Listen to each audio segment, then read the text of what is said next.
Hello, America's PUBG fans. We had ourselves an interesting day one to ESL Masters phase number 1, but we've got day number 2 getting everything all set. Synergy took an early lead with some crazy circles going down, and now we are moving into another set of action. 5 games we're going to be running through today. My name is Matchroom, and I'm joined by Porosaurus and Godspeed, and we're going to be taking you through an early section. We got about 10 minutes that we want to run you through everything before the games all start up. Guys, let's get everything underway.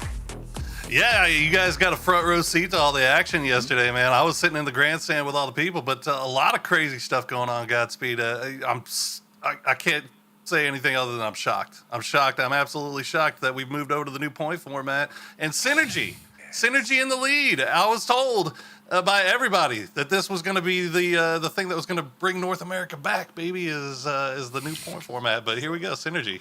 I mean, Synergy played absolutely amazing yesterday. Again, Matt and I were casting. We're talking about their macro level plays and just their rotations and just the way they took gunfights as well. The fact that they were able to hold their edge against some of the best teams in the lobby. I mean, Synergy just looked absolutely amazing. And you know, on the other side of the coin, obviously United looked amazing as well. And this lobby's been really stacked so far. So interested to see how it plays out today. And man, there was some craziness going down. We'll get into that in just a second. Instead, let's take a quick look at the format and walk you through everything you need to know to understand what's going on today.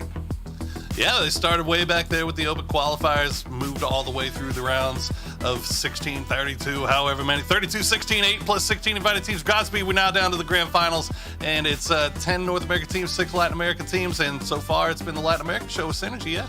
Yeah, and at the very least at the top, it's been the Latin American show with Synergy, but otherwise, you know, North America's, been doing their normal thing, but I will say the Latin American teams absolutely brought it just the same way they brought it last year, and what are they bringing it for, Poro? Well, it's those PGC Qualification Points. I don't know if you've heard of this tournament, PGC, Mike, but it's... I've heard rumors. It's kind of a big deal. Obviously, these teams are going to be competing for points throughout the year, ESL Masters on top of PGC, and so this is what it's all about, getting these points, making sure they get to the biggest event of the year so they can showcase what they got and potentially be one of the best teams in the world. Hey, the end of the year is great, but I mean, sometimes you got to look into what's going on right now, and these guys could have some bills to pay of their own. $50,000 prize pool up at the top of it, $12,500. After that, it's going to be diminishing all the way down to $500 just for making it into this stage. So, guys, yesterday we've been talking a lot about Synergy and everything that's going on with them. But let's be real, United had themselves a good day. We were talking about dodge. There's a whole bunch of different factors, but it felt like the circle was a key factor in what was going on, specifically on those Erangel games. Those circles... Was it the circle? Is it all the circle, Godspeed? I mean, I think there was some pretty ridiculous circle shenanigans that were happening yesterday, especially with just the water in Miramar. That I still can't believe that we had that circle. The fact that was even a thing still blows my mind. Dude, okay. We're talking about it enough. Let's just go ahead and take a quick look through so you guys can kind of see an idea of what all happened, just in case you missed the action. Oh, yeah. I definitely want to see this run back now. Again, you guys got to see the up close and personal, but I had to watch from the stands with the fans, and Sonics in 4th place. Look, does it look like the same Sonics? Do we still think they look super strong like they were last year or even the year before? I don't know. What do you think, guys? I think, yeah, so Sonics for me so far have just been, they've just been okay, which their okay is great for any other team, right? But for Sonics, it's lackluster, and I think that's the biggest issue is we actually look at Dodge and Mirage, before we go on about the Sonics, because we do need to talk about them. I mean, the fact that they were able to defend against Nootropic multiple times and multiple hot drops there, and the fact that they were able to survive here in the last game, I mean, Dodge really, really impressed me just coming out with a new roster, and I wasn't sure how they were going to play. Obviously, Cherry coming out of retirement, but definitely got to give a shout out to that team. But moving back to Sonics, yeah, it's not been the start we expect, but at the same time, I'm for some reason I'm still not worried about them, Mike. I'm just not. Like, I feel like they're gonna come online at any point here, and it's just gonna be business as usual for them. Shoot, there's quite a few teams that need to start thinking about coming online here pretty quickly. One of them that doesn't need to think about it, United. We kind of got the chance to see what they were doing, but I mean, geez, what can you even say about Flood at this point? It's just the kid's a human highlight reel, and bringing him over here to North America has just proved to be the kind of kick in the pants to really up his game. But the story still, at the end of the day, at the end of day one, maybe even for the whole first week. We'll see how things play out, but it's got to be synergy. Yes, they got the circles. Yes, they got a little bit of luck, but you got to clutch out, and you got to clutch out against some big teams here. One being E United right here. Fisher winning that 1v1 against Rello for that second victory. You know, you can't take anything away from the performance that Synergy's been able to put on so far. Not at all. We were talking about the circles. To navigate those circles, do so well, be so consistent. I'll be honest, I slept on them a little bit. I was watching some of what was going on around them, but seeing them intersect inside of this lobby and interact with the North American teams, it has been a dominant showing time and time again. They show the capabilities to navigate circles. Their firefighting has been on point. And, I mean, we didn't really get a chance to really deep dive into E United either. That is a team that I know, Godspeed, you and I were just talking constantly about the firepower that they can bring out. But, guys, there are a ton of other teams here, so we're going to give you guys a look so you can have an idea on who all is going to be playing inside this lobby, because let's be real, it's pretty star-studded. We got people coming in from all different angles and a lot of new rosters, a lot of new team names.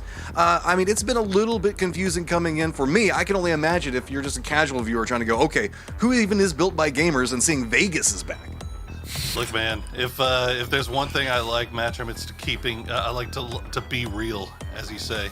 And the fact that we're seeing a lot of familiar names with new jerseys.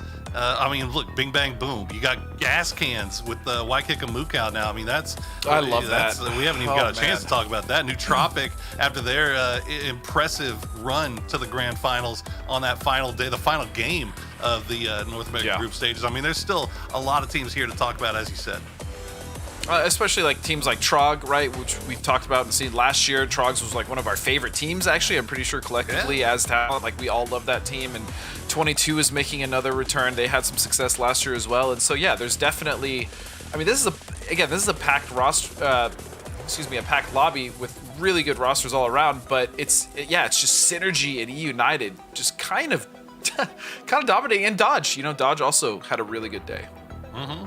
I mean, it's just such a strong performance when we're looking at them. I know I always like to look at the kill points, but if you look over at Synergies right now, that would put them just off of kills in 5th place. That is a dominant showing in firepower. Number 1 in placement points as well. But E United was giving them a run for their money regularly in the end games. We saw Dodge and Sonics having to navigate some, hard rotations and some very difficult firefights, and that kind of limited some of the points specifically for Sonics and placement points. Like, I don't even know how many times we saw them walking into being gate kept by 3 different teams. So maybe we won't have that same level of water everywhere in these circles today. I got a question for you, Godspeed. Do you think that after the PGC performance, maybe some of that respect that Sonics had earned for itself has kind of been taken away a little bit? Maybe that's why they're getting involved in so many early game fights. I mean, to be honest, let's be real, Matt. We're being real once again. Seven placement points for Sonics. That's underperforming for that squad. It is underperforming, and it could be a symptom of, again, just trying to readjust to the points format and change up their playstyle. Again, I don't really think Sonics changed their playstyle even for the winner chicken dinner format. So I don't know. I think it's just a slow start. I really can't put my finger on it. It seemed like they were getting in some decent fights and their rotations didn't seem to be out of the ordinary. But yeah, it just wasn't a great day for Sonics. And 2 other teams actually on the right side of the leaderboard that I think we really need to talk about it's SDK and Rumblers, right? Like a lot of the, not a lot, but a good amount of the teams on the right side of the leaderboard have new rosters. So like, we give them a little bit to kind of adjust and figure things out. But those rosters of Rumblers and SDK, I mean, those haven't changed for a while now. And so you got to look at those teams and wonder like what exactly is going on, especially because, those are 2 of the strongest teams in our region. So I'm not sure. They definitely need to pick it up today, though. I think that there's something to be said for the strength of teams also increasing. E United is a very strong squad. Synergy, we're talking about them. It might not just be the fact that Sonics has anything wrong versus what was happening last year. It could just be the fact that the region as a whole is evolving forward. I know we've been bouncing around between different teams, but we all have different teams that we're wanting you guys to keep a specific eye on right now. I'll get it started off with, and I'll take the easy one, and that's going to be Synergy. As I said a second ago, I slept on them a little bit coming into this. I thought that they were going to be strong. I didn't realize this strong. Specifically, watch how they're handling circles 2 and 3, the way that they know how to get into the center points, and the way that they take firefights. It's always effective. They're very capable of controlling the area around them, but also will stretch out and make sure that they take any opportunistic fight that they can find. Yeah, I mean, I think Synergy's a great pick to keep an eye on. Look, you got all those placement points, 2 chicken dinners, but the fact that they have all the kills to go along with it kind of negates that the circle luck argument a little bit. But True. my team that I'm keeping an eye on, we haven't really gotten a chance to talk about too much just yet. Gas Cans. That's a good team. I touched on them a little bit with the fact that they have brought in YK Kamukau. That is a team that has at times looked just absolutely dominant, unstoppable. Wheels were spinning a little bit there in day number 1. As you said, Godspeed, new roster, so you kind of cut them a little bit of slack in terms of communication and everything. But I feel like that's a team that once they start kind of getting things going, boy, look out, they're going to be absolutely scary. Oh, I agree 100%. I think the Gas Cans are a great team, and I love the fact that they now have YK Kamukau. I mean, he's easily become one of my favorite players in like the last year. But for me, it's actually going to be one of the teams we talked about most. Sonics. I really feel like Sonics are going to hit their stride. I don't think like this is some slump that they're in. I just feel like they just didn't have a great start, and especially after PGC, where I still maintained that they played well, they just couldn't close out any of the damn games. I think Sonics are going to have another great year, and I think they're going to start it here with this event. So Sonics for me. There is something to be said about the adaptation, moving from the previous point system, or I guess the chicken dinner system, into a point system again. It does take a little bit of a mental reset as we're going through this, and specifically the maps that we're going to be going through today. No surprise that we're going to be spending, bouncing, going between Miramar and Erangel, but we're going to be doing 3 Miramars today, which, again, I know we've talked about the circles a lot, but that was a big deal yesterday. I think that the players are going to be pretty happy that they're getting 3 Miramar today versus Erangel. I know that they tend to like Erangel, but maybe stepping away from where there's so many, I don't know, potential multiple bridge camps might be kind of nice moving into the day today. We're about ready to get into game, guys, but I just want to go ahead and give you guys a reminder while we are deep inside of what's going on with ESL right now. Don't forget the fact that we do have PCS that's going to be coming up soon. And we told you in 2022 is going to be a jam-packed year full of esports action. Now, while you're watching ESL PUBG Masters go down, take some notes because your next chance to showing off your skills is going to be right now. Registration is open for PCS 6, America's Open Qualifiers. Round 1 starts on March 9th and registration closes on the 7th. So make sure you sign up now. More details can always be found at na.pubgesports.com. So, guys, a couple of things I know you guys want to hit on. Godspeed. You were talking about a couple of teams that were drawing your attention, to say the least, that you were wanting to keep an eye on. But I know that there's a specific team that Poro might have an opinion on, and what do you think's going on with Shoot to Kill, Poro? What is going on with Shoot to Kill, Mike? Talk to us. What is going on? Look, hey, I've been a noted Shoot to Kill apologist. In particular, in the group stages, right? It took them a long time. It took them all the way to the end, really, to even qualify for the finals. And I remember going into that final day saying, "Look, I can't imagine a grand finals without Shoot to Kill in it." But now they've got another slow start, so it's kind of like, okay, something's not clicking right now with that roster. And I'm going to keep a very, very close eye on that team and see what it is that's kind of going on with them, because something's off there. Something's off there, Godspeed. It just doesn't feel right. I feel like something has been, and it's not like something catastrophically wrong. It's just something isn't clicking the way that it used to, right? Because if you look at their PGC performance, I mean, they just came off of 4th place at PGC, which is a wonderful.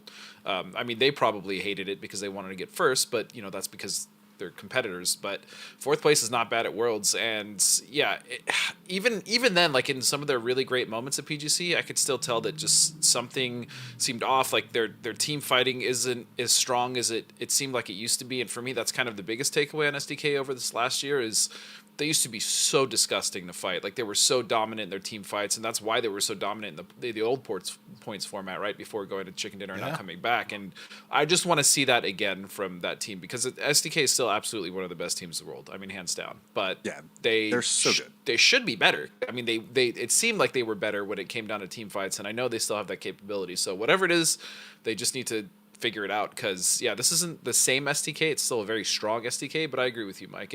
I'm going to be keeping my eye on them as well. we kind of talked about the fact that they're one of the more intellectual teams, and whenever you're having to chase circles to the level that they are, that's not where they thrive the most. They want to be always like planned out, mapped out on most of their movements coming in. And see, I was a little bit mean to Poro there, and Godspeed, don't worry, I've got a good question for you.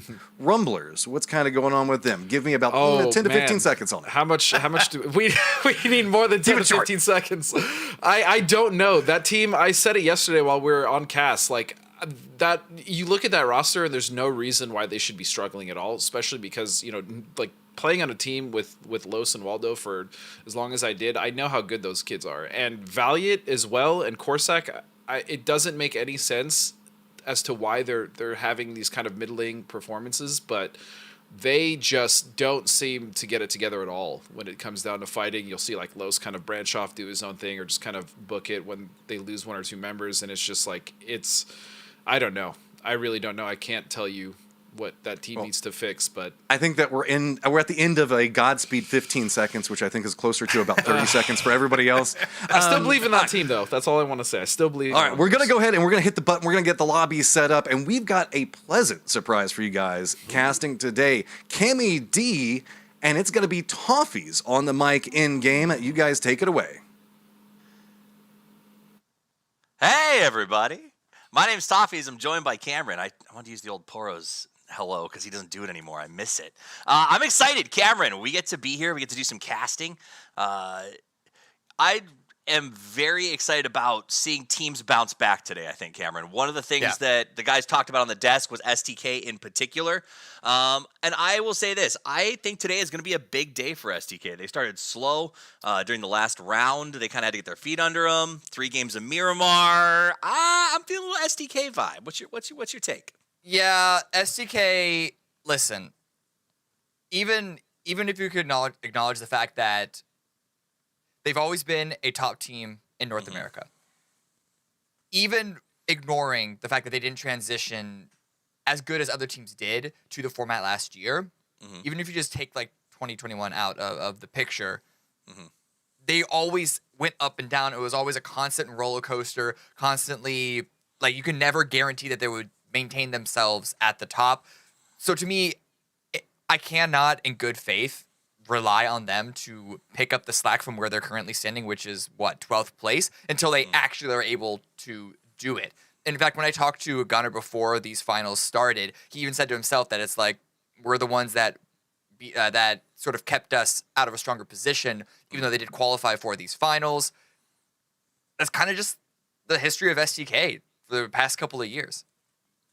Well, I know the lobby is just about ready, so as soon as we have gameplay, we're going to jump into the plane and talk about that. I mean, yeah, it's a start on Miramar, so we're going to the desert, and I do want to go back to something you talked about yesterday, Cameron. I know that it's been 5 years, so we often look at these maps and we go, it doesn't make that big a difference. But there's 2 teams in this tournament who you said have had really, like, different showings on those 2 maps. Can you go back over those 2 for our viewers who are joining us for this game, maybe?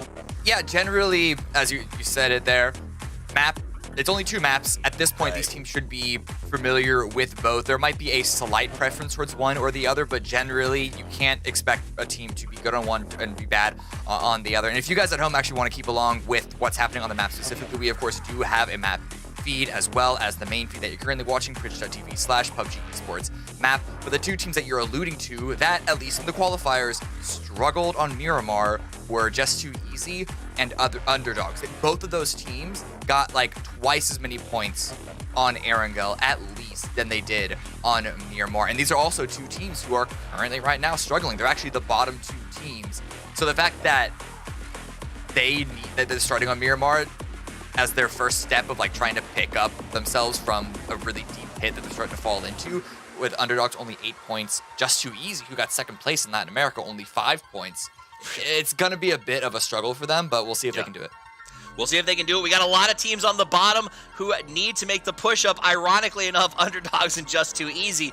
Both the bottom two with names like that. You think they'd be a little more set up, but so far it hasn't happened. And again, the top of the story is yesterday was about Latin American dominance in a lot of ways. Synergy came through very, very strong. 22 Esports kept showing up in the late games, but also don't count out North America. United still showing that they are as strong as we expect it to be. And we're going to jump to a team called Yahoo. These guys know how to fight, and now they have to prove it early as they go up against Just Too Easy. The advantage immediately going to go here to the guys from EU as they get the knock on Ragnar. Loquix up on top of the roof has been able to get himself armed up, but down in this valley, it's going to be tough. Cameron, is there time to get someone up on the ridge?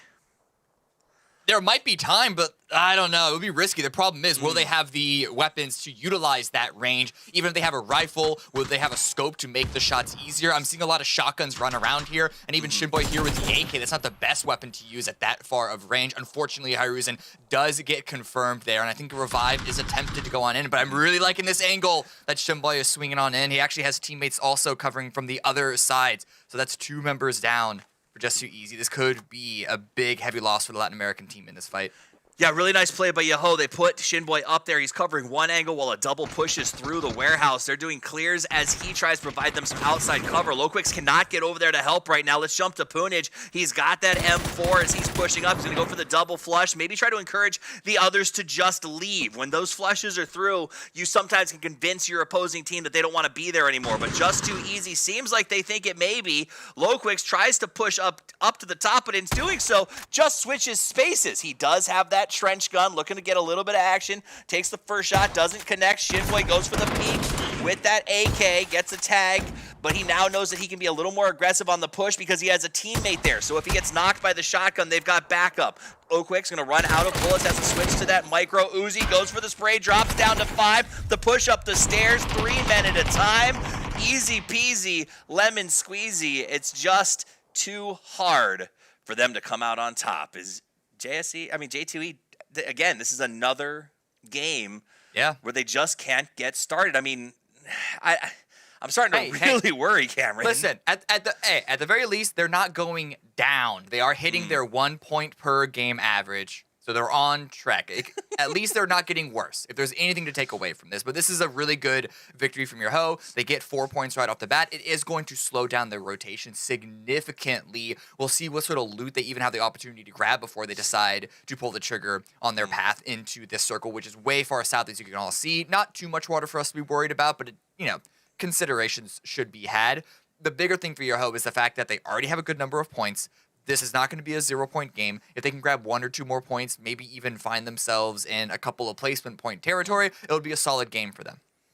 All right, so the circle is going to pop up, and it is going to be a Los Leones circle, but I use that loosely as obviously it pitches way south. If there has been a theme in the circles on Miramar so far in the 6 games we've played, it is that water has a massive impact, ironically enough, Cameron, because this is a map that is largely desert in context. So, I mean, when you train this map, I suppose you train for circles that are going to be 20 or 30% cut off, but is the commonality enough that teams are easily adjusting to it? I'm sorry, I'm a little confused on what you're talking about, like how much water is in yeah, like when you train Miramar, you're not like, oh god, let's keep practicing these circles that constantly seem to cut off 20 or 30% right out of the jump, and it's all we've seen so far. Oh, okay, so the how much water was in the first circle yesterday? Well, that was an egregious amount. That one egregious is potentially sort of caught people off for a loop. But this one is really honestly not that much. Teams aren't unused to playing south of Los Leones. If Circle 2 continues down there, then we might have some more conversations. But currently in Phase 1, I don't think this is really going to deal anyone a big blow in terms of their lines getting into the first circle. Absolutely, and I do like the way that this sort of map flows. There should be a lot of road options for everybody to make their transition down. The mountains aren't going to be too tough. It will funnel a lot of people into that sort of Los Leones adjacent on the west side or south of it. We'll probably see some long rotations. We're going to check in with STK now. This is a team that underperformed yesterday. There's no discussion there. That is just a fact. Seeing the initials STK in 12th place makes everyone uncomfortable, and honestly, I want to say surprise, Cameron, but to be blunt, on day one, it's become something that I almost expect a lot of times. Yeah, we'll see if they can't make an improvement here. Looks like their pathing is good on time. Shouldn't have any issues. Looking at them on the map, and yeah, they really shouldn't have any issues getting into the circle. Gas cans as well. They're swinging in from the west side, looping all the way around Shuma Serra, just north of Valdemar. They do have Sonics in front of them, but I don't think either of these teams necessarily going to be looking for an early fight. They're not going to turn one down if it comes to them, but I don't expect any camps to be happening on these highways that are angled down to the southern coast. You know, I like what you said, something about risking fights there. And there's something that's been fascinating for me is we've changed the format with the way that points break down. We've got a little bit of a slow rotation phase right now. So let's get into this, because in the past, in PUBG, we've talked about risk, right, Cameron? Like the definition of risk. But that changed with the chicken dinner system, because we learned that in order to win a chicken dinner, you really needed to get 4 players to those final 2 circles. And so risk was anything that could cost you a player leading up to that. With the point system, does that change the definition? Do we now see teams looking to take a fight that they guarantee they can get 4 kills and maybe only lose 1 person early game? Is that worth the risk? Does it change the definition of risk? Is what I've been trying to figure out as I've watched this establish itself over the next last day or so. Yeah, what you just have to realize is that, like, it's exactly what you said. What exactly does risk mean? When the format changed from points rule to most chickens and now back to points rule, it changed the win condition for the teams. Right now, you technically could win an event without winning a game, and you don't win the game for the game's sake. You win the game for the 10 points that come along with it. So in that case, when you're focusing on points, going for a fight that you could potentially lose 1 or 2 people is not necessarily a risk if there's a big upside as far as getting a huge bunch of points out of it. In most chickens, it was definitely anything that could have cost you 1 player going into the end game was considered a risk. But it's about trading resources in a completely different mindset here. Especially as you got to the end of a group stage, right? Because if you didn't already have your sort of chicken secured the way you needed to for advancement, it really had an impact on the way that you could sort of take early fights. And I have been excited to see early fights be a little more aggressive here. We saw nobody was afraid of taking that fight on the drop earlier in this one. And a lot of teams seem like they're comfortable taking risk of going for earlier compounds towards the middle, Cameron. We're seeing that right now on the map as a lot of our early transition teams have tried to find higher value positions and are willing to sort of go, okay, you know what? I will take a fight with another crew, because if we win this, we're going to get the points. We're going to be able to move into a good spot to potentially go to the late game. So talking about good spots, STK goes ahead and grabs himself a nice little dip. This is one of those spots that map knowledge makes a massive difference, right? A casual player watches this and goes, wait, that's a cover spot? But STK knows how to work this map, because I can tell you right now, if me and the boys were driving past this spot, we would just be annoyed that it made my buggy spin, you know? Yeah. So this spot, I don't know. Let's just imagine the circle stays center and it stays on this position. I don't know how long Shoot to Kill would be staying in this spot specifically. I imagine at some point they would try and dislodge one of Trogloditas' positions to the west, one of United's positions to the east, and have a little bit more. But in the early game, this is actually a really good position. My only concern is potentially sightlines that they have, because they are in a little bit of a bowl, which does give them cover, does give them protection, but it also means that they might not have as much information.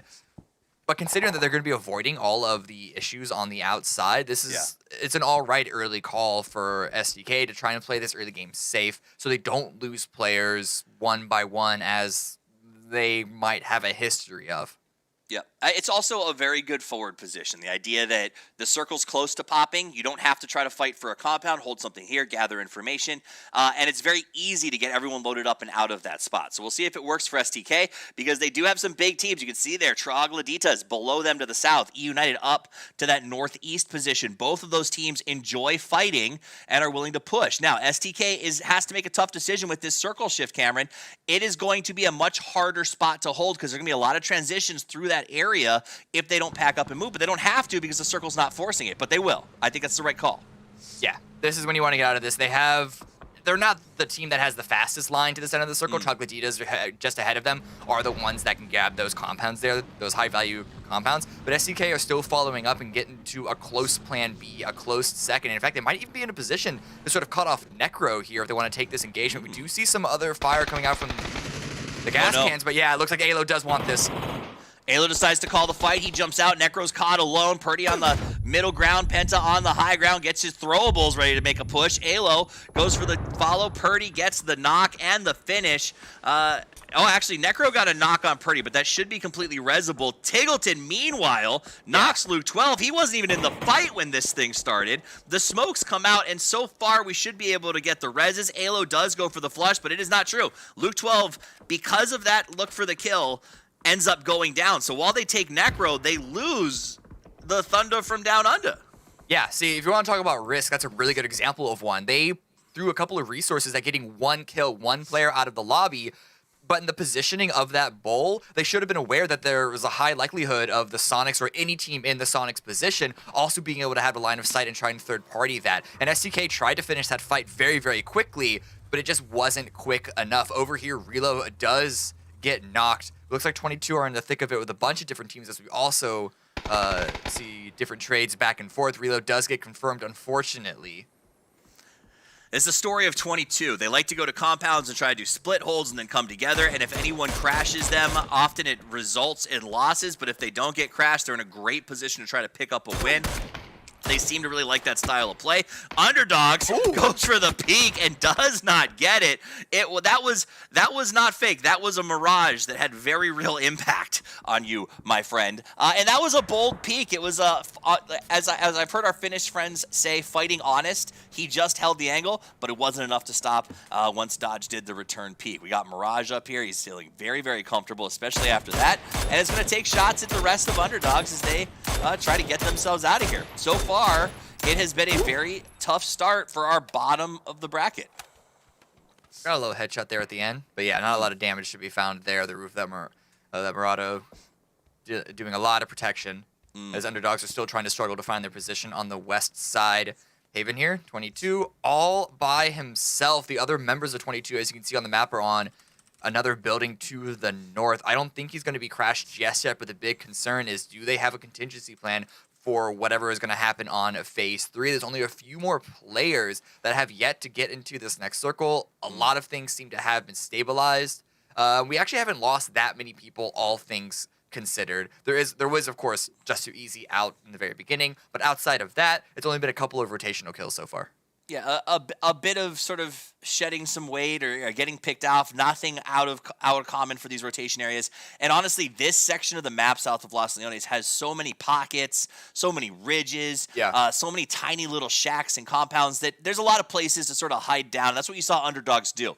They got in that fight. They lost a player. They said it's not worth it. There's guarantee there's somewhere else at this point that we can go to. And so they push off. And that's a very smart way to approach it. The next circle pops. It stays inland. And it does make the south a very popular destination. The Sonics quickly load into their vehicles and will try to collapse to join 2, grab 2, as they will move to a compound, presumably parked now that they are comfortably in the circle, and lock this down. It should be a good spot for them, and honestly, very defendable. If they get somebody up in that high position, they can bristle up, and I don't see a lot of crashes coming into this particular location. BBG just off in the distance. They had a pretty good start yesterday, pulling in 35 points, but here's the guys who know how to start it big time. This is Synergy, the favorites coming into today, a massive lead and a huge day one.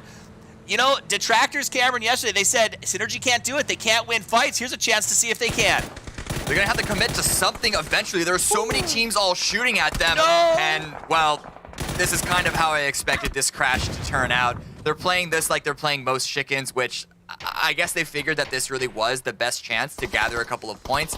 But this is the big problem. This is where you said you didn't expect Sonics to get crashed too much in this area. This is exactly why, because so many teams can have the angles. It is not a field in the sense of it being a flat plane, but the lines of sight in this particular area are still so wide open. There are 2 members of Synergy left. They can maybe stay alive, maybe try and find something, but now Fisher goes down. It's all in a Capitan. Solo player, grenade at the ready, but I don't think he's going to be given that much longer to live. All right, there's a player you want to have alive at this point. It is Capitan, but we'll see Hikerman go ahead and get the throwables queued up there as they try to dig out the last man. They're all going to be very happy to see these kills. Now, Tagleton is taking some pop shots, got himself a honey badger there. It's a lot harder to knock a honey badger than you think it is. And they're going to go ahead and get him down. He should be resable, but that may buy a little bit of space for Capitan because they were coming out to push him, to get involved, and you have to run back. It's just not worth risking it for that one body who's in a shed. And honestly, they can probably use Capitan as a buffer when Sonics decides to move over. There is definitely, yeah, exactly what you said. There's sometimes you can use an enemy almost as a tool to face off a completely different team. Capitan obviously doesn't have the resources to go for a big fight against BBG by himself, but maybe he can be sort of the deciding factor if Sonics and BBG do go at it at some point. We have Young Kings to the north, the last team that really need to make a move, and they gotta find some way to break into this. It looks like they're gonna be going through the industrial parts of Los Leones that are still into this. A little bit of cover there. And actually, Yoho are backing away from this. They find an open hut, open warehouse here that they're going to be taking some fire for E United while they make that transition. But at the very least, that is going to give a little more room for Young Kings to get themselves situated just as Phase 4 reveals itself. Yeah, Snakers is going to push up and sort of lock down a little bit there. It's a very bold forward position. Not surprising coming from Snakers, but we'll see him hold that downhill. It does buy time for Young Kings. I talked to Jerry Senpai, one of the casters for Latin American region, and one of his takes on the Young Kings is that they're exciting, and they're amazing and fun to watch, and they're great players, but they're just hot and cold. They're one of those teams that they can close, but that mid-game transition that we're seeing them do right now, they have a lot of holes in their game there. And this is going to be a big test for them to find their way in from Los Leones outside the circle while having to go through two teams like E United and Yoho. It's going to be a very difficult transition for them, and I'm excited to see if they can pull it off, because sometimes that's what it takes to fire up a team. Sometimes the challenge is what they need, because once you win that fight you didn't expect to, you get that confidence, that pride, and you bring it to the rest of the match.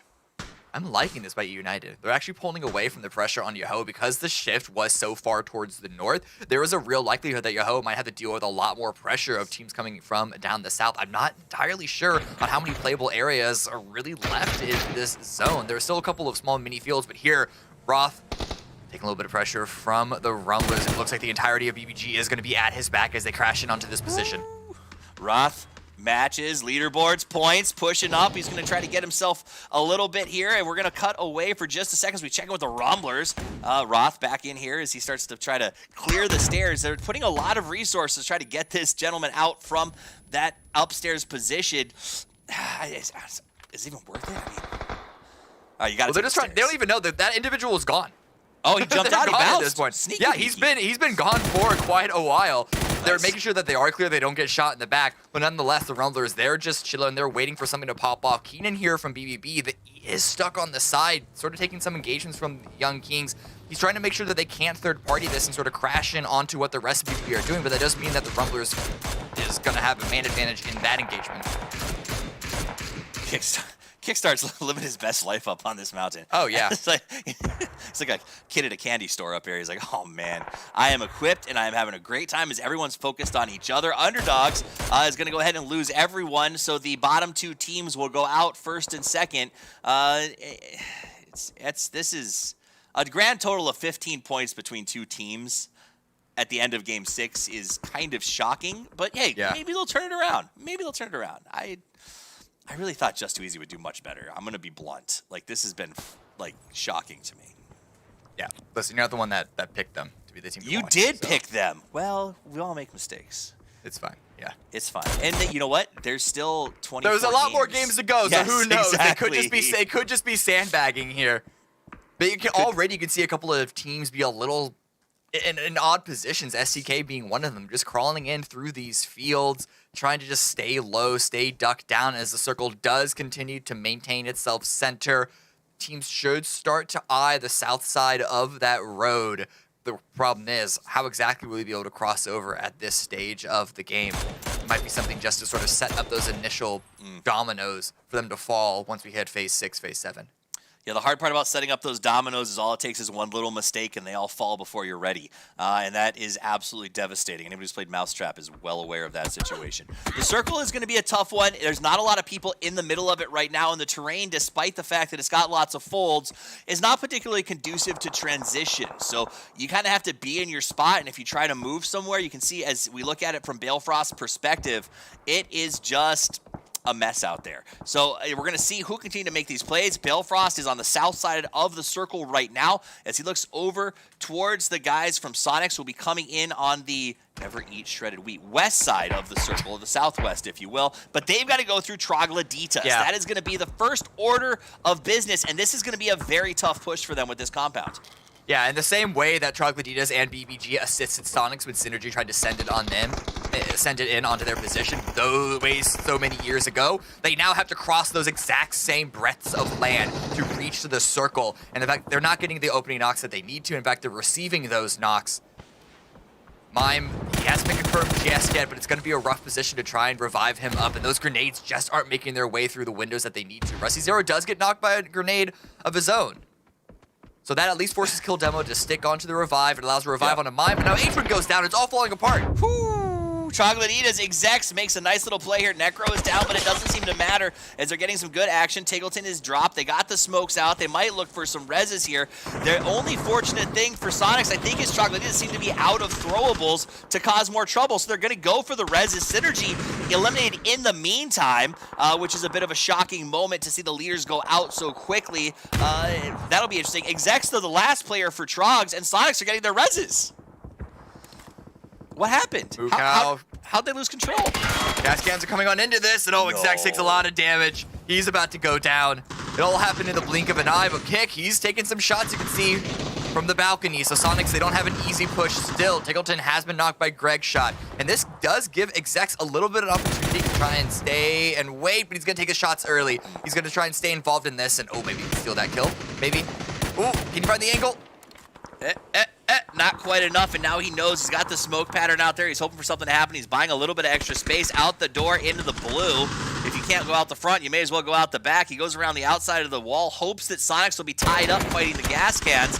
Tries to come forward, but the gas cans were waiting as Nikos does the finish. Troglodytas is out. Flood goes down elsewhere. The Sonics, however, are still battling the blue as they do take the longhouse. They're going to be able to go ahead and go for that res on Hwin. Mime healing up on top of the roof, and gas cans. Sonics cannot literally just move into the circle. Everything that they've done, every step they've taken for the last few minutes has been paid for in blood. Been a rough go of them. But the fact that the gas cans also need to worry about getting themselves into the circle could give them a little bit of an opening. But here, BBB versus the Rumblers. BBB have been slowly pushing their position bit by bit, inch by inch, but an incendiary coming out is going to delay it just a little bit. That's a sneaky position. There's a Rumblers member just outside this building, just outside this compound. They're getting into a good spot. Sharpshot's going to go ahead and get reloaded as the guys from BBB push out together. Rumblers continuing to push forward very, very cleanly. You heard Godsby at the start of this game talking about there's no reason that they're not doing well. These are good players. We're seeing Waldo and Loach in particular sort of take that 1-2 punch. Keenan goes down. Roth, Oldest, and Sharpshot are now stacked up on top of each other. It's not an optimal position to be with the blue closing in behind them. Roth's going to go ahead and try to stick that res. 2 seconds less, but Corsac is closing. BBB's got to duck back into the building, and they know that. So there's not a lot of out options for them as they try to push back out. Shoot to Kill, in the meantime, has been eliminated in 10th place to put another cherry on a rough start to a lot of teams that we expected to start the day strong. Rumblers on the uphill. BBB trying to make their way up. They're doing a good job of delaying the push. Corsac, though, on the roofs of the shack is going to get some options here as he opens fire, but Sharpshot tries to go for the knockdown. Oldless is blown out. Sharpshot goes for the res, but takes down Corsac. Corsac gets knocked as well, and BBB eliminates the Rumblers. I thought they had him. That Corsac position seems so strong. Yeah, it was supposed to be. That was supposed to be the key reason how to keep BBB out of this position. But it doesn't matter because Big Bang Boom, they are not done with it just yet. You can see Young Kings pushing onto this position, slowly spreading out their own forces. They've been coming into this circle super late, but they've been finding their space. They've been finding their territory. 0 kills so far, but they've put themselves in a great position to finally start picking those points up as we head into the late game. Young Kings, they've been quiet, but now they're going to have to be effective. Dodge has been eliminated in the meantime, but here we go with BBB coming off of the win of the Rumblers. They're rewarded with a little bit of a crate to bolster, get them some tier 3 gear to sort of recover if they need it. But Young Kings are just around the corner. You hope with the Shin Boy. He's trying to get a nice little spray down on 22. Goes ahead and eliminates the threat. That'll be 22 Esports out, down to a final 4. BBB, BBG, YK, and Yoho about to get down and dirty. Another endgame where so many teams are incredibly healthy. Just as I say that, Sharp does get knocked. He's going to be able to break that line of sight, allow the revive to come on through. But why? Because he is eyeing this. He doesn't have any frag grenades or any incendiaries, which could have been a really big play there. But instead, he's just going to back off. They're keeping Bing Bang Boom shoved in the corner, shoved in the locker. That's the important thing. The circle also continues to favor them here on the southeast side. It's up to BBG and Yahoo to make the big major movements. But already built by gamers, they've been eyeing this fight. They've been trying to find an opportunity to third party it. The angle isn't the greatest. They're kind of coming from a little bit lower ground, but they can still find the angles if necessary. Yeah, you mentioned BBB being in a corner, but the reality is everyone, to a certain extent, is in a corner. Young Kings are the only team that really kind of has a circle position. Yahoo's going to have to try to push in across that road. You can tell there's not a lot of cover there. They're going to have to move to the burnt-out car as the blue moves. BBG has a little bit at the top of the hill, but they can't over-peek it till the circle shuts behind them. So a lot of teams are going to be trying to sort of do some jump peeks, do a little stab and look, and see where the threats are for when they do have to make that difficult transition here in just a couple of seconds. Looks like BBB may be pushed up against it as they slide out. You can see a team on the right side. I believe that was, yeah, BBB is now pushing towards BBG. I got my BBEs all mixed up there for just a second. Belfrost smells it out, tosses up some flashes, and looks for the defense. Good knock there. Oldest goes down. And now Belfrost looks like he wants to push forward and take this fight. Up to the doormat, stops the revive, but takes a lot of damage, but is still able to get so many different knocks. Roth is able to trade it, but this is huge blow dealt to Bing Bang Boom. Cameron Roth, I can't even get my sentence out. Cannot clutch it out. That is Bing Bang Boom eliminated from the lobby. 4th place is still good, but BBG, they are in a great position to get their own revives. Let's see if they can't spread back out to the previous position and try and see what they can set up against Yahoo and Young Kings. Nobody puts BBG in a corner. They fought their way out. They got a nice little play there. Even if they don't win this at this point, that pad from winning the fight against BBB is going to give them a very nice point push and maintain their spot at the top of the leaderboards. They have been on fire and slowly climbing, and I can't wait to see how it continues. Young Kings made it through the mid-game macro. We talked about that's a bit of a struggle. They have to rotate late. This is where I believe they thrive. They've got a chance to come out of this and get the win. They play late games pretty well. They stay good and cohesive as a unit, so let's see how they execute that. Punij goes ahead and gets a knock on BBG, and that is going to pit Yahoo and BBG against each other, which is great news for the Kings. No one wants to face off against the Kings because of the hard cover that they had. Even Bing Bang Boom took the longer route to get into the circle and figured they'd fare better against Built by Gamers. Shift does go in Gamers' way, though. And so Vegas here with the big old green gun could continue to try and output a lot of damage. Ooh, he definitely spotted that. But Yahoo, they're coming in with vehicles. Ooh. They got a nice little spot. They grab the trench. They grab the shack. They're not completely in the circle, but they're in a much better spot to sort of play out of this, and they do have the sort of creepness. If the fight goes the opposite way with BBG and YK, they can slide in just a little bit and let that circle close, and then get everyone as they turn to fight. You can see Punij getting those nice little peek ups and overs. They know that BBG is right there. He's going to queue up that grenade, get it cooking. Toss out some smokes. This is a good defensive play because he knows that there's a good chance they're going to be doing the same thing and trying to gather info on him.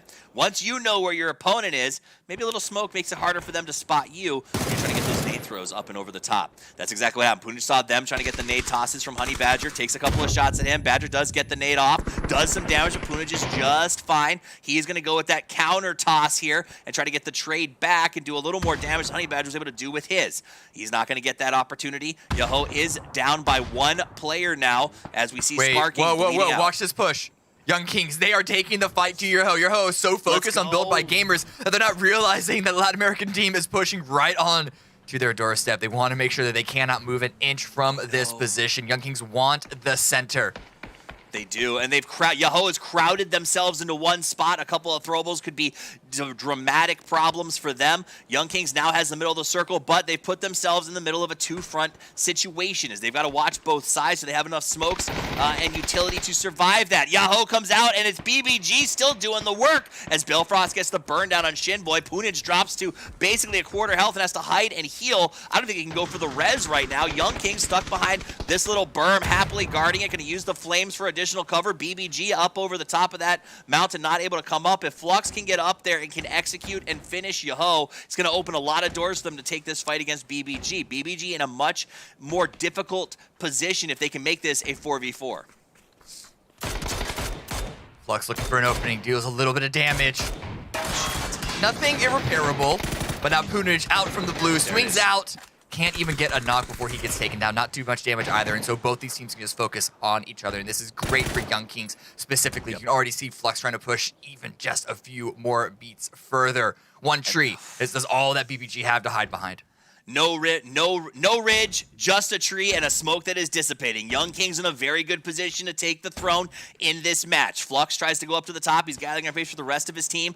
Young King's in a straight line. They're basically allowing Flux to do the look. He's going to crawl back, and this is the chance for BBG to try to make a move forward. Honey Badger drops to his belly and plays sneaky, sneaky snake as he goes around the left side. Will it put him in a position to get a play here? He's got that barrel queued up. He could catch him from the side. FPS, he wants to go to try to get that res. Here come the throwables. 1, 2, 3. It's a yellow rainbow of chaos as it flies over the top. YK not able to get the res. There's a nice, the finish is on Flux, so now it is a 4v3. No res opportunities for the Young Kings. They're trying to pick up the top of the hill. Spray comes out. YK goes into a very low position, has to drop down, and while they had the advantage a second or two ago, BBG is in a great spot, and the bait of Honey Badger, that slow crawl to the outside, could be a difference maker if Raju Wow tries to play the flank. Already you can see how Young Kings suddenly had nothing they could really do because their ridge has also been given up. They lost a player to the and Honey Badger stepping up. He wants to take this fight, but it's gonna be Balefrost and Vegas. They get the first 2 kills, only 1 left. Woo! And it's gonna be built by gamers, built for victory, 18 kills. Built by gamers. 18 kills, a big win, Cameron, and they continue to put themselves in a position to climb the leaderboard. They said they were going to have a really good season. The new signing fits very well on them, and they are playing with confidence of guys who know they can take those fights. I mean, remember, at the end of that, Cameron, they had a tree and a smoke. Yeah. Young Kings had a distinct advantage while that circle was closing, and they lasted long enough and got that knock. And then the way they coordinated their throwables, it was just beautiful. Yeah. Even though Young Kings looked very intimidating in the way that they pushed towards the center of that circle, they took advantage of a really good window of opportunity with the fight between BBG and Yahoo. They weren't able to extend any further from that point. And even though we didn't see Honey Badger's sort of flank spread position really be the final blow because everyone else took care of business, that would have been like the plan B or the side swipe that would have been necessary, I think, for BBG if all the other members didn't pop off in that final engagement. Right, and I think that's what they've been doing well. In fact, we've been seeing a lot of the teams that have been doing well having these sort of fail-safes, a backup plan, having the strategy to make sure that there's more than one way to win a match. And as we go through 24 more games to name a winner, we're going to see what teams adapt to that flexibility, what teams enter into the fail-safe system. But we have a lot more matches coming this way today, so don't go anywhere. We'll be right back. My name is Simon Mulligan, my gamer tag is Corsac, and I'm from Belgium. I'm Joe Haylock, I'm from Portsmouth, England, and my in-game name is Honey Badger. Hi, my name is George Muriel, my gamer tag's Olis, and I come from Mission, Texas, the very south border. My name is Igor, I'm from Rio de Janeiro, Brazil, and my game tag is Rajual.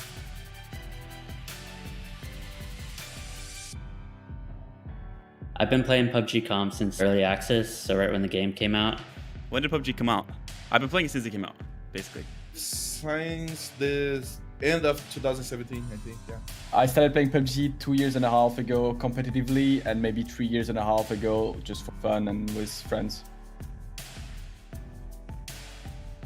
My style when I started playing was, I was a pretty aggressive player. I just care about like the stats, about farming, killing.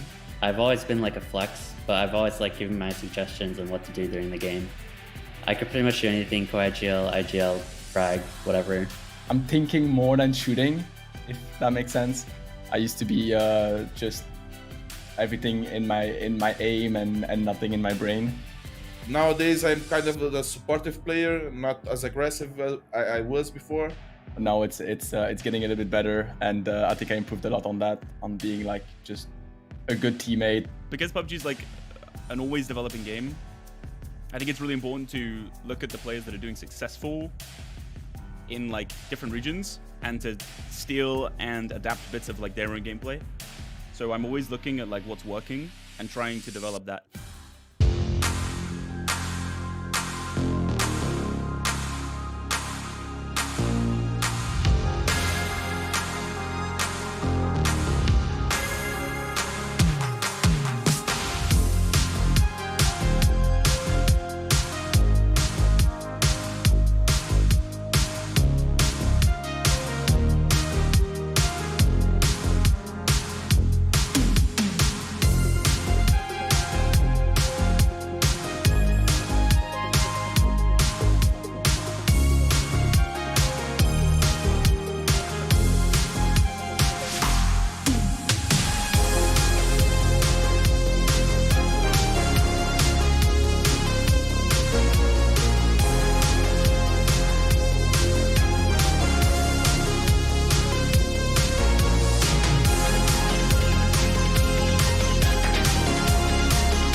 Okay, sorry, we're just vibing too hard on that music.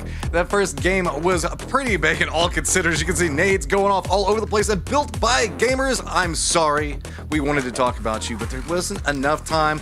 Now is definitely the time to do it. Stepping up in a big way. What was it? 18 kills, a victory, just an overall solid performance for him. I mean, I was kind of keeping an eye on him from early on whenever Synergy first pushed into him and just got absolutely decimated.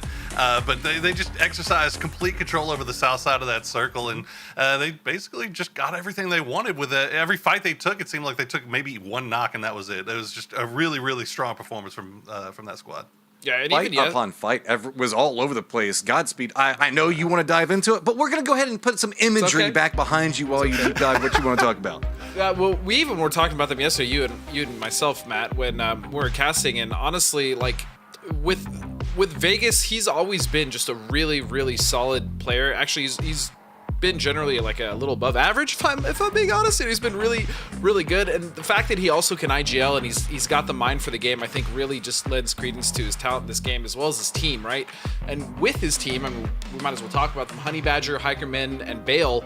I mean, Bale is still nuts. You know what I mean, Mike? Bale is still VV good, and so that team to me, it just makes sense why they would be off to a really great start. The only worry that I realistically have with this team is just, can they contain Honey Badger?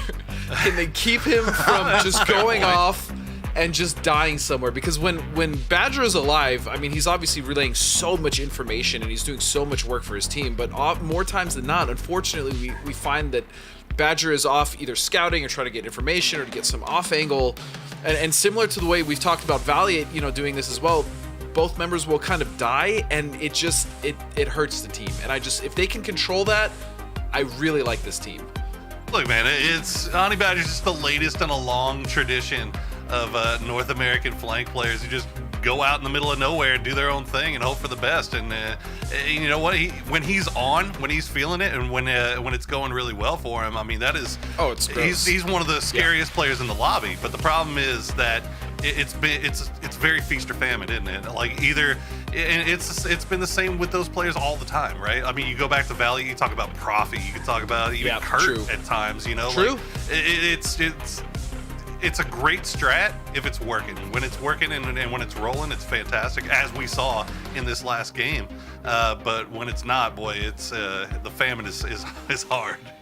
Well, I mean, 28 points in that last game. They're not too starving right now. I would say that they're pretty plump, all considered. Yoho back behind them with 13 points as well. I mean, most of that based off of kill points. You can see placement points were not their bag. But Bing Bang Boom also getting into a lot of skirmishes with Built by Gamers, just to make sure that we have to scratch our heads a little bit every single time we see those two fight, because it's just BBB all over the place in this. Several Bs. So, look at that. Built by Gamers, 2 points behind first. Not too shabby. Love to see it doesn't hurt when Synergy has 1 point in the game. I mean, they just face planted right into Sonics. Yeah, that's true. I mean, there was not really a whole lot they could do. I mean, it was an ambitious rotation for Circle. I want to say it was 2 or 3 when they did it, but they end up paying the price. So we'll see. This was the question we were asking about Synergy coming into this, right? Was that the real Synergy that we saw yesterday, or was it going to be like really good day one kind of thing, followed up by them coming back down to earth? Well, there's also some adjustments that could have been made by the other teams as well. We did see another southern shift on the circle. Again, more water on Miramar, and we've got 2 more games of Miramar that we're going to be going to, and then over to Erangel to finish out everything, as we did have Built by Gamers get the first win of the night. But now I've got to say, Poro, you were wanting to talk about, we were talking a lot about bees, but Built by Gamers, as well as Bing Bang Boom, you wanted to do a little bit of a talk on both of those.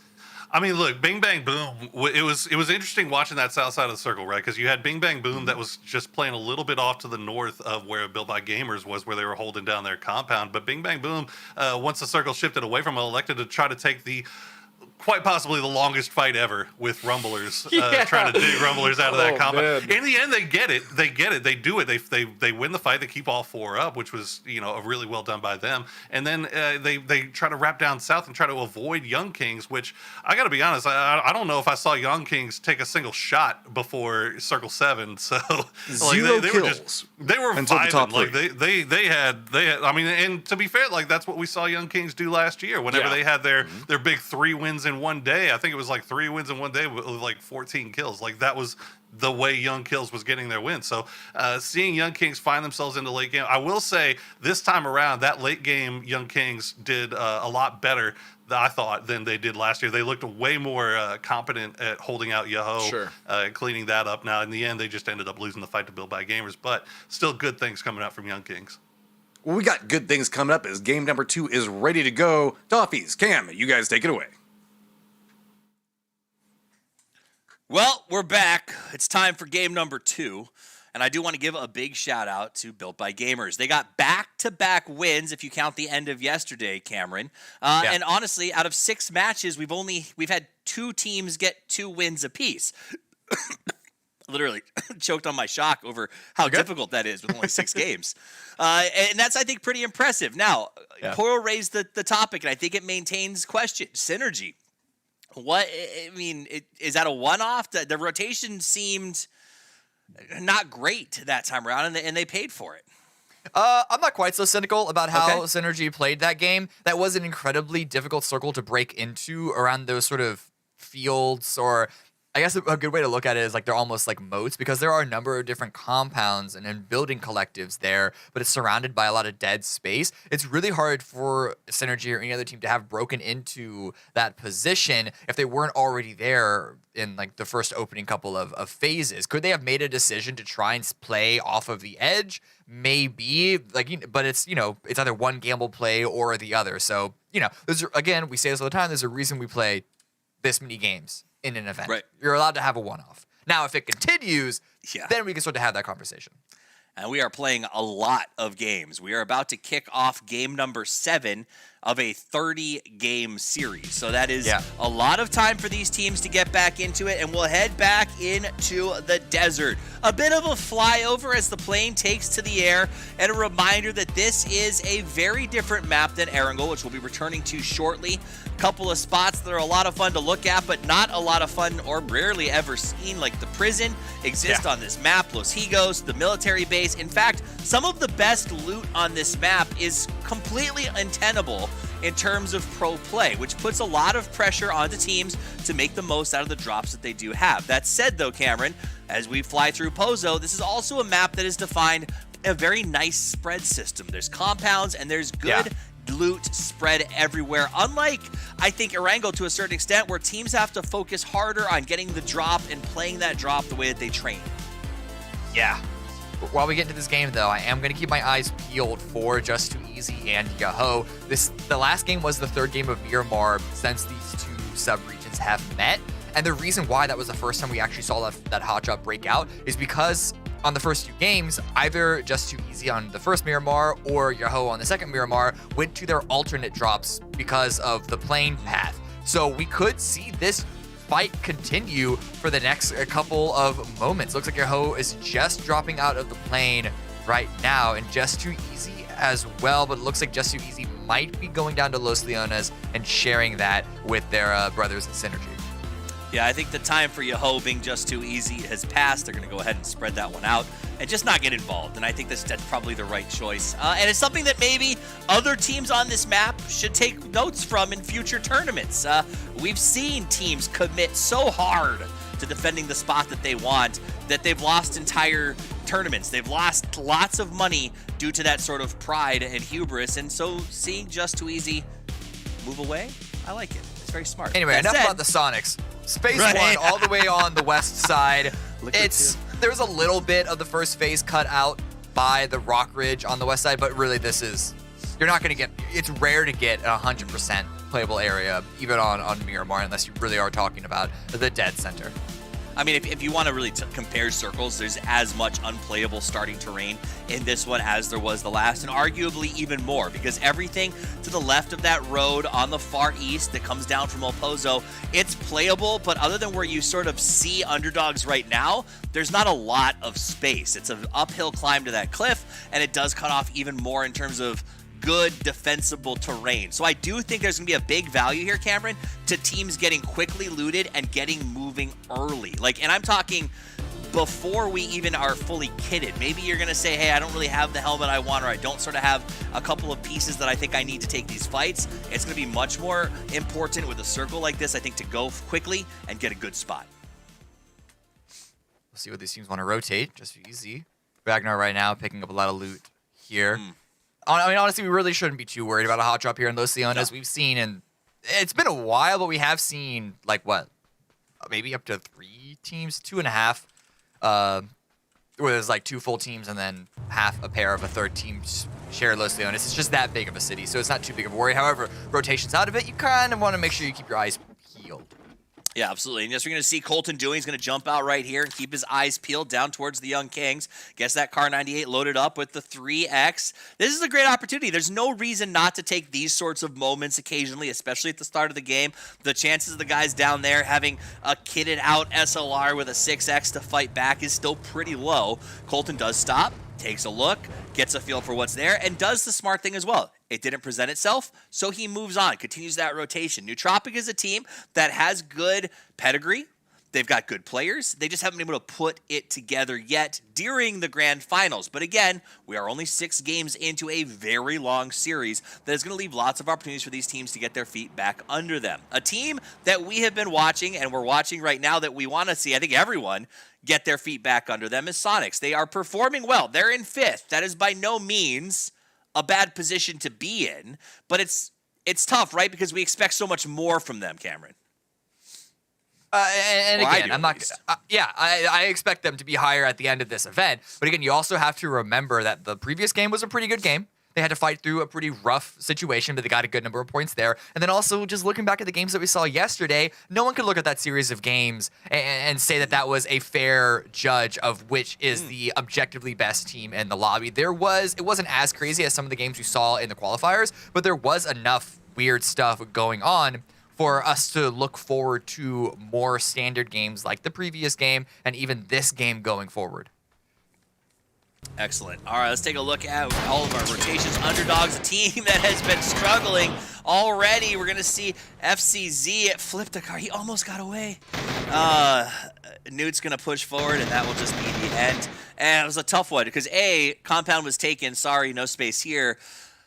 But he got out of that. Like, he got away, Cameron, and then Tree. Yeah?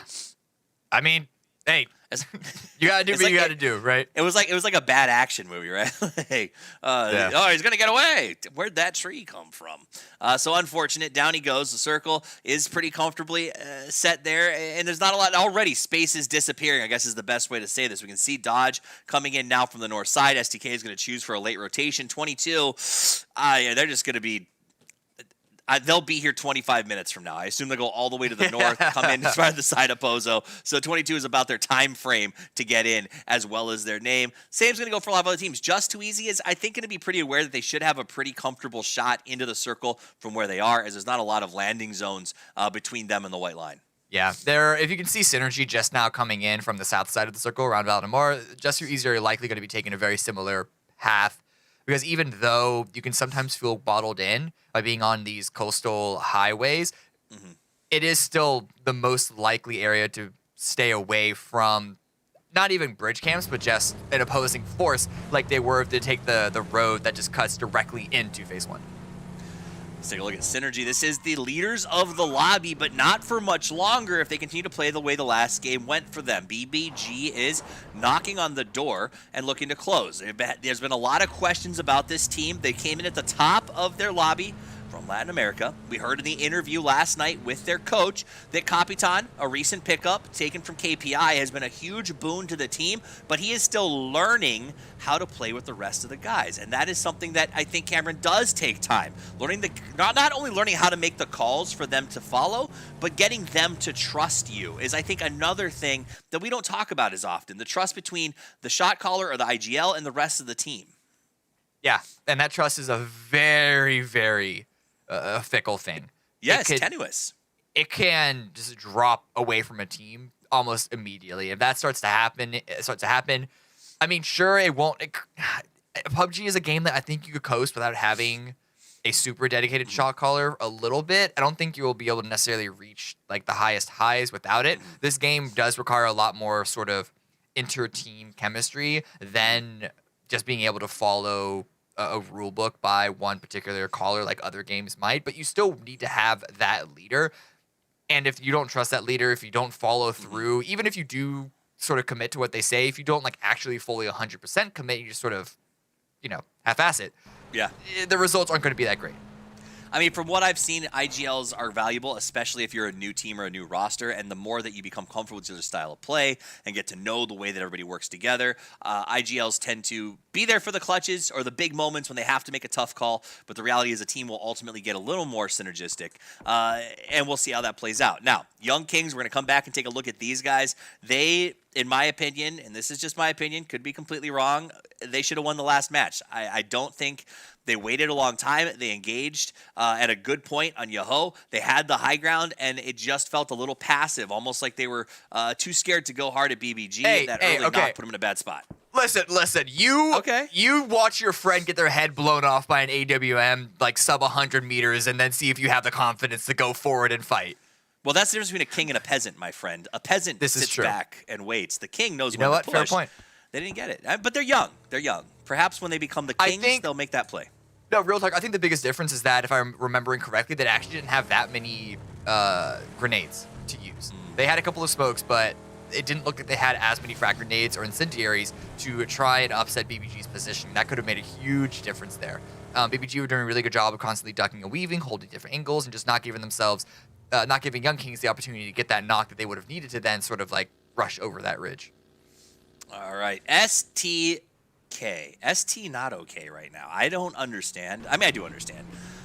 And there's a lot of games. And so that's where it's like you see STK in 12, and there's that temptation of myself as someone who often is on the desk to start being like, what's going to happen? But the reality is I have faith in this team. They tend to put it together in the late game. If their fan base is can't be believed, Cameron, they're made of Teflon and circles just hate them. So far, it seems to have been Every true. fan base says that. Listen. Every fan base says that. Now, it's like, yes, it is true. There have been a couple of times that this team had really had to chase circles, but like every fan base acts like that is every series.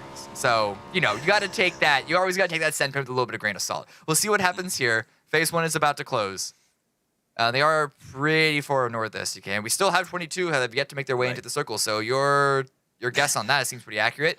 Relatively center as far as the circle itself goes, but with the water, you could kind of consider this a southern shift, but not too many teams are going to be caught off. Yeah, players were going to be, I think teams were very ready, because if this had been a hard shift, this circle becomes all about who moves the fastest, especially if it goes towards Pozo. With this spot here, we have a lot of ridgeline. We have the secondary sort of mountaintop where Trogloditas is. We have the Chumaceta fallback point. So we have a lot of options for teams to kind of dig in and hold out. Rajuau goes up on top of the hill, throws off a few shots, but remember, the car meta is still in play, and the reality is you can't just stand there and empty a magazine like the old days. And he immediately takes return fire and ducks back down. But smart play, sent a message, said we're here, and left well enough alone. And now 1PS going to look over the top of the road.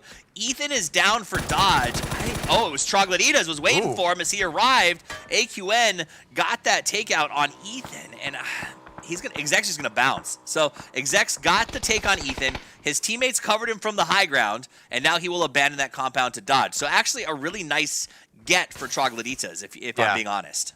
Yeah, I mean, it's a good call for Necro to try and leave once dodge got in. They dealt a little bit of damage. Dodge. I'm surprised that they didn't lose more than just one. And just driving through this valley between a bunch of different teams. And Troglodita's position is still strong. It's a 2-2 spread across a road. It's not the highest ground that we've seen in the circle, not by a long shot. There's some huge ridge lines that we see other teams on the very peak, the very zenith of. But it's definitely a playable spot that gives them arguably more options than a couple of these other teams. But Rumblers right now, they're eyeing down the Sonics, who are also taking some shots from a completely different area. Oh no, that's Corsac. That is Corsac way off on the side. But it looks like Just Too Easy also want to get involved.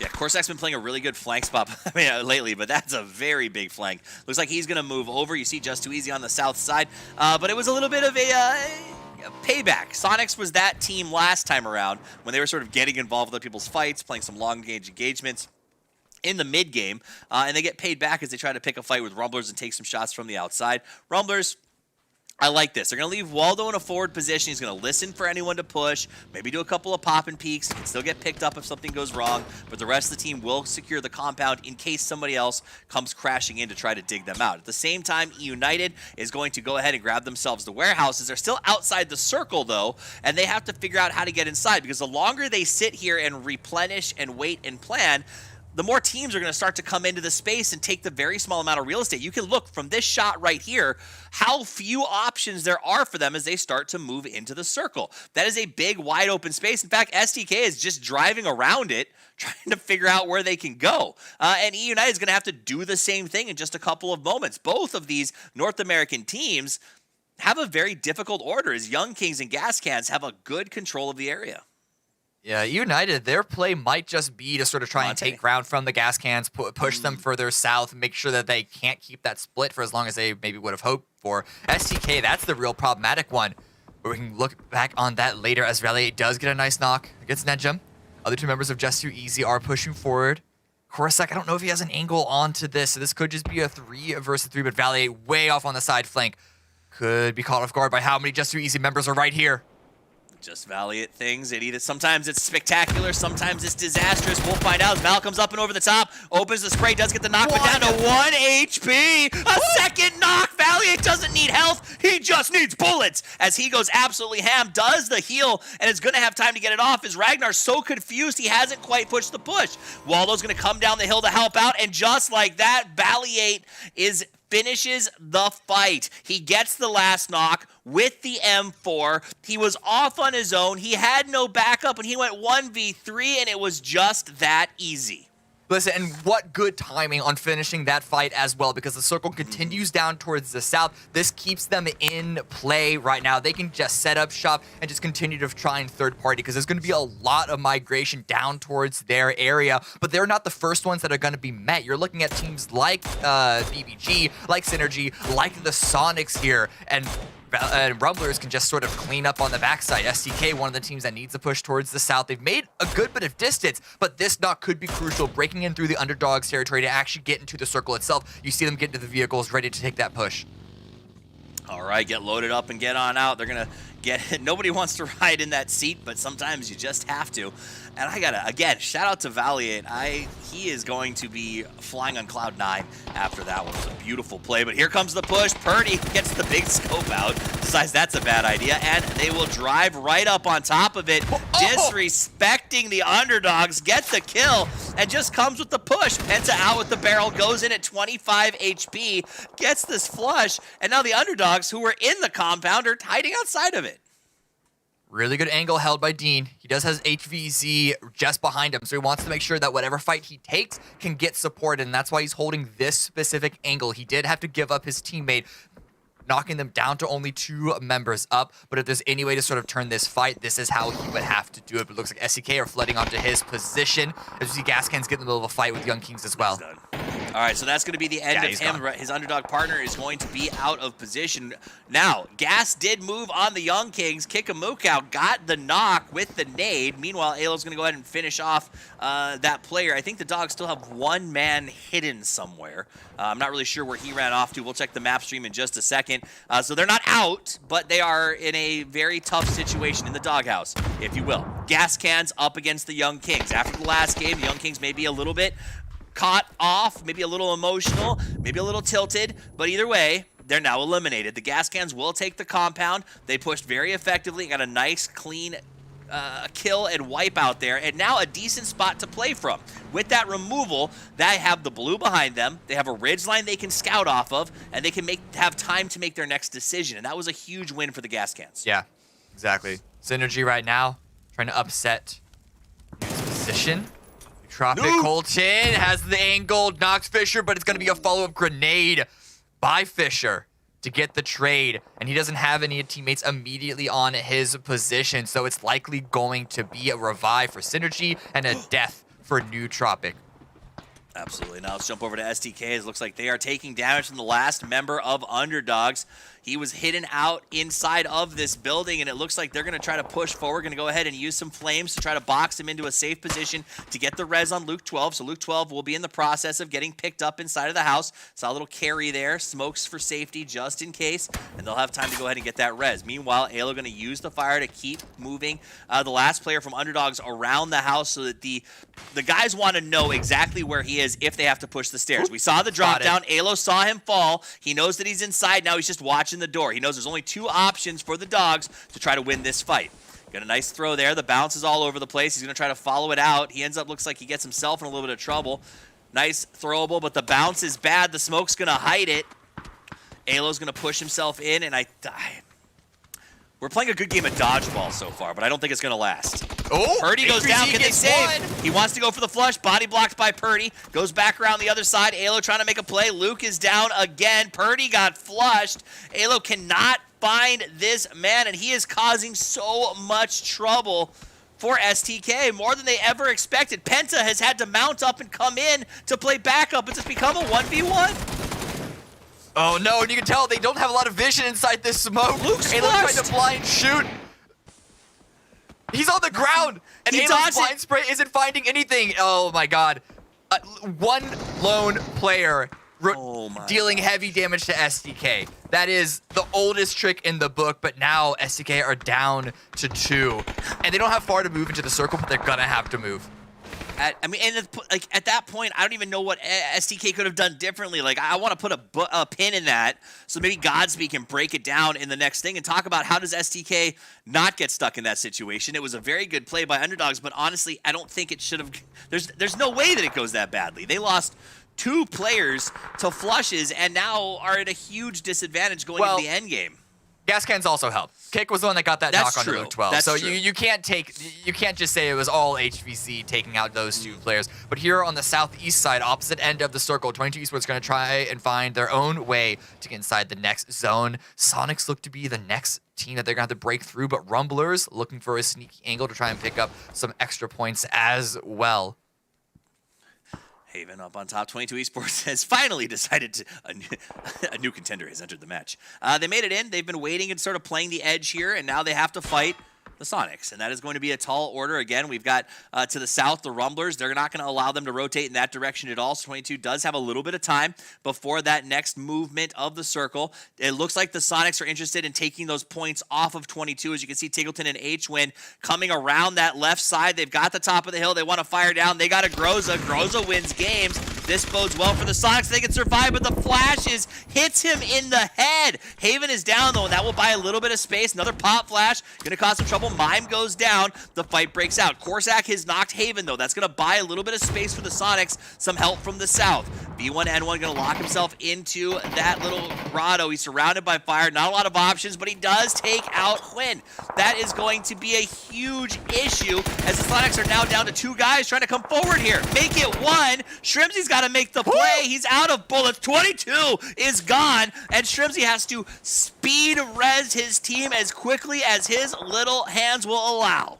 Oh no, you can see some extra shots still coming in. This is from BBG all the way on the opposite side. Pick 'em up the and completely run, other ridge. Run! Oh, so at least Tiggleton's gonna get revived. I don't know if H-Win is gonna be able to get picked back up. However, that's the big issue right here. The Rumblers, now that that fight finished, they can now try and move their way into the circle, and they're gonna be taking on New Tropic. Ooh, sad. STK goes out. That man is on fire. The Rumblers take some serious damage, and they continue to do so as Capitan just peppers them. Waldo can't get into cover. There's fire blocking the safe path. He wants to go for the fight. He tries to come in the door. He's down to 7 HP and going for the peak battle. This is what happens when there's just no other choice. Gonna throw a smoke down and try to buy some time to heal, but it's not gonna happen. When the Rumblers smell blood, there's just no option, and they are gonna drown in it. Beautiful play as they go down. Meanwhile, E United, another favorite in this event, is eliminated by Yaho, who has been playing very well today, Cam. Tiggleton trying to make his way into the circle. We already saw what happened to the Rumblers. There are just so many lines aside from the high ground, and they're going in towards the lower end.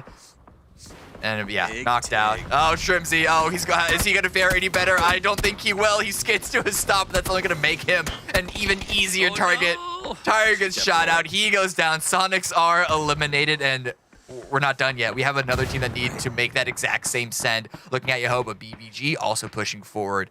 So the gas cans need to be aware. You know Niku's is prepared for this fight. Okay, they're equally as aware of this player from the gas cans being in this position. They take him out, no trade available, and they're just going to continue on this push. Yeah, BBG played like a pack of hyenas right now as they just circled the prey, eliminated, and pushed on to the next one.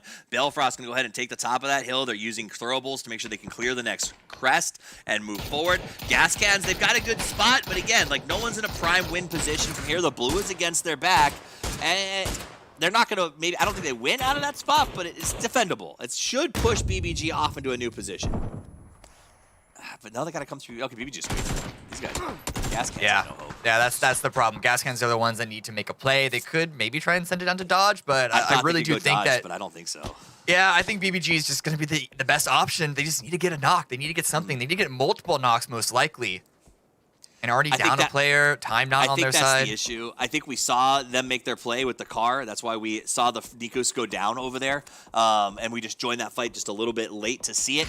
And that's totally fine. Now the gas cans are down to a smoking Murado and a prayer. That opens the door. If you're gonna go, you gotta go now. Adam's gonna get the throwables queued up, tosses a couple of smokes, trying to cover the left side as they'll push right along the right. The blue is beginning its transition here. The gas cans have to go. They can't take the car. The car is a death trap. Look at that thing already smoking. They're gonna have to do this on foot. At least they got rid of the anchor player, the Overwatch player. That's probably the best player they could have gotten knocked on the side of BBG for gas cans. I mean, a lot of utility being thrown back and forth. This does push, at the very least, BBG back. But again, they do have the advantage of being the ones inside the zone. They have the resources of positioning to give towards the gas cans. If they think that they're not going to be able to win this fight, they can pull away and find better, more favorable terrain. All right, let's take a look at the split screen. Is this the Gas and BBG going head-to-head, trying to fight what is essentially a loser's battle? Whoever comes out of this is still not going to be feeling wonderful about their situation, but the fight is important. The points are important. Hikerman goes up to the right side. That's another throwable out there. Takes the gas cans down to 2 versus 3. Adam going to go ahead and try to get a little bit of offense, maybe buy some time to get kick of Moo Cow up, but that is, again, going to slow down the gas cans' ability to get into the circle, and I'm not sure they have the time to try to finish off this res. Okay, they're going to go for it, and that's going to mean that as soon as he comes up, they've got to try to go up over the top, and BBG will also get their res in the meantime. Here comes the push. They're going to the top of the hill. Hikerman's moved up into a good spot. There's a trade. Greg and Hikerman back-to-back. BBG gets Vegas. Hikerman takes Adam down to Y kick of Moo Cow. He's going to go for the spray. Can't quite get it. The prone man is just too strong, and while he did put in some damage, it wasn't quite enough. BBG is down and crawling. Balefrost going to ditch the car and try to run in to get those reses. A good fight by BBG and gas cans. Honestly, hard to take it away from either of those. Yeah, but especially good by BBG. Hikerman saved the day. Balefrost went all the way back to get the revive onto Honey Badger. So they still have 4 up, and they have the high ground. Sure, they're not in the center like Synergy are, or even, I mean, Bing Bing Boom here, or in a dip just trying to hide out. But this, I wouldn't be BBG extend this into a really favorable endgame. And now, while we watch BBG, the other thing to keep an eye on, if you're looking at the map, if you're looking at the stream right now, in the distance is that Synergy logo. They were able to do what they do best, which is find a compound that is strong.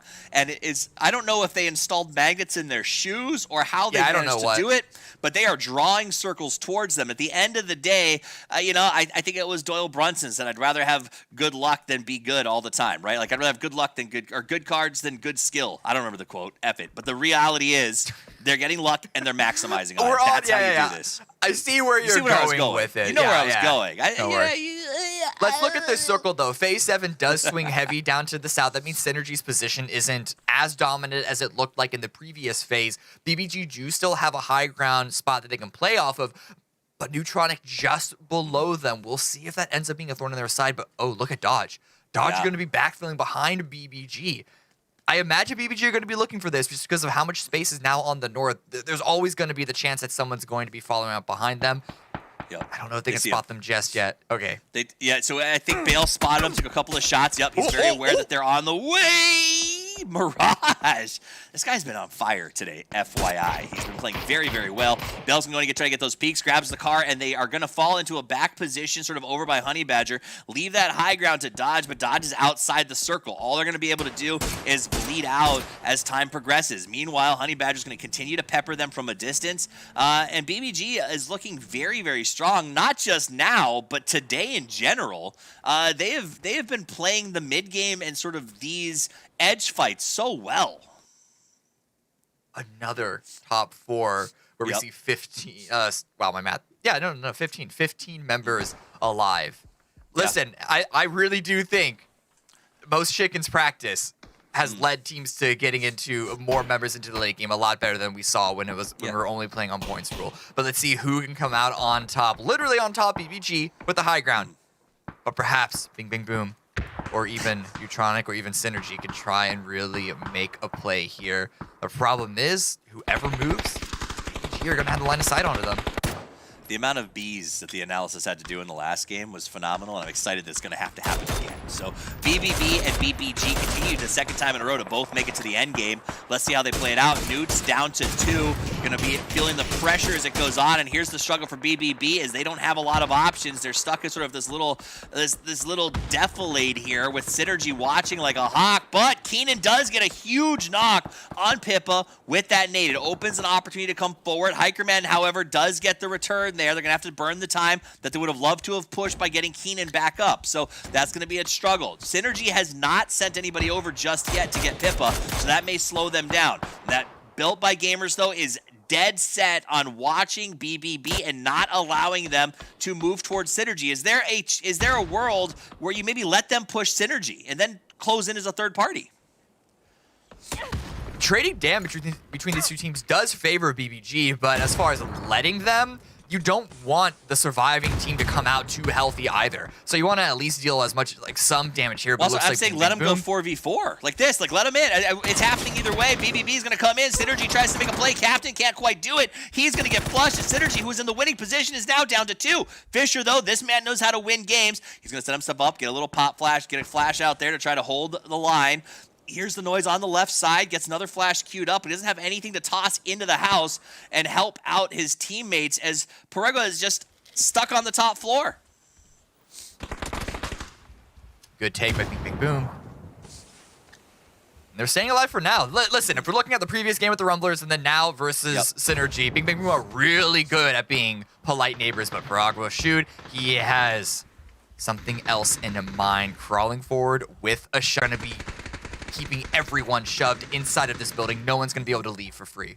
They're playing very, very cleanly, and that's so BBB took the building. They had to spend a lot to take it, and they are still fighting with the last member of Synergy. Synergy can be happy with a third-place finish, I can assure you of that, but with only 3 kills so far, they're going to want to try to get one more. The trench not going to pay off. Down he goes. It is now another 4v4 as we kick off a showdown, but this one a little bit different. If the Young Kings had the high ground last time, it was a molehill compared to the Everest that Built by Gamers is on for this one, Cam. Thought all 3 players were...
Game beats gamers in the battle of Bing Bang Boom versus Built by Gamers, bestowing the better B after that last round. And guys, that was a lot of action going, but there's no brakes on the train that we're trying to go through right now. You can see I've got Poro, I've got Godspeed with me. That's fine and good, but you know what we need to get to right now? Let's look at some highlights. The next Highlights, game? baby. Oh, okay, highlights. Oh, yeah, We'll do highlights. Let's By get the in way, don't think, all right, Yeah. Michael, if that even is your real name, that you're gonna get away with the stash. Okay, we've noticed the stash, and I'm bringing it up. I don't know what you're talking about. It actually looks really good. No, I think it looks great. I just thought I could throw that out there. Anyways, back to the game. Shut up. Talk to me about these highlights, Mike. Just talk to I'll me talk about to you them. about Valley 8 1v4ing just for fun. Just too easy. I don't know. It's one of the two, but they got absolutely roasted by that young man. But that's one of those Valley 8 plays where you're like, okay, now I see why he does go out by himself and play by himself. Of course, he also died by crashing his own car a million miles away from his team a little bit later. But we don't talk about that. We talk about the 1v4. Yeah, we do talk about the 1v4, and then this one actually kind of hurt to watch as well. The one that we just saw between Alo and STK.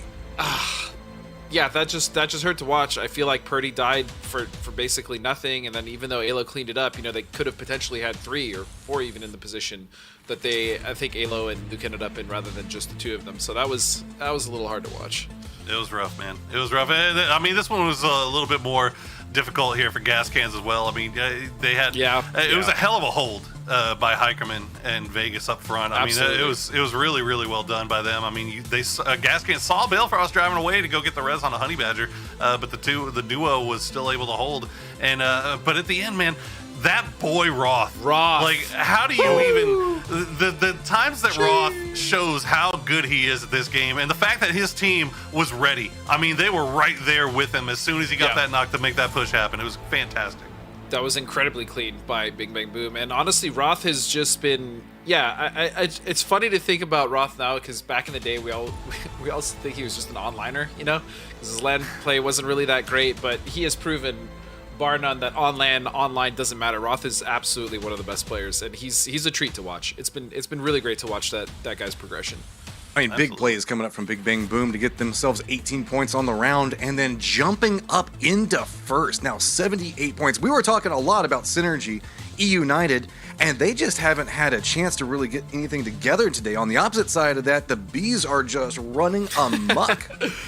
Killer bees on the swarm, but look, no, hey, Synergy had that center compound again, right? We were talking about it early. They had that weird 2-2 split. I thought it was a little bit weird. You really liked it, Godspeed, with the high and the low. It ended up working out for them really well. They ended up taking the low. They ended up getting circle favor for a long time, but then they just couldn't prevent the push. There wasn't anything they could do against that Bing Bang Boom push, and it was Bing Bang Boom that did push them there at the end. It was. But again, Synergy just showing that they're still playing MC format pretty much here. I just like the proactivity, the fact that they chose that position, that split, even though it is a little risky. Again, it's just the fact that they were planning for the next circle. Like, okay, if this shifts off, we can easily just go to the other pair. We could also cover them fairly well. And so, again, Synergy is just showing that their macro play is just on point. It's so good. Well, we're starting to move through the games today, and we're trying to get you into the next one as fast as possible. You can see down the bottom, we still got one more Miramar, and then we're going over towards Erangel. It means the fact that we're trying to get in. I think that just a few moments, we should have the game set and ready to go. So, Poro, I gave you the last little bit of words last time. Godspeed. What do you want to be looking at before we go into this next round? I would really, really, really, really just... I want to see Just Too Easy do something. Like, besides just getting wiped by, like, a single member. No, honestly, like, I just want to see this team, at the very least, have something... Just, at the end of the day, get a few kills, maybe get, like, a decent top 5 finish, or just some form of momentum to get them off the bottom of the leaderboard, because it's just looking like they're not a factor in this lobby, and I don't want that to happen. So, Just Too Easy, please, just do what you can. Change it up if you have to. I've got to give a shout out to Luke, who just sent over a whole bunch of stats saying the fact that BBG had 26 kills at the start of the day, now presently at 43. They have over doubled their damage in these last 2 games and have been unrelenting the entire time that they've been pushing through this. United is second on damage and has now been usurped by them. So this is a hell of a start to the day, and we just got to see if that momentum can keep on trucking with them, because we've been seeing them be very, very active. Do you think it's just a Miramar thing? Do you think it's circles, Poro? What do you think that's the key component of what's like happening with them at the time? I mean, so far the circles have been doing them favors, but they're playing a really effective edge style right now. I mean, they're kind of reminding me a little bit of Oath in last year, like whenever they started playing that edge style and started a lot of success with it. And right now, being built by gamers. I can see they almost got me. Bing Bang Gamers. They definitely are running on all cylinders right now. Now, if they can keep that going, that's the question. Okay, guys, we're moving into game. We're going to go ahead and throw it over to Cam and Toffees to take us into round number 3. Well, the Bees are on the track as they have been absolutely killing it today. I love that the guys have just referred to it as the Bees, and I fully embrace it going forward, Cameron. But it really has been a big day, in particularly for BBB. Yeah. They've been playing very, very well. 2 top 4s, a much better day than yesterday. Honestly, it's kind of what I thought STK would do instead. Well, like I said, you can never expect SDK to start suddenly performing on a different gear until it actually happens. I think it is going to happen, like at least by the end of this weekend, if not next weekend. Yeah. The problem is I can just never tell you when it's going to happen. But no, Build by Gamers and Bing Bang Boom, both these teams have been performing very, very well. And these are 2 rosters that were never like the top teams that we expected from the Americas as a whole, or even North America sub-region. But they're always sort of like just outside. Is it going to happen? Can they sort of take over? And if they continue to play like they have been, then I really do think we're going to finally get a consistent contest against like the powerhouses of Sonics and United. It'd be nice to see. I mean, the reality is, if you really want to break it down, outside of just sort of the Americas, we want to win the international. We want to go to PGC and dominate, and that's the reality. Can I say furious? I was pretty mad, to be honest, about how PGC went, based on the expectations we showed up with for the Americas.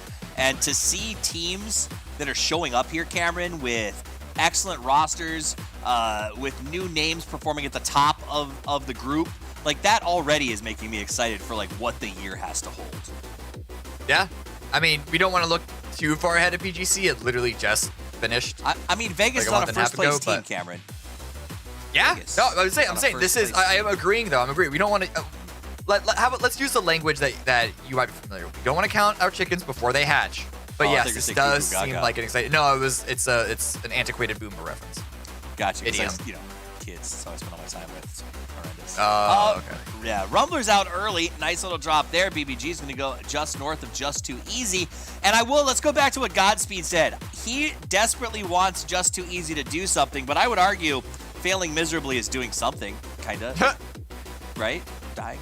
I think he's asking for something different, something new and unique. But okay, this might not be the Just Too Easy hot drop that we got teased. But this is multiple teams. These teams are all trying to go to Los Leones except for United. But yeah, Kickstart's finding a weapon. Let's see if we can do something with the VSS. Vehicle has been taken by Pip, but he's able to get 1 roadkill. But he can't stick around because of that VSS, so if he keeps doing this, he might be in trouble. Nice little play. Kickstart kicks it off right. Drops kill demo, and then goes for the steal. What a jerk face. So that's going to be play. That's the play. He didn't even go for the flush here. He's like, I'm going to go for that steal. And just like that, Trogloditas is, sucks to be them, I guess. And they're still in it. They're still with United down at the bottom. Pippa's still trying to get this kill, and he's done some damage. He does finally knock execs, but again, can he stick around and try to go for the flush? He's going to have to yield it. There he goes. The rest of the crew comes in. They finish the flush, and they're going to drive away, but Synergy already starting slow, and for this team, I think that's not great news. Kickstart, though, not content with just letting them get away. It's not every day you see the win used for picking people off out of cars, but early game, it's an amazing. I mean, honestly, getting a VSS and a win to start is pretty impressive. I mean, at the very least, we saw different angle, but still surrounded though. His team isn't really allowing to give him distance just yet, and a lot of vehicle usage still by Synergy. They got to go find some place to loot up though. That's the big problem. That was a wild amount of players all going for, I think, 2 vehicles that just went badly for everyone. So that said, though, or not everyone, I should say that Synergy got away. They got 4 out, right? United seems. How did they walk away from that one? I didn't actually. They got 4 and position. So at the end of the day, really, it was just Trogloditas that. Sad for them, and it's frustrating too because they're a team that I expected more from. That's another team, Cameron, that I thought to myself, Trogloditas. These guys were really strong in PCS last year. They seemed like they were improving. And so far, they feel really weak here in the grand finals. But that is to say, will they turn around? They are one of those teams that has the ability to pull out something out of nothing. Is that going to be what happens this time with Rusty stuck in a building by himself, surrounded by United? Probably not. Yeah, he might get one. I mean, you're right. Probably not. But yeah, he might get one. Trogloditas, they're no strangers to very chaotic plays. It's just, it's unfortunate that we haven't really seen it happen. It's also just yet. possible, I guess, that he just gets away with this because the reality is where he is not a great area, right? Like, E United cannot justify waiting him out or bringing everyone in here to dig him out when the reality is they need to go loot. They need to get this game going. Our count's at 133, and they still are only just now heading off to their loot spot. So they may leave, and Rusty could just play Hyper Snake and try to get to the late game.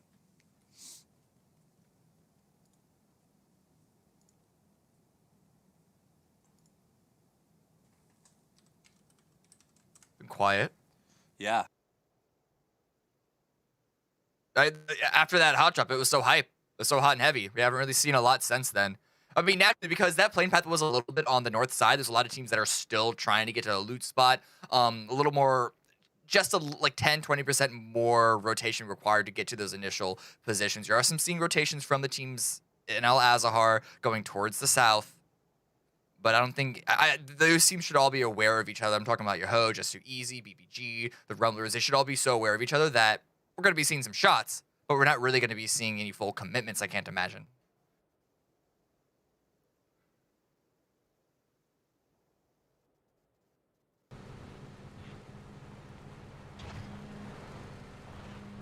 To go right now. Also finding the way into the circle.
Some say character is forged in the heat of battle. Others say it is only revealed. But I don't need to tell you this, because you're a survivor. Your choices define you. They make you. They reveal who you are. You know how to take that shot, risk it all, and drop in fearlessly. Straight into the unknown. Straight into what may seem like a hopeless battle. But you have confidence in your insanely accurate controlled spray and your smooth, effortless melee weapon skills. You are a fighter. And you are no mere Groot? You're thinking 20 moves ahead. Extra ammo, a fully kitted weapon, plenty of meds, and the wits to gather it all while staying ahead of the circle. That's your endgame. Patience is perhaps the most difficult skill to master, but master it you have. Waiting for the perfect moment to spring your trap. That perfect headshot, a C4 ambush, or yes, even a quiet closet with some tempting bait. In freezing snow, in burning heat, you have pushed beyond the limits of endurance. Here, every choice has consequences. Here, every fight could be your last. But I don't need to tell you this, do I? Because you are a survivor. Be the survivor you were born to be. The choice is yours.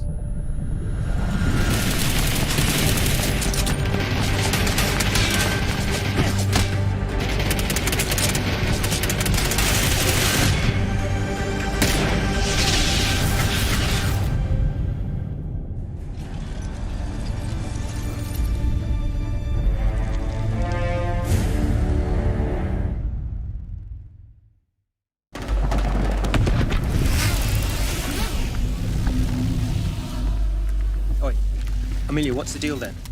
2 up top, 2 downstairs. All right, so we just go prancing in the front door as per usual then, huh? Not today, hermano. We must be like ghosts.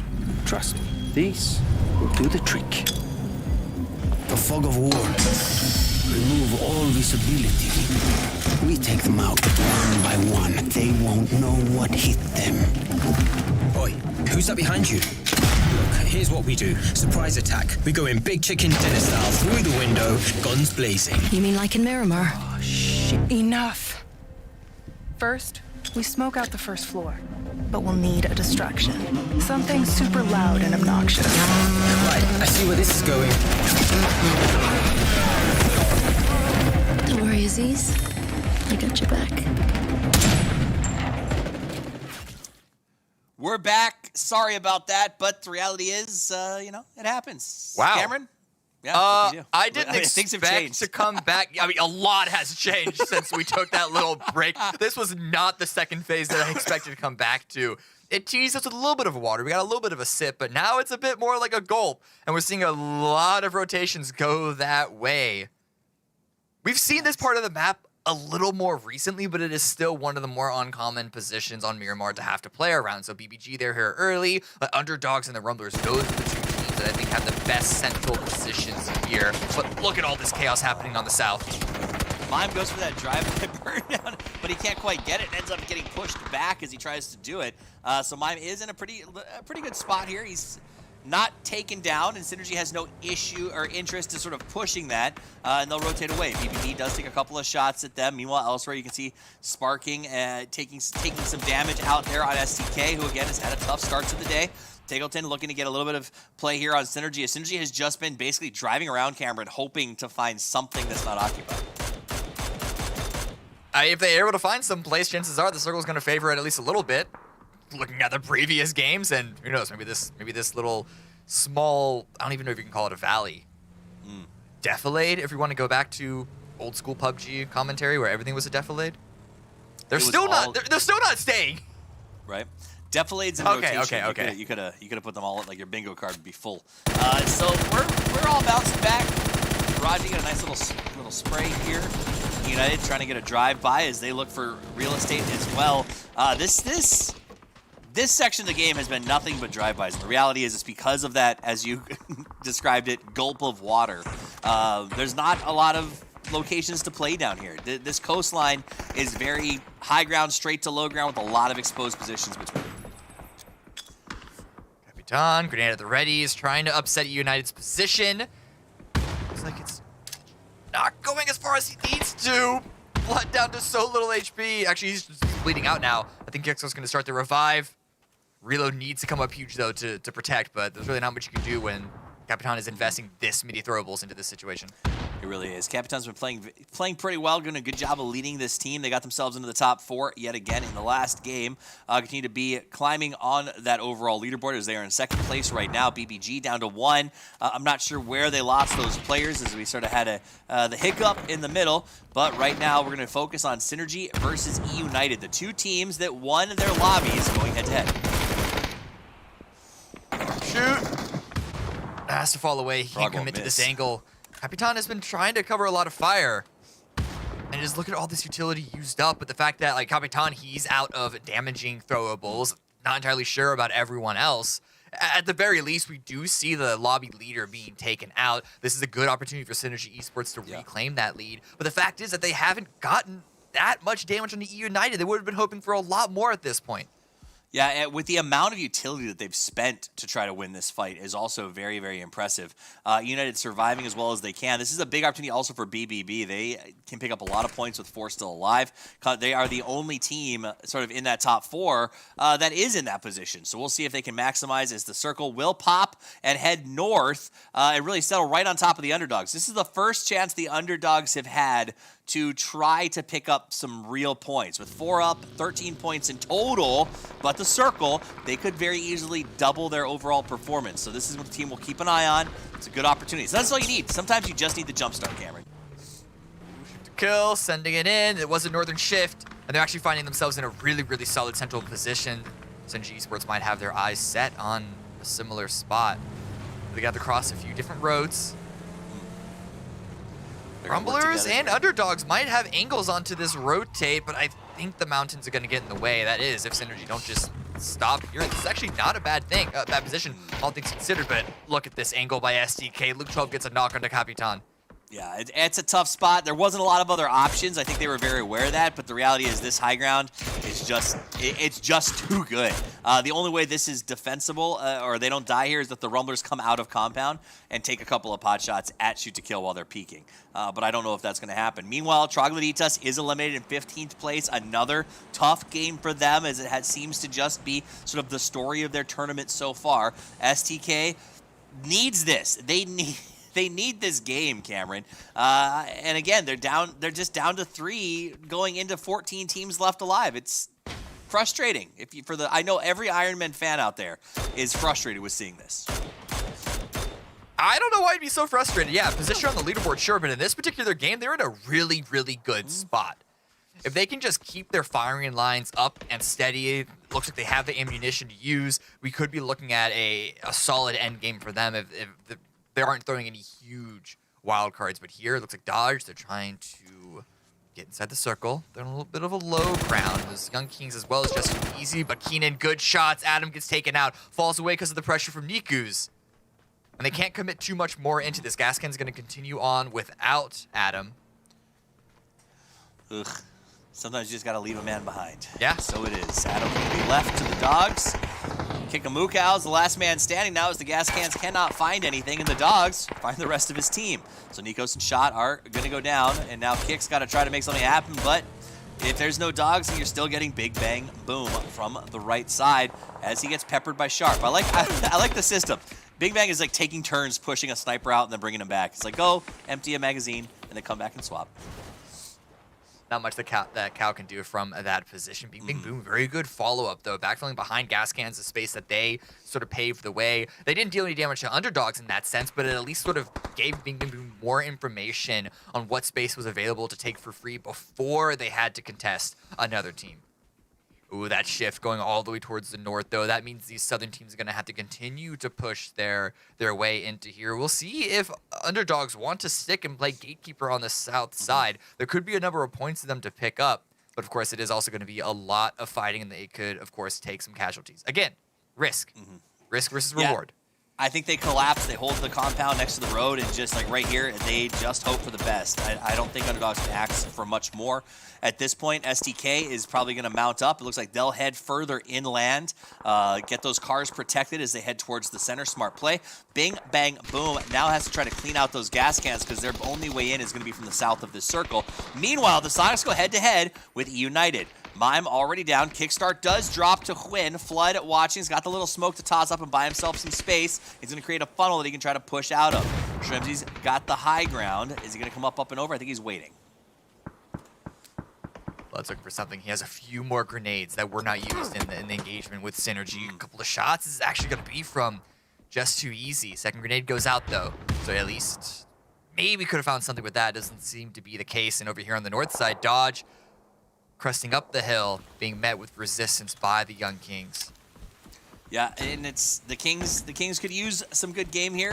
Dodge has been pretty consistent. They've got 4 up, no kills on the board yet in this game, but look for them to come up over the top here pretty aggressively. The Young Kings have spread out to surround the push point. The problem with that, though, is if they get a knock here on the mid to, say, Flux, it opens the door for Dodge to really come in and just close down 1 FPS. So we'll see how this goes as Cherry gets himself throwables up over the top. The stun will slow down the progress. It's going to wear off, and Cherry will keep pushing forward. Ethan takes some damage there as he tries to go for the spray.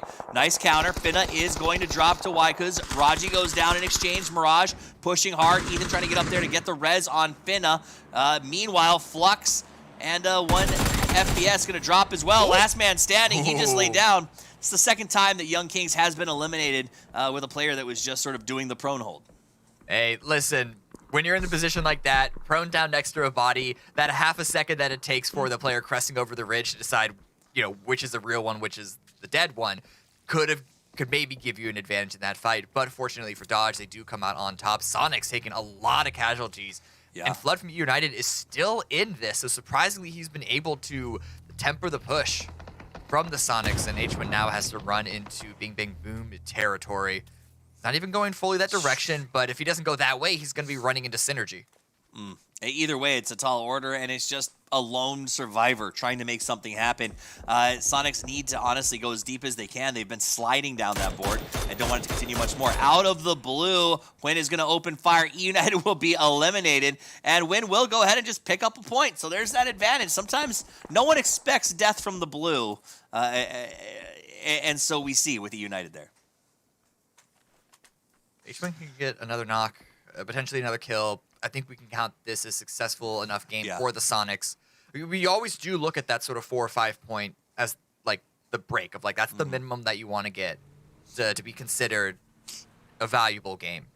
Absolutely. But there is a lot of teams, a lot of potential crossfires that he's going to have to sort of weave his way through to have that opportunity. Right now in the north, Dodge re-rotating their positions. Just Too Easy. That was the team that was actually looking in that direction. Decided to come down towards the south, post up against the Rumblers as we see the circle stay towards the center. If Win had a grenade, he'd get 3 more points right there, but I don't think he's going to be able to do that. Gas Can goes out. Nootropic getting a good kill there in a game that they are going deeper in than they have been. Can they get the res? This could be a good pickup for them. A lot of folks were saying they look forward to seeing what they bring. By the way, Win made a push. He went up over the top and got 2 knocks, but ultimately goes down. He was literally a couple of HP away from wiping Synergy by himself. Corsac, shots on a rotating team. Just Too Easy trying to get themselves in front of the Rumblers and cut them off from their line into the circle. Good play by them. Grenades coming out from the Rumblers aren't exactly upsetting Just Too Easy's position, but it's going to be the grenades from STK. Just Too Easy thought they were going to be against the Rumblers, but then Mama Bear of Shoot to Kill are going to be taking care of them from the backside, and now it's just a rough position for Just Too Easy. Corsac out on the edge yet again, goes up over the top, and the res can't happen because death beholds him as the Rumblers go ahead and eliminate Just Too Easy in 10th place, and Corsac doesn't even lay off of the fight, immediately turns left and peppers Dodge as quickly as possible. A pile of loot awaiting him for replenishment. He is down to 17 bullets in the can and 42 in the mag for that barrel, so he needs to take some time and go there and get reloaded. All of this right now. One member, Neutronic, has already been taken out by how the last remaining member of Gas Cans before he got eliminated. And all of this with the knock on to Leda. It's going to be huge. Colton, as a solo player, can he do much? Wait, is that? Oh, okay. That Lampola was in the middle of BBB, but he's now been taken care of. Looking at 8 teams alive. Now the progress shoot has gone down to the blue Synergy, not wanting to give the last few points that they themselves were to any other team. All right, Valley is going to go ahead and get himself healed up. Rumblers up on the high ground. Dodge is in a pretty good spot here regarding the circle. Take a look at the shift. It looks like we're going to have 22s in the center, but they don't really have the... You say it's they, it's Vinny. Right. It's one. It's just Vinny. But you know what? It's all about the survival. The longer that Vinny lasts, the more free points he gets. Because at the end of the day, once you're down to 1, all you can do is try to sit there and hope to play spoiler or wrap up a little bit of extra. So it's like we saw Hwin do it. Great lone survivor. You got to do what you got to do. This is not a great shit for Vinny, though, because Dodge might have their eyes set on that exact compound that he's hanging out in. I think we see a battle for that little mesa there to the southwest of Vinny. If Dodge, though, bumps up, like you said, against STK or Rumblers, that church is the best play for them. Newt's actually going to be pretty comfortable sitting there and playing this one out. I don't see a lot of people pushing Colton. BBB's in a good spot south of the road. It is going to be, I think, kind of quiet around the circle with the exception of that STK, Dodge, Rumblers, and then maybe even Yahoo if they decide to come north instead of push into the open area. Shoot to Kill are in a good spot. It's just the fact that they only have 2 members, which is the struggle for them. The reason why they're playing so hidden is because they want to force the teams to overpush to have angles onto them, which they're hoping, crossing their fingers, that gives another team the opportunity to sort of give them some secondary defense, some third-party defense. Is why they're not posted up directly at the edge of the circle to keep the Rumblers out. The best way for them to win this engagement against the Rumblers, if it does come their way, which it likely will, is for another team to also get involved. We can see the Rumblers sweeping around everywhere, trying to get as much information as they can. They seem to be somewhat aware that underdogs are going to be in that compound. It's Shinboy just below them that's sort of the big question mark. But Dodge, they don't have eyes on Vinny's compound. They have eyes on that hilltop that the Rumblers are now hanging out on. Looks like Dodge is very aware that something is in the offing as Ethan keeps an eye on it. You hear the Rumblers coming up over the top of that hill. Luke and STK stuck down inside of their little ravine. We see the first interaction, bullet exchange from Corsac, and now the fire is going to break out. Ethan tries to go forward, gets a nice little shot there. Lowe's going to queue up the grenade. Getting the throwables tossed up and over. The question is, do you think Rumblers push this or they back away? They've got the circle they can hold. They kind of have the circle, but it's really not much. I think Rumblers in a tough spot. Where do you go? There's more impetus for Dodge to make those movements. Corsac with a great angle takes Finna out. Los HD is trying to play on the offside. He's taking some damage that is forced to fall away, though, because there are some other teams that have the angle onto Rumblers' position. But look at the blue coming in. Look at the blue pushing it onto Dodge. They're trying to go for the revive, but it might not be possible. They should get off just in time, but that means they're going to have to just open up and run. The Blues rubbing shoulders with it as they aggress forward. They're going to play the line. Rumblers thought they might cut in. I think he was caught off guard. Valiant was in the process of switching to a throwable. Ends up going down, opens the door. Cherry drops to the underdogs from a distance. Luke 12 drops his lows from behind. Corsac gets Mirage. Luke 12 gets involved as well. Both of those teams suffered losses to everyone else. Corsac's trying to go the revive, but it's another grenade from STK to take the Rumblers out. This is exactly what I was talking about. STK were playing so safe that no team could push onto them for free, and we see Dodge and the Rumblers blow each other up trying to get into the circle. 6 teams remaining. STK have a little bit of freedom to move around. We'll see if Shinboy can't be a little bit of a backstab, though, because he is going to have to go in that direction. Yep. Their eyes are currently set on the underdogs. And the reality is there's a good chance that BBB is going to have to push up against the underdogs. Yes, they are. They waited. Roth goes down. The underdogs come as 3, moving as a pack. They're going to flush Roth and keep going forward. Can they keep the momentum going? HVC getting shot from the right side. He goes down to 2 players for the underdogs. They try to make a play forward. Armor Track already down to about 3 HP. Keenan going to toss out a throwable to try to stop the progression of the last player as Zera's going to be locked in the background. Luke 12 smells blood and wants his share.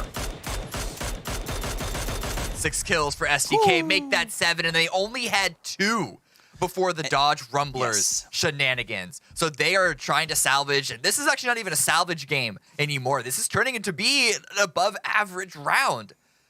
We'll see if they can take the win, though. The one thing in their way is that there's not a single healthy team. In fact, 2 is the most that any team has. Yep.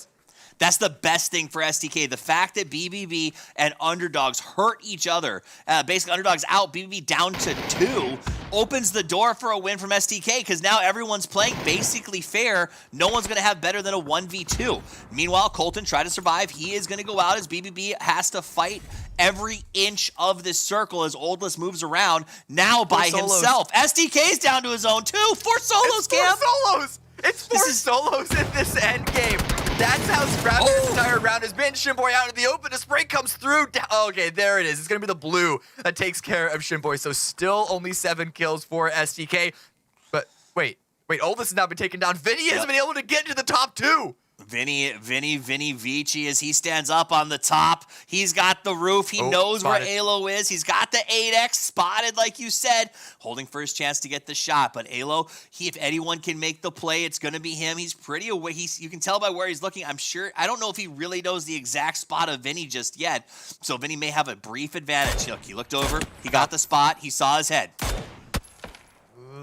A lot of long-range shots. This is not the territory that Alo is most known for, but he is still a huge threat at these long-range 8x engagements. A little bit of damage back and forth, and the circle does go in Alo's favor. Vinny is going to have to move.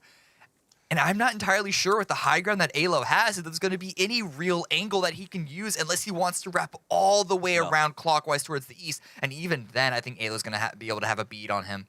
The only thing that he can possibly do is try to come out the front door, stay low behind those buildings, and maybe get into the one shack that's just on the edge. He's going to go ahead and try to make that play. He'll take a couple of shots from Alo in the process. He'll get down behind the ridge line. Actually, there it is. The ridge should allow him to get almost all the way to the circle and force Alo to have to come down as long as he doesn't overpeak this one. He is in the circle. So Vinny is now inside of the white line. So is Alo, but they're right back to the same peak battle, Cameron. Yeah. Just in a different spot. Yeah, they're moving slightly closer to each other, but the situation that looked almost the exact same. Look at Alo's armor. He's down to an empty vest and an almost completely empty helmet. And so the toll on the gear has been going up as these two players just continue to try to tag each other with the minis. Vinny's got a much better armor situation as he tries to get that peak up on the top. That may buy him one extra shot. And utility, you're right. Wow. So has somebody been sitting in the church the whole time? Yes, actually. You can tell, but absolutely, he's got 4 grenades. He's got 3 smokes. In total, we're looking at 9 throwables as he looks to engage. The only advantage Alo's got from here right now is that's too far of a throw. Now, that said, he's got enough smokes that Vinny could start moving himself forward, but I think he wants to wait to see what happens once the circle closes. You'll see Alo is being a lot more active with his peaks than Vinny is, Cameron. Blue's closing in. Vinny's trying to lean back towards. Oh, look at Alo's throwables. Yeah, he's got a good number 2, and actually he could try set the world aflame and light that little dip on fire. I think with the height that he has, it's possible, but he doesn't want to waste it because it is a little bit of a gamble, a little bit of a Hail Mary. Instead, he's going to slowly sneak down this hill, dropped a couple of smokes, and smokes are coming out from Vinny too, so that's going to be the go signal for Alo to get ever forward.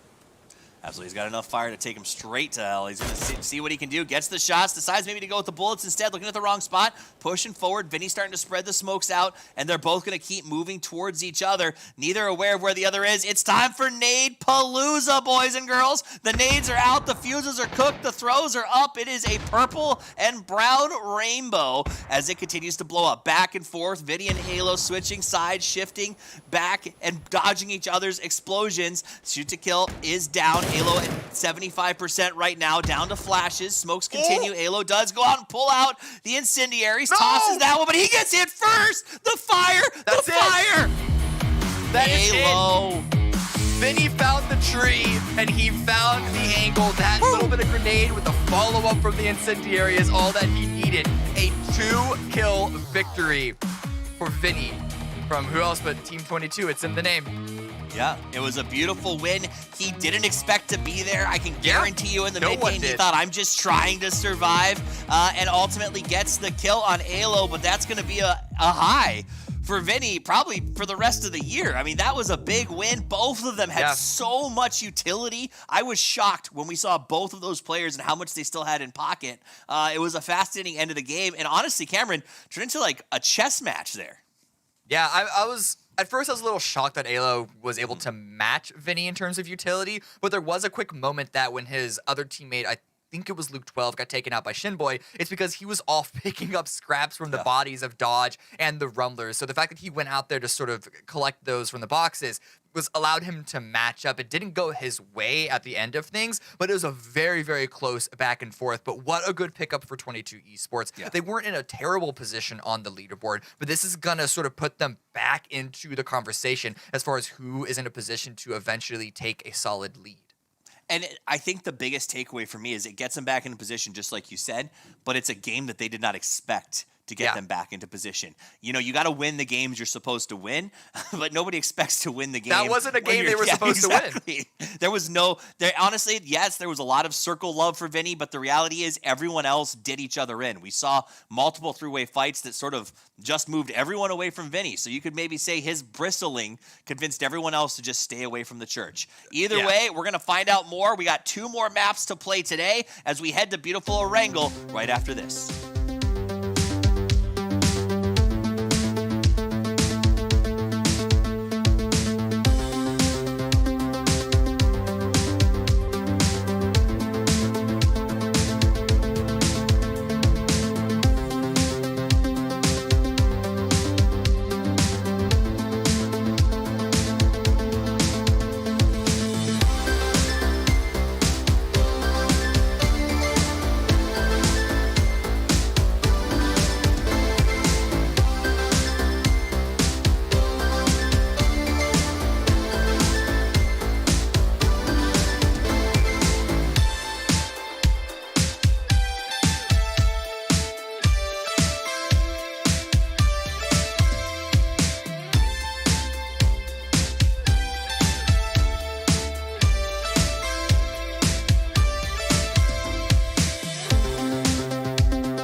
longest 1v1 in recent history comes down between 22's Vinny and Alo. As you can see, nobody can see what's going on, just rough ideas.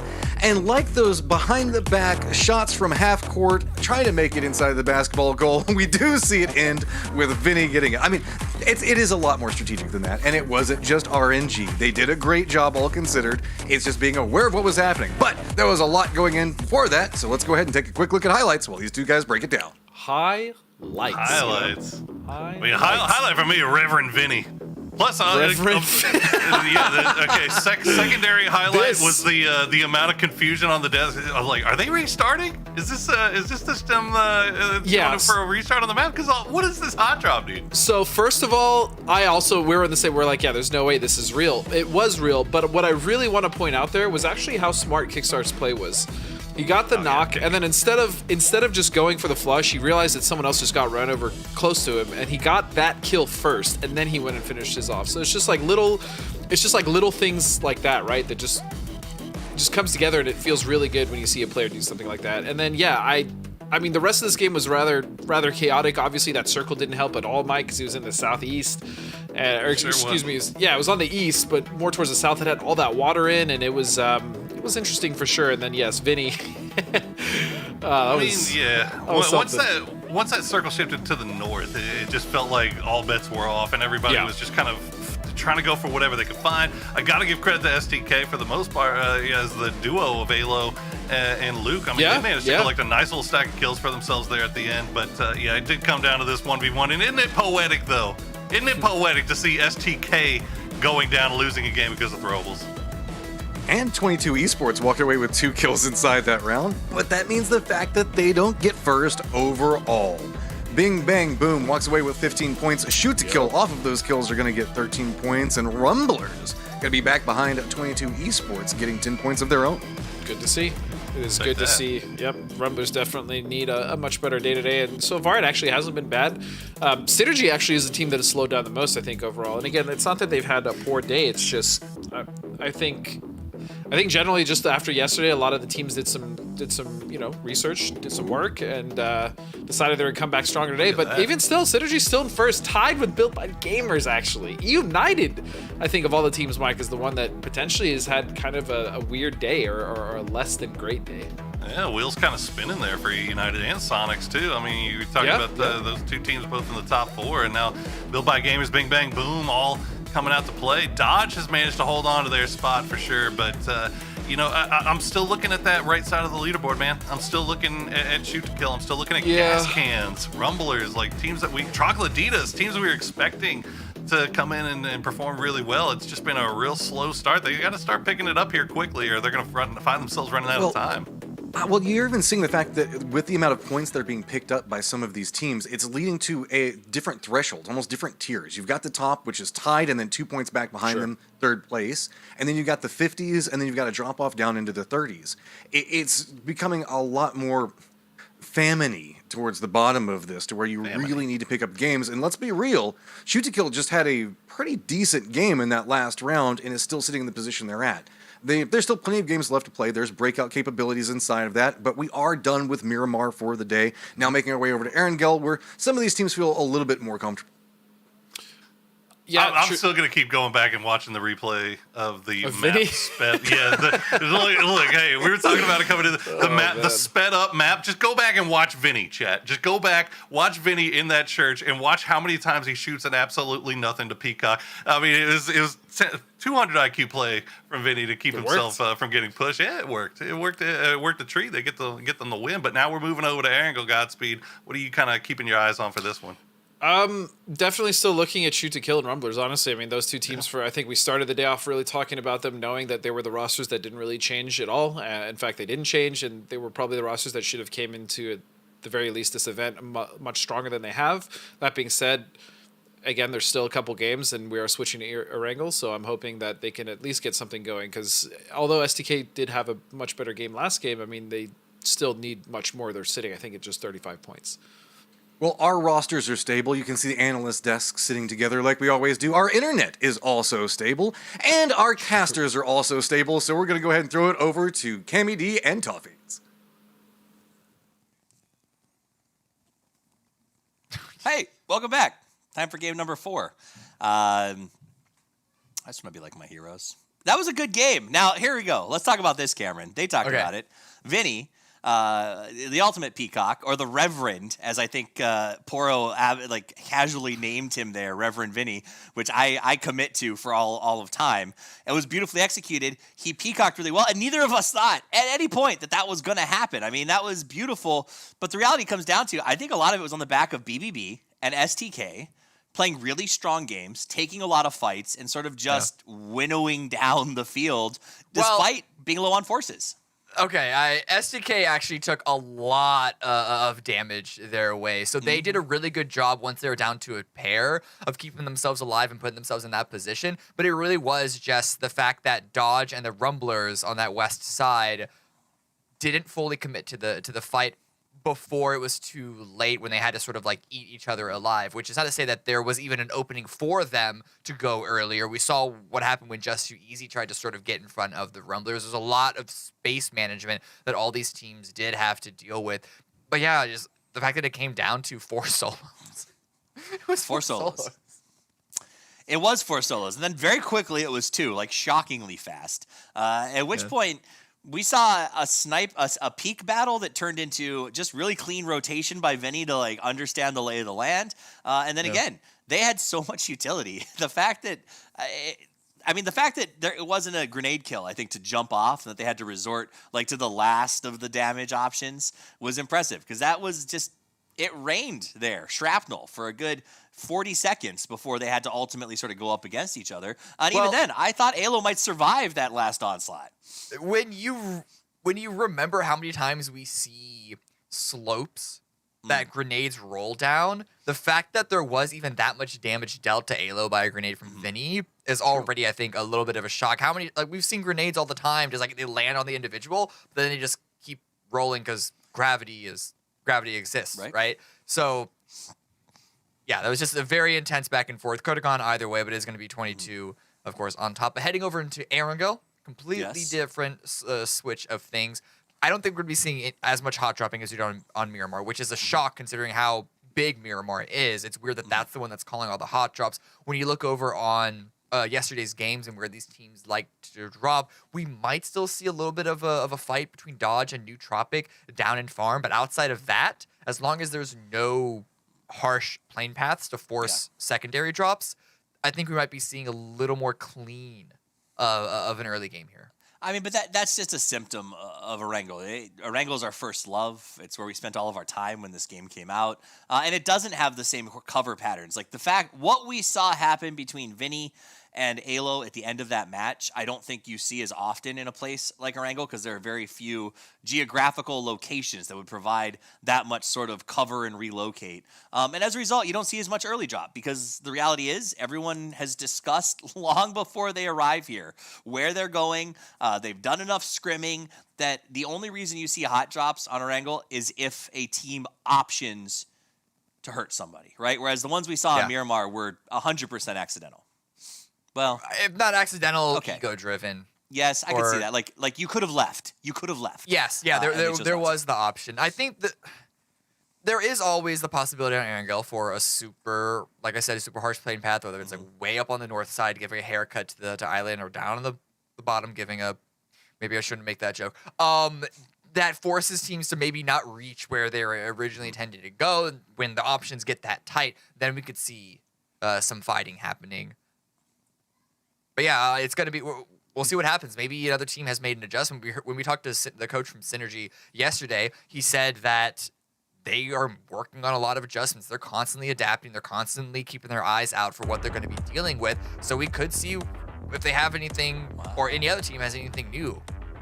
So we have a minute or two before we get into the game. We're waiting for our last player to board the plane, and while he does, let's take a look at the kill leaders. This is overall for the games that we've seen so far as we head into our last 2 of the day.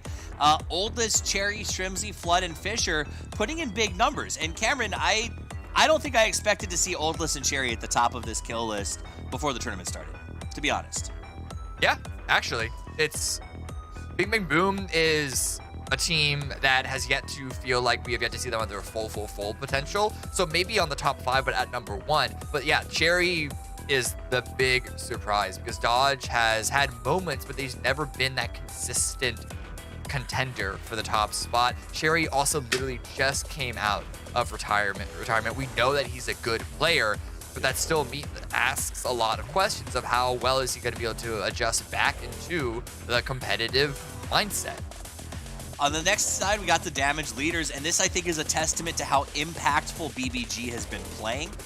Whether or not they're getting the kills has been a little bit irrelevant because they have been playing very strong. Their positions are well anchored. They've been sending out good flankers, and they're pushing everyone away. That's why we see such a good damage total, as well as, obviously, their position on leaderboards has put them in a place to get a lot of kills and put a lot out there. But the game is underway. The plane is about to take off, and we move to the beautiful island of Erangel. And yesterday's circles and the circle, honestly, the circles and qualifiers were rough. Yesterday we saw, I think, a lot of military action, and then that hard one all the way up north to Stalber. I want to see a little bit middle, something kind of vanilla, Cameron. I can handle some vanilla right now. We might get it, but we also might not because this is one of those harsh playing paths. This could easily turn into a Sosnovka circle, a Primorsk circle, or a Milta Peninsula circle. It could also be a center one around Pachinki, maybe even Gatka. It could even extend all the way up to Yasnaya if we're so lucky. So it could go almost anywhere. But fingers crossed, yeah, we really do not know. I definitely don't, and now we're going to see the jump. And what this does do, though, is it's kind of a restricted path because while the circle could still go anywhere, most of our players can't. It does cut off most of those northern drops. The top two grids are going to be difficult to get to unless you're willing to hit a car right away and just really hope that you get super lucky with the way the circle establishes itself. And that'll create a lot of congestion, presumably around the bridges again, Cameron. And we saw yesterday just how much teams are willing to go ham on bridges nowadays. I mean, we'll see if it does end up being a bridge. If the bridges do end up staying in play, it does depend on where exactly they are in the circle for if we're going to see like as much bridge camping as we did. But I'm waiting with bated breath for phase number 1. This is actually going to decide a lot of what this game is going to look like. We're already seeing STK and Neutronic getting their alternate drop on Sosnovka Island. They're separating peacefully. Okay. Ooh. Okay. Okay. This is actually This isn't as bad as a split circle could be, but yes, there is still a lot of water in play here. But I think more importantly, so few teams are actually in this circle. Rumblers could take this and go all the way up to Yasnaya, even all the way up to Kameshki if they want to go up there and have a pretty easy path back down towards the south. But I imagine there's going to be a lot of pressure going around that big north of Milta crossroad. Absolutely. I mean, the reality is, when we said it, it was like, is there going to be a team that really goes for the cars in the north and hopes for the shift? It seems like Rumblers is already headed to Yaz. They like to loot there. And the circle works for them. They're cheering as it pops up. United also going to be very, very happy with their situation as the plane dropped them right where it needed to. They got easy access to their Milta Power loot spread, and they're going to have a very quick transition, I would presume, kind of up towards the lumberyard or maybe north of that. I like what Yaho has done. Yaho has spread out all across prison over to even the crater, and I think heaven, if I'm seeing where they are right now. They should have a lot of good loot and a very quick move to a center position. So that'll be interesting to see. I'm also fascinated by what happens at the military base because we're going to have 3 teams all trying to come across the bridge. 22 loves to sort of loot up in that area. A lot of rotations coming across the south. I think it could be at least we see one team maybe taken out or take heavy losses trying to get out of here. I think we could see some casualties. I don't know if I want to say heavy losses because it is a commitment to hold these bridges. Neither of the bridges are really going to be in play. But while we're looking at the circle, we do want to show, in this particular situation, some of the strong positions versus weak positions that teams could be taking. And one of the positions that I'm really eyeing for a team like the Rumblers to establish themselves early game is a position that we call Heaven, which is just outside of Mansion. If you can see on the map, it is the little bit of a plateau south of Waldo. It gives you a lot of line of sight around you to get some good information, and then if it stays in the game going into the mid game, a lot of heavy damage. What could be a weak position is Lumber Mill, just north of Milta Power. If the circle shifts down that way, then we could start to change our recommendations that way, but at least right now, I don't personally consider it a strong spot in phase 1 because getting out of it could be a little rough. There's a lot of trees, and so your information gathering will also be diminished. Yeah, absolutely. Lumber is one of those places in the late game that can be absolutely incredible, but if a circle goes away from you, every transition is wide open and super exposed, right? Like, that's a very tricky spot to be in. 22 seems to be of agreement with you, and they are going to abandon that position and start to head north as quickly as they can. They will bump up against United, who's already started to move up towards the red high ground, and this could be trouble for 22. Vinny coming off the high of a big win. I don't want to say he threw the last match. He threw his way to winning the last match. Will he be able to get himself out of this sticky situation? Oh, Relo also having to pull away. Okay, well, smart decision. Give space for 22 to continue to push forward. There's already a lot of pressure going around this area. He's going to keep on driving through. This is going to be the second pass from 22 Esports. And even just the presence of that first convoy has made this pathing that much easier for the following players. We do still see a couple of shots coming out from Yoho, but nothing's really going to be sticking. Vinny going to keep his movement going forward, not a lot of issues. Yeah, and I think this is what, with this circle, it's so far away and it's so kind of off that path in the early jumps that right now it's just going to be a lot of long transitions and then probably explosive fights, like we're seeing Rumblers taking some shots at 22 as they try to find their location, as teams are going to kind of give up the search and just have to crash in on some compounds. Not an awful compound that 22 find themselves in. No. The fact is, at this stage in the game, when they're one of the first teams to arrive, you'd imagine that they would have liked to find a split for themselves. And I do think we might be seeing them. Yeah, okay, exactly. We see one of the dossiers spread out. They are going to eventually put themselves into 2-2. They did come into the circle a little bit blind, it seems, not quite expecting as much resistance as they seem to receive, but they're able to stabilize and find themselves in a good position nonetheless. Dodge also rotating in. They're just now reaching shelter. And I think there's a drop that's landing right on top of them if they do want to stick around for this. Yeah, well, can't not when it's given to you like a gift. So they're going to have one man stop and get the pickup. The rest of Dodge will continue that big transition. Again, we are the coast. The circle number 1 has cut off easily 40+% of playable areas. So a lot of teams are going to have to make their move here. It looks like Built by Gamers Vegas is having to defend a push by Nootropic on the radar tower. Yeah, I mean, this is on military base. What? Oh, he's going to go down. It looked like a good defense at the start, but a great surround by Neutronic. What are they doing? I mean, that's interesting. So Vegas is dead. That's all I have to say about that. You think the idea was they sent him up there to try to cover the cross, and there was already a team camping the bridge from the high ground? That's a really we'll have to watch. I'll have to watch it back. I'll be on Twilight. I'm with you on this one. I don't think the information was 100% there for BBG, which you can't really be expected. Nootropic are coming all the way from the west side of Sosnovka. There's a big chance that caught Vegas completely off guard. We can't really hold him to that all too much. And the rest of BBG, they're leaving. They're not sticking around. They're not taking this fight. We see some passing shots from Chocolatitas and Synergy as they both leave the Georgia Bowl area. Looks like they're gonna be continuing on the same similar path, so that fight might be continuing. A couple of shots here, just too easy, as they have found this game or this event to be anything but. As they continue their transition, you can look at their scores right now. They're still stuck in 16th place, underdogs in 15th, despite having a decent game last time around. They had a chance to put up some points there. Trogloditas, a team that had some big moments that we watched at PCS last year and thought, hey, they got some come up in them. Still down in 14th and haven't been able to piece anything together. The same goes for Nootropic. When we looked at them coming into the grand finals, Cameron, I felt there was a lot of potential, but I think the buzz was, let's wait and see what Nootropic can do. It'll be fascinating. And so far, it has been less than. There's been a lot of sort of below expectation performances that are under expectations.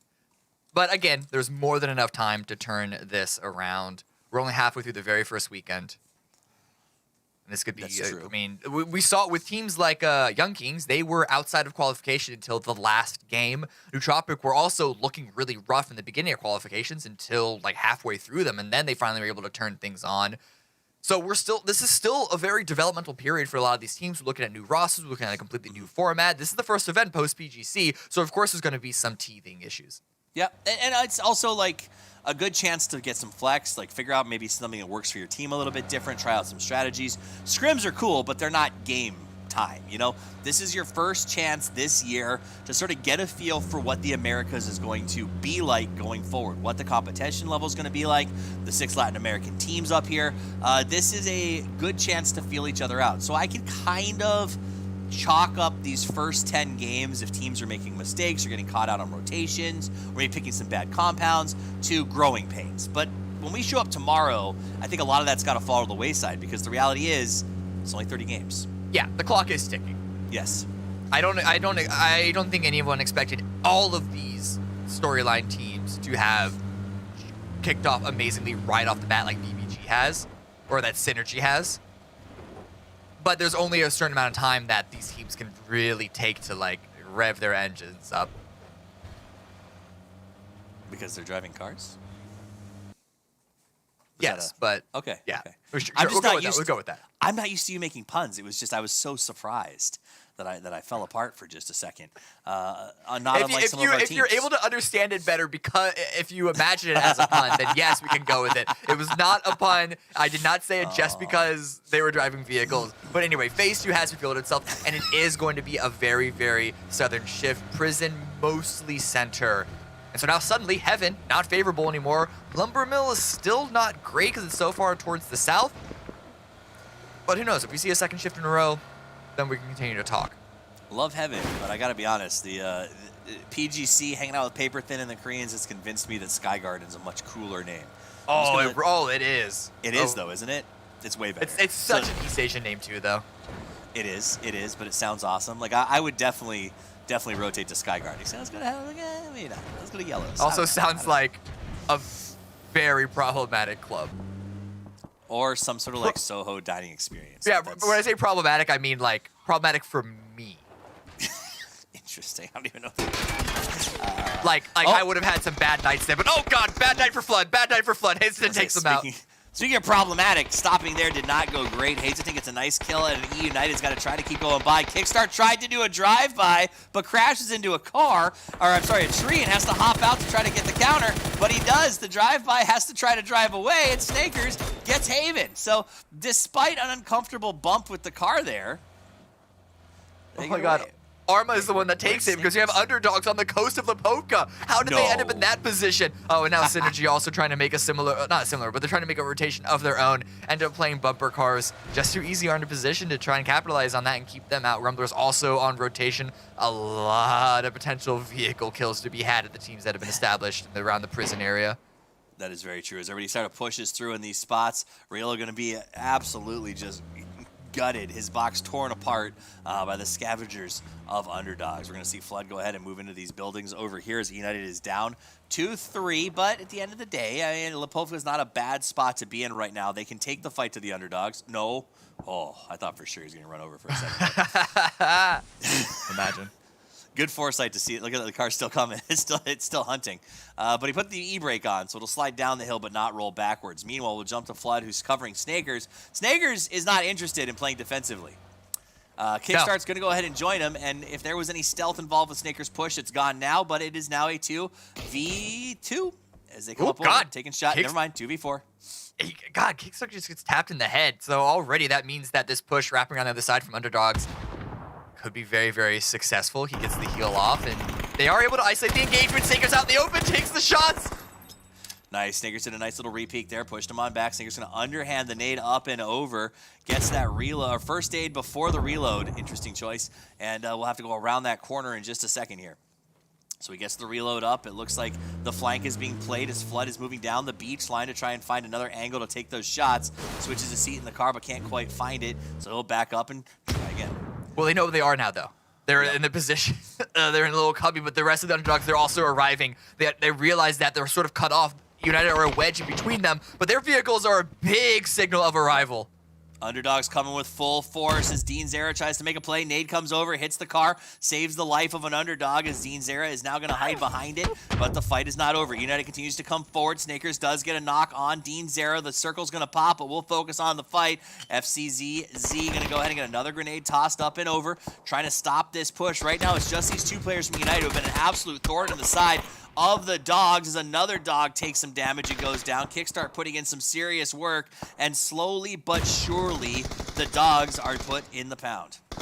Oh, this is such a great hold by EU United. They even sent Flood back in towards the center of the circle to find an even better angle away from the Povka. The underdogs were in a position to completely surround EU United, but they have just been handling their angles, and it just shows a huge skill difference between these teams. The cocky repeats from Kickstart are just mind-boggling. Like, you know he knows where you are, but he doesn't have, like, Kick has no respect and just decides to go ahead and just get that peek, gets the kills, and underdogs are eliminated, and now United can finally push out. The problem is BBB has filled that high ground position that United ultimately wanted when they first started this fight. Flood's going to go find that out the hard way. Oh, yeah. Yep, exactly. Yeah, that's it with the kill feed. Shots coming from Troglodytas, though, because that east side wasn't the only part of contention. Dodge and Troglodytas, they've been intermingled with each other. These trench areas, a little bit of a dip held by Kill Demo. Necro does go down to Mirage, so Dodge aren't going down without a fight. Dodge is going to put in some work here. I think another damage. Mirage is going to start crawling. It's down to Ethan and Cherry. Trogs in the hole, and they're going to call in some backup. So Trogs goes ahead and parks it inside the trench. And I don't know that Dodge has many options here. I don't think they can do anything. But the gas cans kills, I guess. Oh, yeah, no, the gas cans, they're playing this great. They're even extending a couple of players out to really make sure they can get a crossfire on the surviving members of this engagement. Greg Shot going to take the charge there. Got a bad bounce on the first nade, but can start pushing forward. Smokes up the egress as he gets even closer. This trench was a wonderful addition to the area and is a wonderful death trap if you get stuck inside of it when a team with throwables shows up. There's another team that wants to get involved. It looks to be Yahoo. Gaskin's making sure that they keep that angle in mind when they finish this fight. Then it gets confirmed.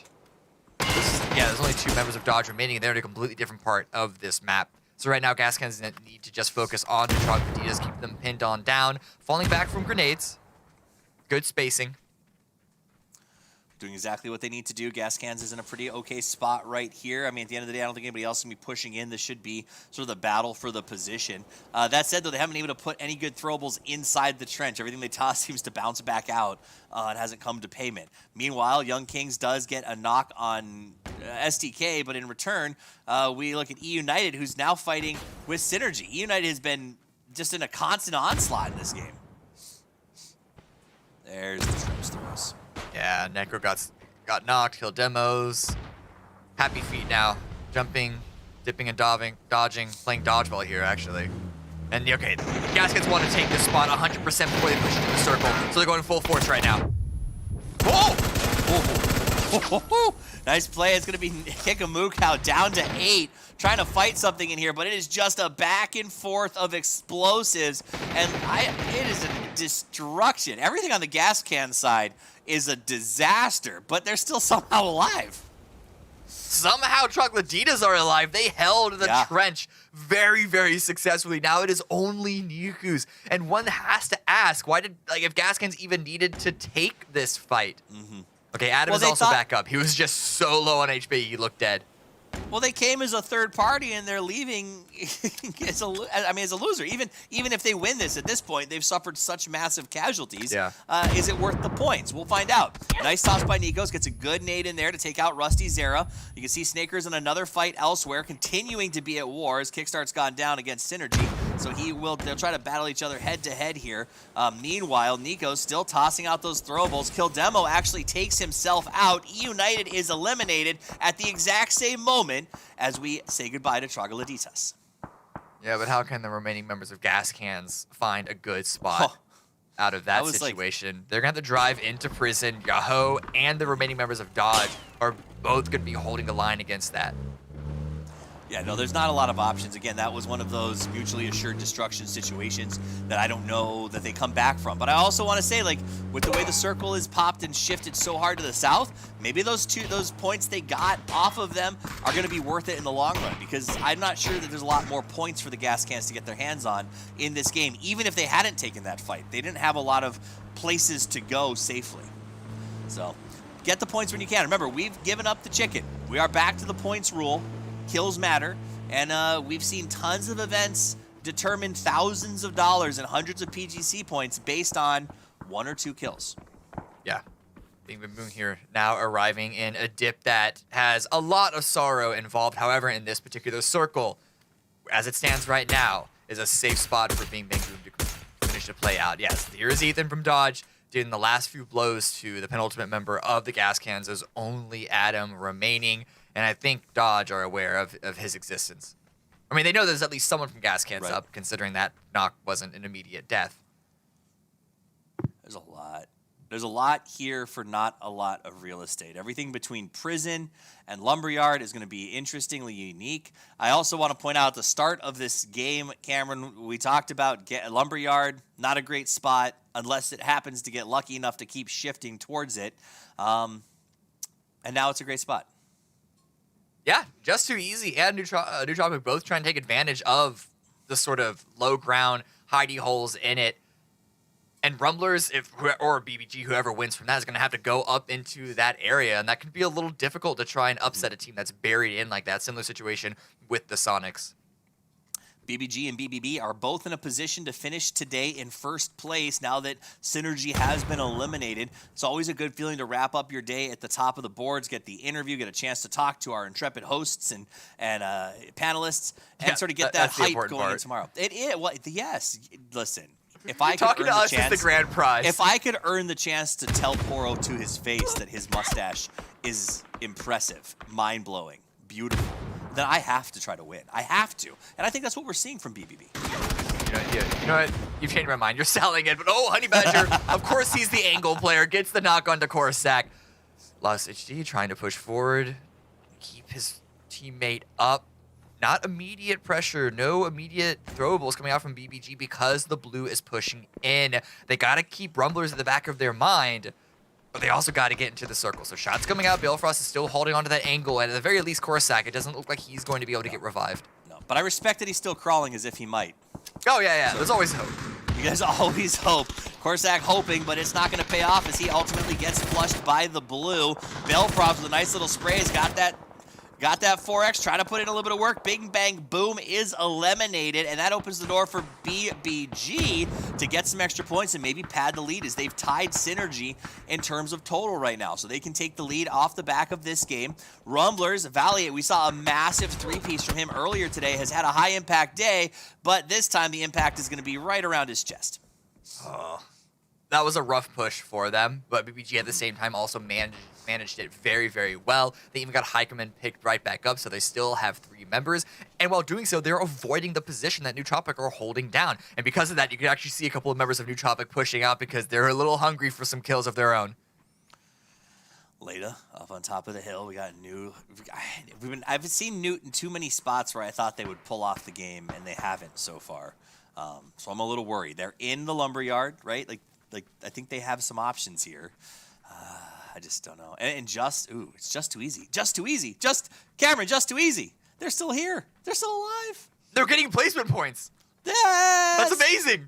It's fantastic. They're getting points. Listen, like I said, the only direction is up. Right? Well, I think, and now you guys are going to be like, y'all mean, and that's true. But they have 9 points, and we have played. This is our 10th. This is our game 11th 9. game. Yeah, it's not Your game math 9. is so bad, Steve. So they are stick on the fight.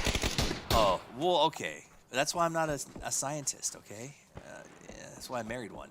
That said, though, they're averaging 1 point per game, so this is a big get for them as teams continue to fall around the circle. Built by Gamers, Honey Badger playing the edge. Not too surprised right there as they face off against Newt. BBG could choose to just back away and sort of try to get... They're hoping, though, Newt will go towards Just Too Easy instead, but Nootropic has no interest, it feels like, in backing off. Okay, now they will. So they throw some smokes out and decide, okay, we'll go to Just Too Easy, which is what I think BBG was trying to accomplish the whole time. Yeah, well, Nootropic, if they continue to push forward, they could have accidentally found themselves in a bit of a sandwich. You never want to find that. And so now they're the ones helping Sonics sandwich Just Too Easy. So many grenades are being thrown out by now. Ragnar does get knocked. Just Too Easy are going to be playing from this Wizard Tower, which is a little... Okay, never mind. Tickleton just has the angle. Scratch whatever I was going to say. This is big for the Sonics. They're in 6th place coming into this, 57 points. This win would be huge, and to be honest, having 4 up right now, if they can dig out just too easy, opens some doors. But as I say it, Big Tig goes down real hard. H-Win's heal does go off. They're going to push forward. They should get the res on Tig, but Mime isolated with that AUG as he goes home. Wait, look at Hello Senpai. Man, if only that was a grenade. But no, Leda and Hello Senpai, they've been sneaking on in, finding the angle. Sonics thought they had just BC on the ropes, and now they're the ones taking heavy damage. And also PPG want in. Everyone wants to get involved here. It's the Tower of Power. This happened last time we saw him finish in this area. Wait, it's just Dodger here everything too. coalesces. Yes, who needs to fight in the circle? Meanwhile, Alo's like, this is awesome, as he sits in the middle by himself, and Yahoo is kind of mad because they're missing out on all the fun. This is insane. There's 4 teams right now battling over a very small piece of real estate on the south edge of the map. No, not even in the circle. It's true. Yeah, All 4 of these teams are not even in the circle. All of them want to get to that tower. Look at Yahoo. If you can't see it, you can see him on your map on the bottom right now. All of them came all the way from the north side of the circle to cut off any push towards the inside. They have no idea about Alo, though, so this could be a very interesting end of the match. Nootropic does go down. BBG wins. I guess they win that. Does anybody really win that? But ultimately, they do come out with the kills. Shimboy trying to pick up some extra points. There are so many bodies, so many potential points to be stolen by any of these different teams. Good grenades also. But Yahoo's point total up to 5. But yeah, this is all 4 members of Yahoo in this area. This is, oh man.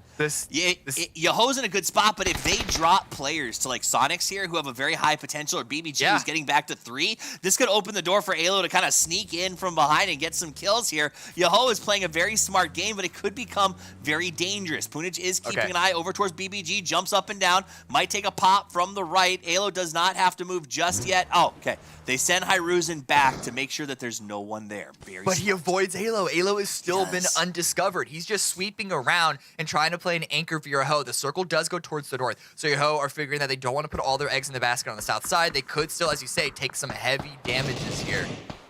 They could very much so as they go into the fight. Shinboy gonna make a play. Hikerman gets the knock on Punich. That's what we were worried about as BBG opens the engagement. BBG 2 up. Yahoo 2. Tingleton comes up over the top and opens fire on BBG, but goes down in return. Sonics is eliminated. BBG is down to 1. Alo off in the distance is a solo, and Yahoo managed to keep everyone alive during this exchange. Shinboy gonna prep up that nade and toss it out, and this should be Yahoo's game.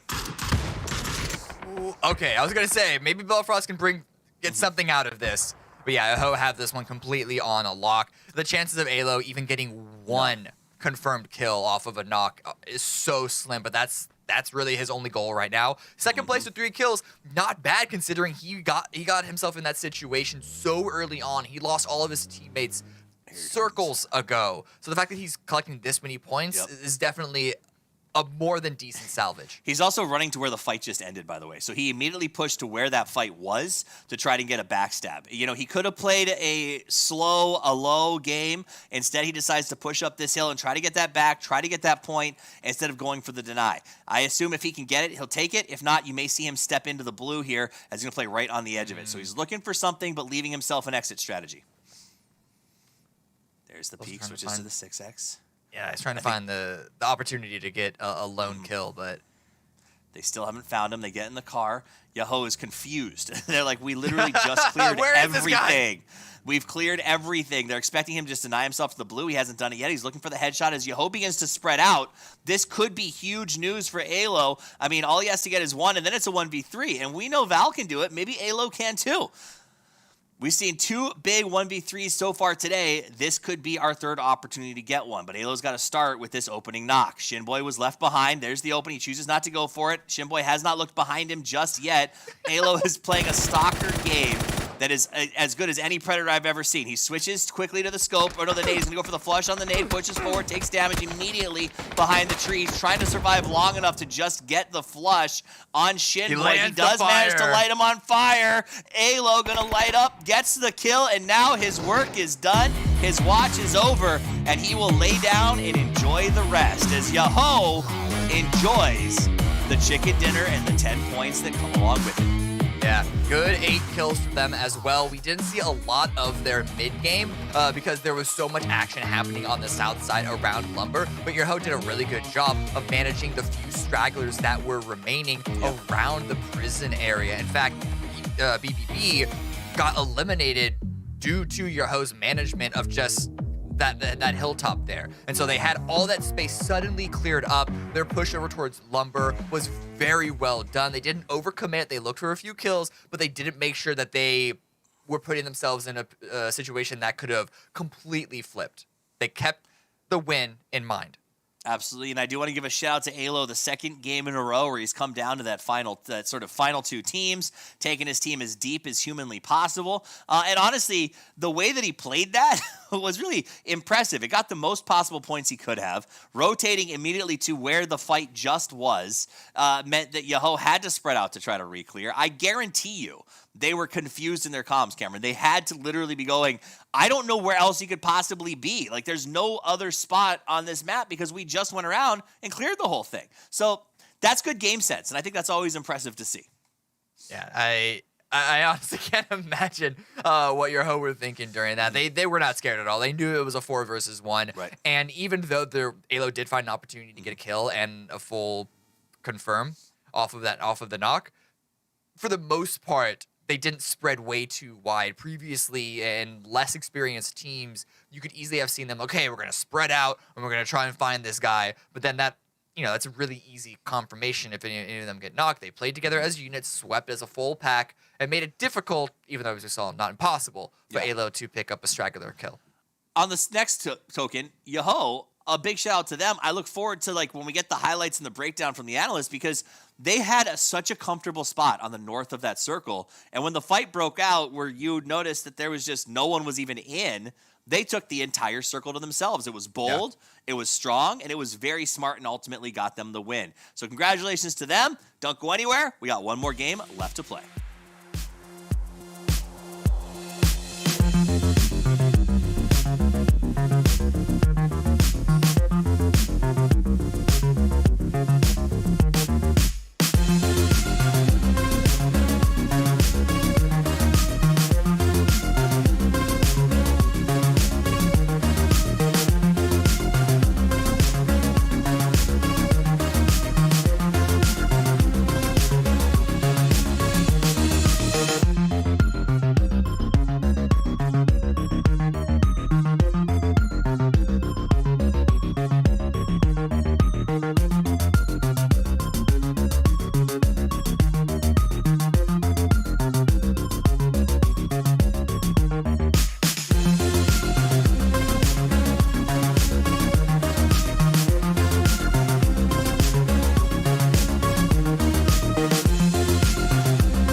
Alo alone on his quest to try to pick up one more point gets a moral victory, while Yahoo gets the actual victory.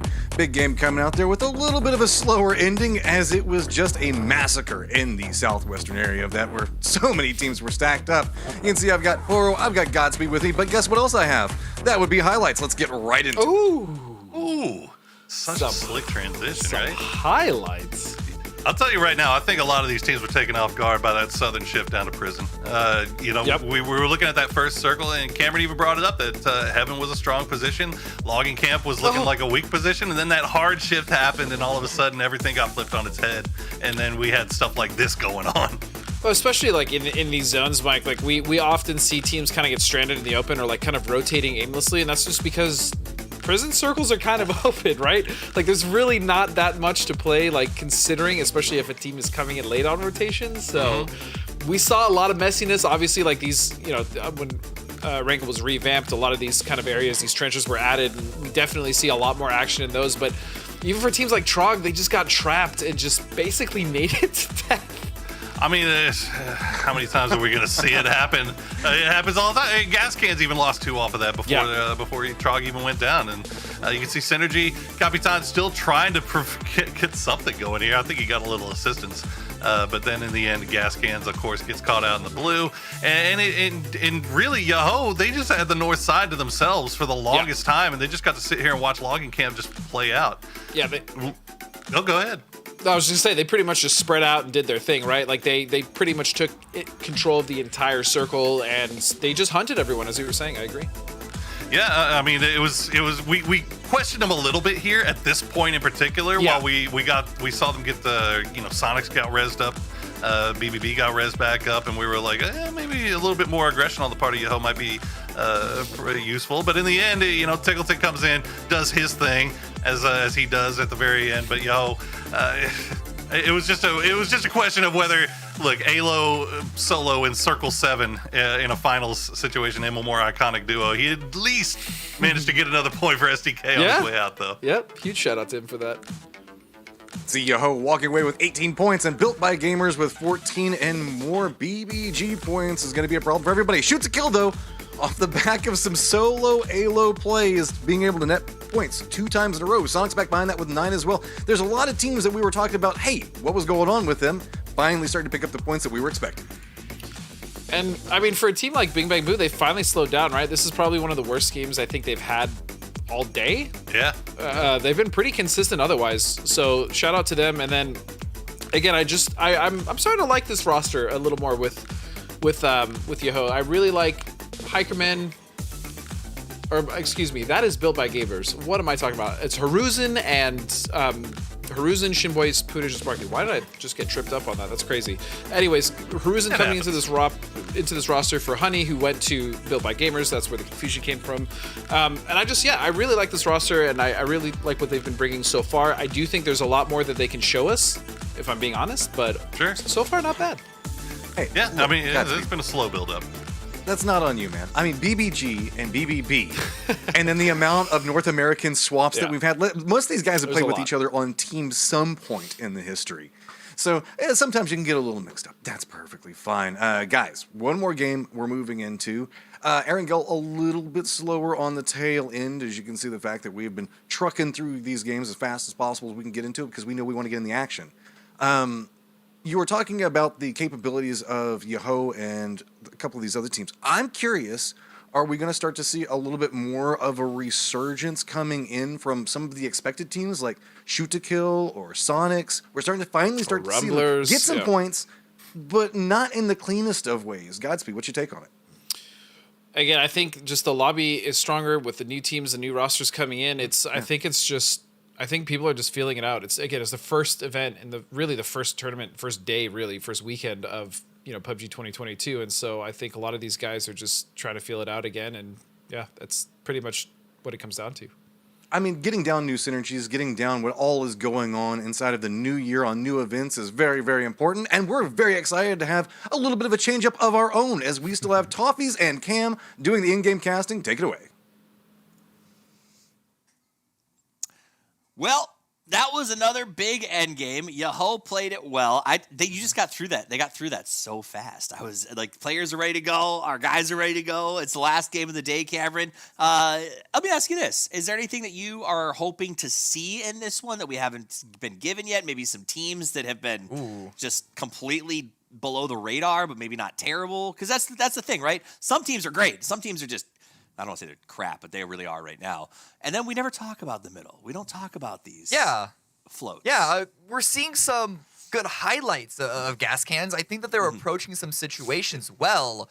It's just not as clean as maybe you would expect it to be. They're not sort of surviving and winning the fights like you would hope that they would be able to, that we saw glimpses of in the qualifiers. So that's definitely a team. And then, of course, Rumblers and Nootropic, I think at least one of those two we expected to be higher than they ended up being, than they currently are at the moment. So I guess, pick one of those three as the answer to that question. But I will say that there is a bit of a point discrepancy starting to show up. The top is getting significantly richer than the bottom. Yeah. And when it comes down to like the very top and the very bottom, we won't even compare that because at the end of the day, I think J2E still is averaging like 1.2 kills per game or points per game. That said, the plane's in the air.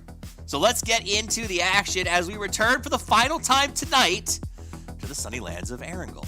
And nothing too crazy in the last match, Cameron, except for the fact that we saw that really weird Vegas situation up on top of the radar tower. Yeah, it was a very weird early game because of the plane path, and then that first circle was so much water, but it very quickly course corrected. And I'm going to spoil the plane path a little bit. It's a better plane path this time around. So I do think that this final game has a very high chance of being a more bread and butter approach as we end our second day of play. Absolutely. And I think that that's what a lot of these teams are going to be looking for, especially the ones on the bottom. Make the most of a good drop. Hopefully the circle is somewhat reasonable. Try to shore up some points and have something to go back and work with tonight. I mean, at the end of the day, that you will have the weekend, but by the time we get through games tomorrow, we're halfway through this event. So the time is quickly ticking down on teams that haven't quite been putting it together. And I would argue to say, obviously Dogs and Just, but even Rumblers and YK and Newt and Gas, they are, Gas in particular is kind of doing okay. Well, Troglodytes, I don't even, I'm physically angry. I'm angry at them. Like, that's weird. Like, I'm mad. Yeah. Okay, and here's the thing. Yes. These are the top 16 teams in the Americas at the current time. Like, they qualified, they deserve to be here. Someone's got to be in 16th place. So, by saying that like Rumblers or Troglodytes should be higher, that is going to take the place. And so, I don't know. Do we want to start talking about the teams that are higher than we expected? No. I mean, at the end of the day, you're right. There were 22 teams that were worse than Just. Too easy, right? Like, at the end of the day, that's a reality. And someone's got to be on the bottom, and maybe you get better, and maybe you improve. And I think that's where your win scenario comes from at this point. Going into tomorrow, unless they have some sort of a cracker of a match here on the last one, your win conditions stop being maybe take first and start being see improvement to prepare for the next one. You know what I mean? Like, start to test some things, maybe get some team synergy up and running.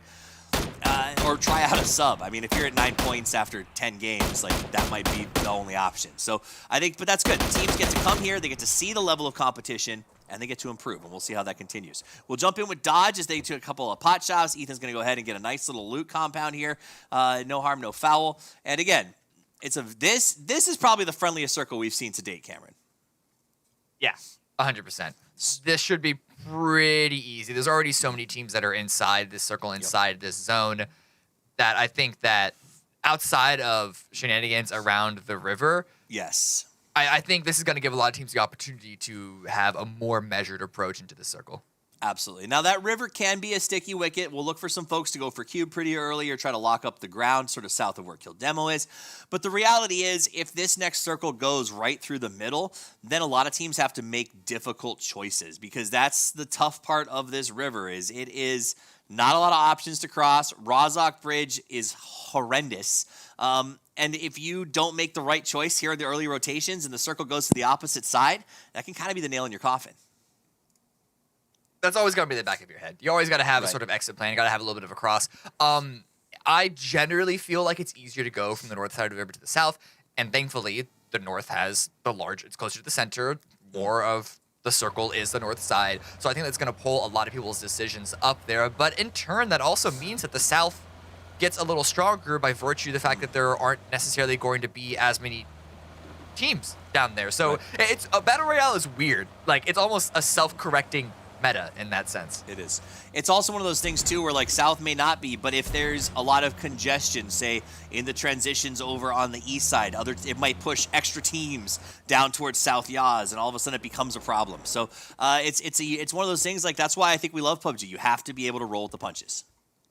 Yeah, exactly. And now looking at the circle, I would caution anyone from going center too early. Like looking at where Kill Demo is, where Just Too Easy are actually currently arriving on, because that part can be that part of the circle can be very strong in the late game, but early game it's very easy to lose track of where you're trying to control your spaces. So I would actually recommend a number of these teams to sort of take a position that might be a little more towards the edge.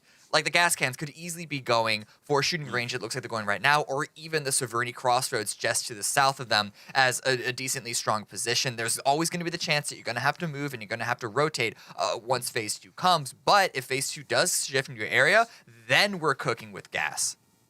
Cans. Yeah, oh, okay. Anyway, nice new Tropic goes to Zarky, which under normal circumstances would be rough. But for them, it looks like it's going to go very, very well. They've already pushed a player over to the firing range, so they'll be able to sort of hit those hills there on the low ground. We'll see how long they want to hold that as Gas Cans is headed up to the south of the firing range.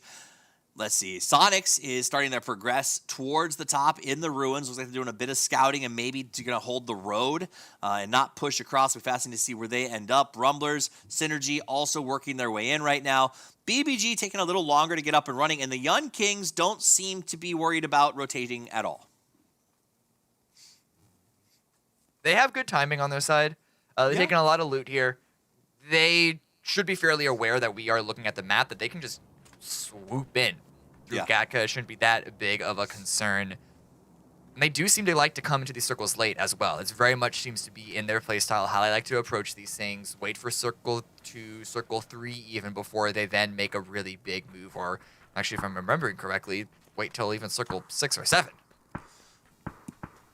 Let's take a look at the Gas Cans right now as they continue to move down. Remember, this is a team that we talked about. What's the play here? They decide to go up towards the high ground above firing range, and I like that spot. I think it's good, Cameron. I think it gives flexibility, both if you have to go back after a north shift, but an easy move to the south. And Nikos gets to sit here and sort of wait for someone to show up down there. That's a pretty popular stopping compound, and he's immediately going to cause trouble for the first person to stop there.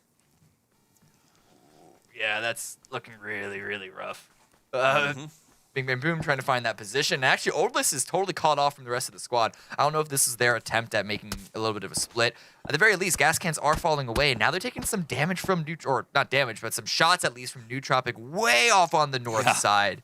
They did they didn't do a really long loop because I think they actually dropped around Zarky. But no, either way, they're hanging out on the north. There's a nice little ridge hill that we see there that can be a very fun end game position if the circle stays towards the north. The collapse has begun, and you were correct. The north is becoming absolutely lambasted. It is stuffed full of folks. We still see multiple long rotations making their way there, and ultimately I think we have 4 teams, maybe 5, that are still south of the river. Everyone else has already set themselves up to go for a cross or is in the process already. We haven't seen the shift yet, Cameron. There is still a very better than real chance that this goes back down to the south side of that river. If you are a team stuck up here sort of where the Gas Cans are, and you see a shift that implies 50-50 or maybe even a little more south, do you just give up north and try to cross back before everyone else, or do you just keep playing this slow-paced game and hope for the best? It really depends. For Gas Can's specific situation, yeah, I would actually allow Rumblers and Nootropic to get in front of you. Because if then you try and push in onto that wooded hilltop area, you could easily get pinched from behind if you're the team to move first. And I think in the early game, that's obviously the best case scenario of when you'd be making those decisions. Right now, looking at the Sonics, they're hanging out in Sunken. Dodge are rolling up. Not entirely sure how much information Dodge would have into this. It looks like Sonics might be setting a trap for a team. I mean, Sonics has been setting a lot of traps. I'm not sure that they've all come to fruition, but, you know, they've been holding strong in 6, and they're really only about, 3 points off of taking over 4th, 4 points. So the Sonics, though, I don't think it's fair to call it quiet so far, Cameron, but it feels like that. It feels like they haven't been getting tons of press, and when they do, it's like them getting dropped or picked out of a car or something. Ooh. Good spray. Actually, that's nice, very nice spray. Gonna be Niku's there with the drop and the kill on the Capitan. Looked like a good spray from Cal, but now Synergy Esports, I don't know if this is their plan A or suddenly a plan B. Bringing cars into shelter so early seems like such a commitment. It is very, very close to center, but center of phase 1 is nowhere near, like, guaranteed to be in phase 6. No, phase 5.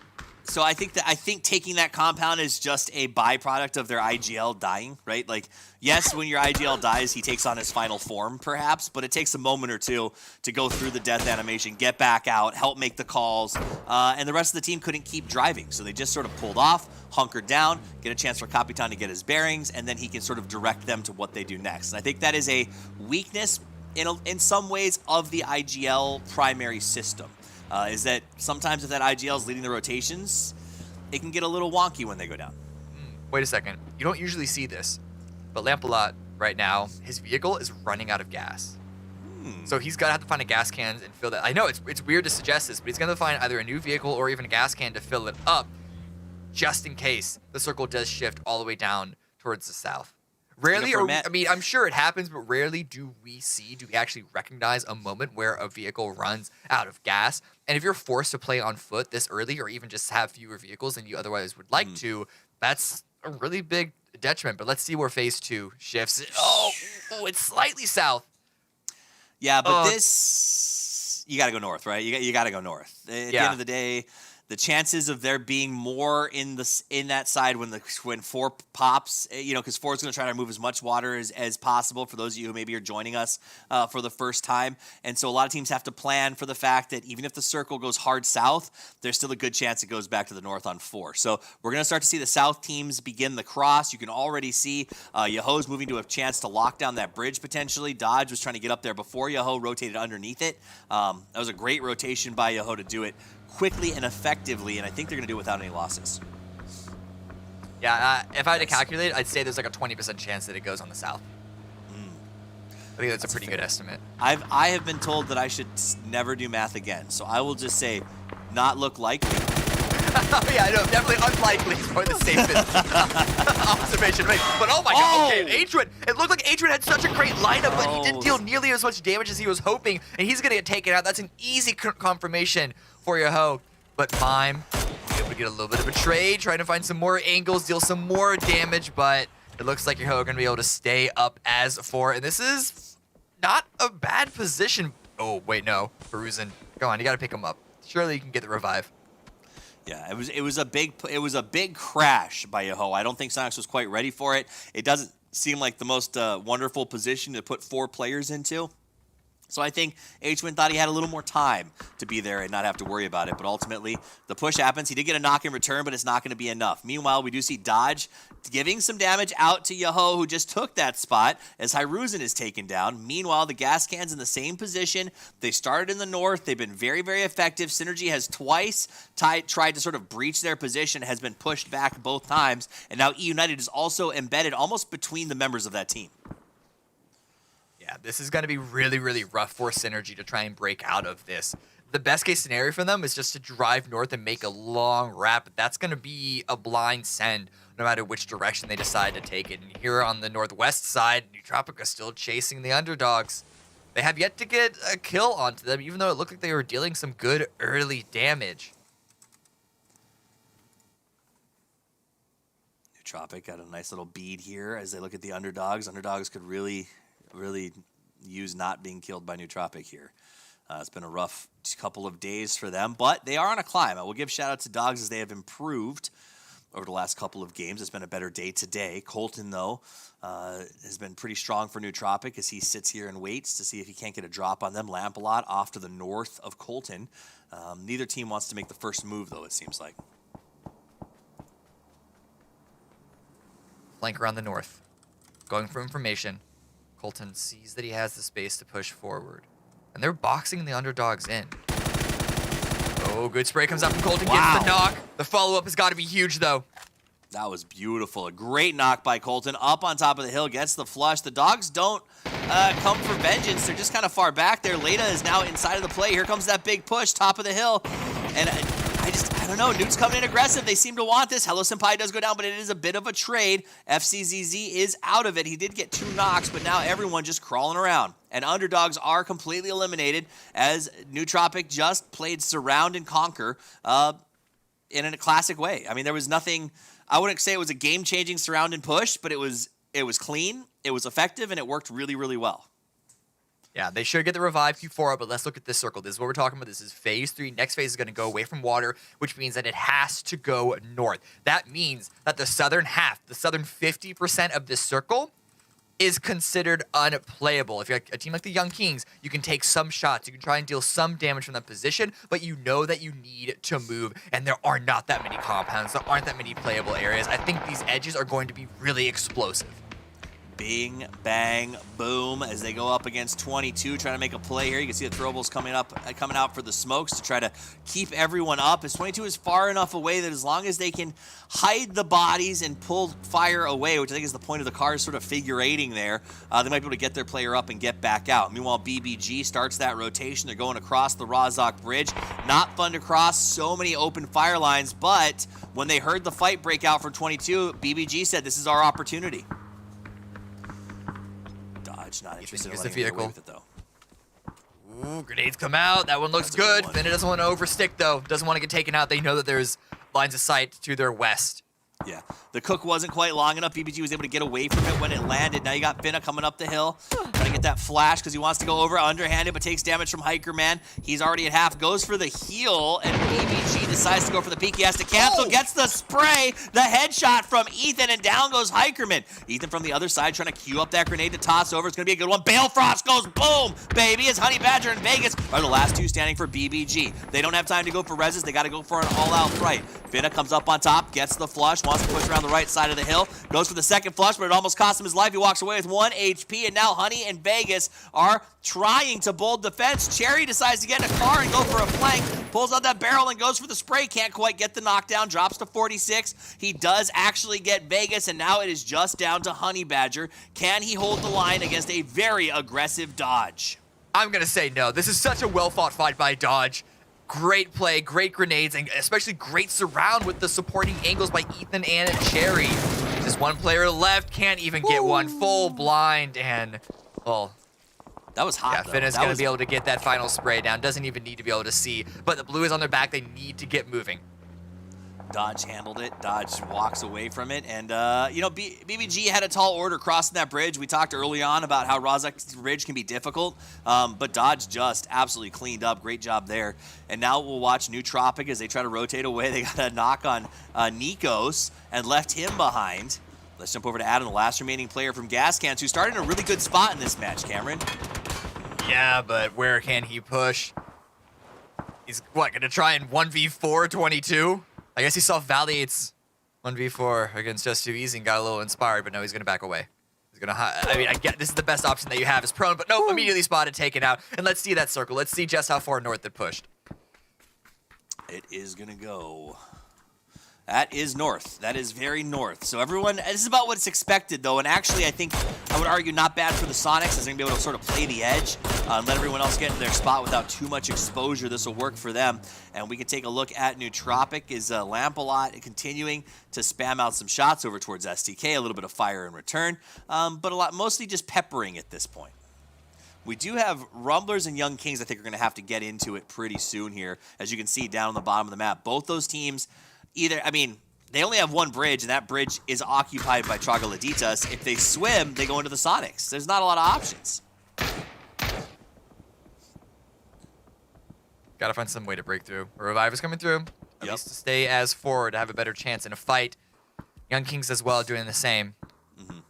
Flux is picked up. And one now proning behind a rock. He is trying to get, at least have Young Kings 1 foot on the mainland. 1 foot inside the circle. but I don't know if anyone's going to be able to comfortably follow up. Okay, with the vehicle send, maybe they can do it, but still, right now, Dodge from the east side pushing onto your host position. Cherry is wrapping around where the main force is going to continue to push in from the east. One knock already onto Finna. Taking some shots as they all buzz by. Rumblers decided to send their car straight into the water. Yoho defending against Dodge. Dodge had a great last fight. Will it happen this time? Is raining blue trailers as everyone goes after each other. Sparking does get a knock on Ethan, and it gets the knock on Mirage. That'll be the end of Dodge. Yoho needs to just mark this spot on the map and play Trench going forward because they have been spectacular in here, Cameron.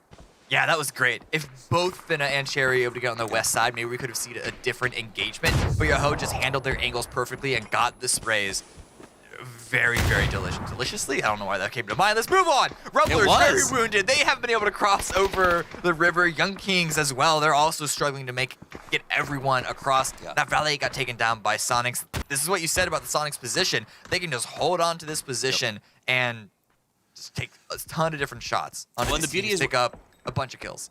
The beauty is where Shrimsy is because no one's going to swim to that Kidney Island, right? So that he knows that he's pretty much safe to just clean up water as everyone crosses. So there were two teams that tried the amphibious assault, and kudos to them for trying to make it work. But the reality is Shrimsy made it almost impossible, as you can see, based on the body count. Taking a good spot, caused some more trouble. Trogs are going to be able to lock up the cube and close it to the blue, go ahead and get that res off as they held off the Rumblers. So between Trogloditas and Sonics, you know, Young Kings and Rumblers, I feels like never really stood a chance. We're going to still wait for Young Kings to get finished, but it is just a knock and res game, and there's the final flush. Sonics can now finally break free and bring Shrimsy across the river. The reality, though, Cameron, is that circle, again, shifts south. I think the Sonics can continue to play that sort of just very edge of the island and hold. They may not be in a winning position, but they're definitely in a good spot to go deep in this game. Yeah, they already have 6 kills. So if they can continue to push that up with placement points as well as picking up a couple of extra kills, the only big threat is the fact that they're surrounded on two sides by 2 teams of 4, Trogloditas and Yoho. The thing is, though, Yoho, if they leave that trench, there's not a lot between Sonics and Yoho, right? So Yoho most likely to kind of go north if they leave this, or at least rotate at a bit of a northwest transition. And I think Sonics can play that little ridge line. Trogloditas has a divot they can play in up where they are. I don't see them coming down to the south. I do see a lot of chaos up around the road, where we're kind of seeing Newt move in and STK. E United is going to have to go to war up here pretty gosh darn soon. They got 4 people left alive, but they are literally surrounded on all sides. Yeah, we haven't really talked about how rough of a day this has been for E United. They've dropped all the way down to 7th place, but they have 4 in what is potentially a late game position, or at least what they can push into a late game position.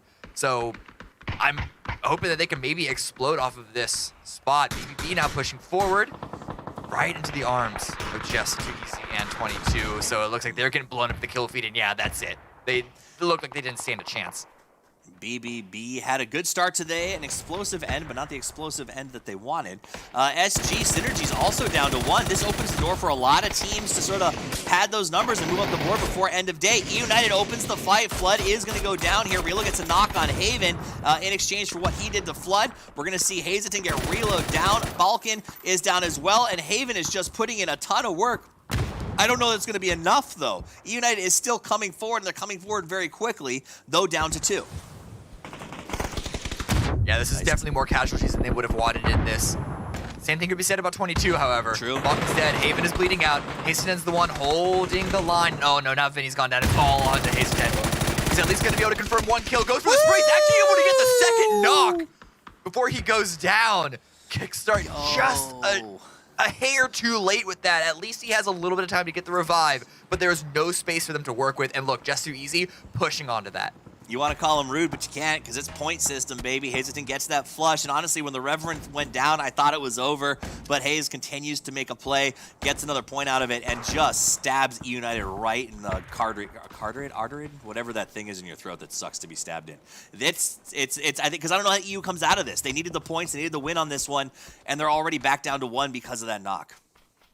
Star, only one left, has to run into Carotid. Circle from the blue, and the shift continues to go down south. So just too easy. They're trying to carve a path into the circle, but they know that there is a snake behind them that they want to take care of. Synergy is eliminated, and that's actually going to open up the center. Whoa. Fire in the sky. Purdy stays under it, though, and it's going to be okay as Nootropic tries to push up here on this spot. SDK has to try to win this fight. They open strong as Colton and Leda both go down to Luke and Alo. Alo gets another nice spray and drops Hello Senpai. He does get returned on, though, so Alo is going to go down. Nootropic goes out, and it only cost them a knock. So very clean play by SDK. Oh, look, just too easy. They're still trying to find Kick. They know how important this is to get rid of this last player, and he is going to eventually go down. But now this means that SDK's fight is finished. These two purple teams on the north side could even be fighting each other again to the circle, but the south is not finished yet. Sonic, Yoho, and Troglodyta staring in on the distance. Yoho has taken another scalp. Sonic's eliminated in 5th. Yeah, go Yoho. These guys are bringing a serious fight in this one. They came out of the trench. They're still looking for a win. They really said, we're going to this last game and we're going to push hard, and their fights have reflected that, Cameron. Very no fear with the way that they've pushed out of their spots or crashed into their spots, and you really enjoy seeing it. Now, Luke is here. He's got that mini lined up, decides not to engage, so he will back off. A smart play, as they do kind of have the north. The problem is down that hill, there ain't much cover, so they got to slide around to the right side or the left side as we're looking at it now. Just too easy, though. Also, they just are hiding behind cars. There's nothing here either. This is a really tough final circle. I mean, look at this shot. There's nothing to hide behind. They got smokes. That's really the only thing keeping them from being destroyed by SDK at the moment. But it looks like Rusty Zero also wants to get involved in this. SDK might not have as easy of a path into this circle as they would have hoped. Actually, Purdy goes down to kill Demo already. And then Nedjum takes a second. Penta's there on the high ground to try and give some assistance, but at this point, something huge is going to have to happen. Oh, Penta's going to pull in. They've got a nice little smoke parade. Not much else to go into. Down to the final 4. Yahoo with 4 up. Just too easy. This could be their opportunity to put some points on the board. 5 kills already. Puts them ahead of yesterday's score totals, and they're picking up position points. This is huge for them. STK at 3, Trog at 3, and not a lot of cover for anyone. It is going to come down to how fast you can spot and a heck of a lot of flick, to be honest, Cameron, in terms of who comes away with this win. Whew. SDK stabilized very well. In fact, they didn't lose a single player. I think it's absolutely amazing. That just goes to show how strong smokes can be if you use them properly. But the Phase 6 has ended, Phase 7 has begun, and is relatively center, a little bit towards the west. But looking at how dead the center is, that doesn't favor any one team in general. In fact, nope. SDK, are they going to go for a vehicle for it? That would be a bit of a risky decision. Oh! Wow. That was impressive. So we're going to line it up. That's actually going to be a big, yeah, but it's still, even if he doesn't get another one, that's a huge problem for STK in terms of slowing down their progression. Kodak gets hit in return. Alo, good day for him so far, by the way. He's been hitting some really great shots. Not to say Kodak's wasn't also amazing. Troglodyta's trying to move up the hill. Yahoo, who has been looking for nothing but murder in this game, gets that AUG and goes for the push. Necro tries to push up against Sparking. Sparking drops down with the AUG and takes cover. Nade's going to fly out as well. Necro going to try to buy a little bit of time to get his heal off. Only 2 players left from Troglodyta's alive and in fighting condition. Kill Demo crawling and hoping for the best. Yahoo still at 4-man strength, and I think no one's going to come into third party this. This is a straight up fight between these two teams, and so far Yahoo looks like they're going to come out on top, Cameron. They're playing this very, very boldly and well. They spread out, they surrounded, and now they are crushing in onto the opposition. Still 4 up, and now here on the north side, SDK have also been pushing in on just too easy's position. They've taken a lot more casualties. Oh, and the Groza spray is going to come out on top. They're getting the revives. But Yahoo, without any time necessary, they don't need to spend any time getting revives of their own. They're going to be taking space, taking angles, and that's Penta and Luke already taken down. They are not allowing SDK an opportunity to take the win from them. Who gave Punaj an arm? This man, so he's running around with the big green gun, absolutely wasting people. STK dropped down to 2. Yahoo, it looks unstoppable. 11 kills in the hopper already. And bold, no fear whatsoever in the way they're approaching these fights, Cam. It is incredible to watch. They know they have the man advantage. They know that those players are not getting revived. Really killing them is just kind of ceremonial at this point. Yeah, just in case you make a stupid choice and throw, you got 2 more kills chalked up. Clean, smart, whatever you want to call it. It's also information denial. Yeah, 100%. It's not like the biggest deal, but still, you know, you got nothing else to shoot at, might as well. Yeah, I mean, how many times do you get an Omni and you never really get to use it? You know what I'm saying? That's true. Take the shot. I can't imagine the amount of times I've carried it and not been able to really enjoy it. So Poon goes up to the high ground, trying to get a nice little vision here. STK is just hunkered down behind the ridge. Not a lot of options. They got to just kind of wait this one out, but they can. As long as they're watching the flanks, they're going to look to maybe get a pick and try to even the odds out here just a little bit. Yoho has sort of condensed, and they're playing in more of a V than a spread. And I'm a little bit curious about why with the advantage that they have. I guess they just want to push the open area. They're out of smoke. Yeah, there's no cover. Sure. That's really what it is. The fact that the circle shifted way towards the north, right on the northern edge, that means that the Defilade that Purdy and Alo are hiding behind is still in this. They can continue to use this as cover. As for Yoho, there's not a lot of cover available unless they want to expend smokes to get to that position, which a good decision to wait till later for that to happen. I mean, at the very least, they can keep SEK in one spot.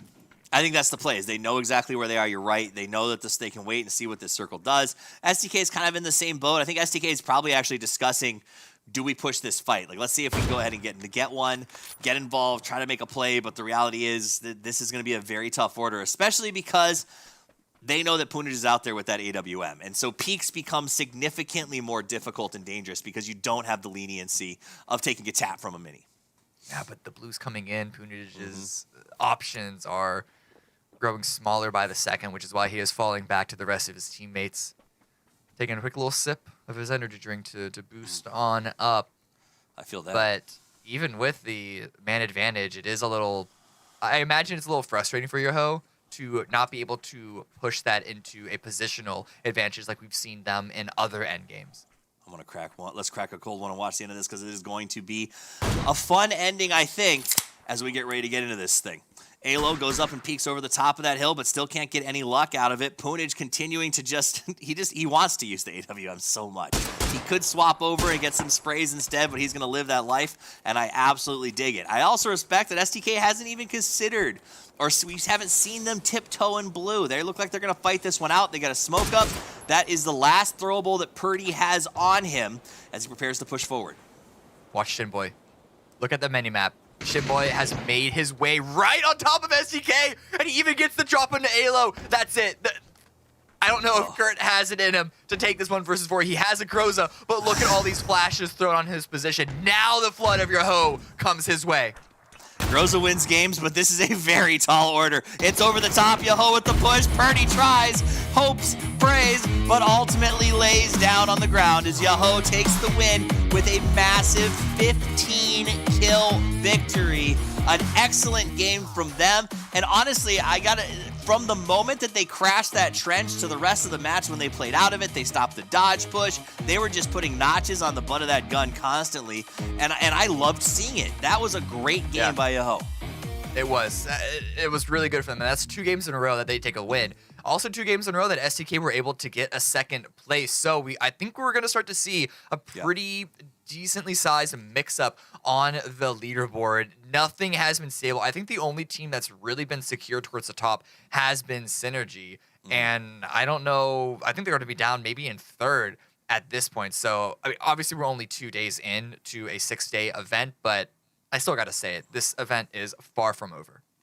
It is very far from over, but today is not. That is it for Cameron and I. We had a wonderful time bringing you the matches today.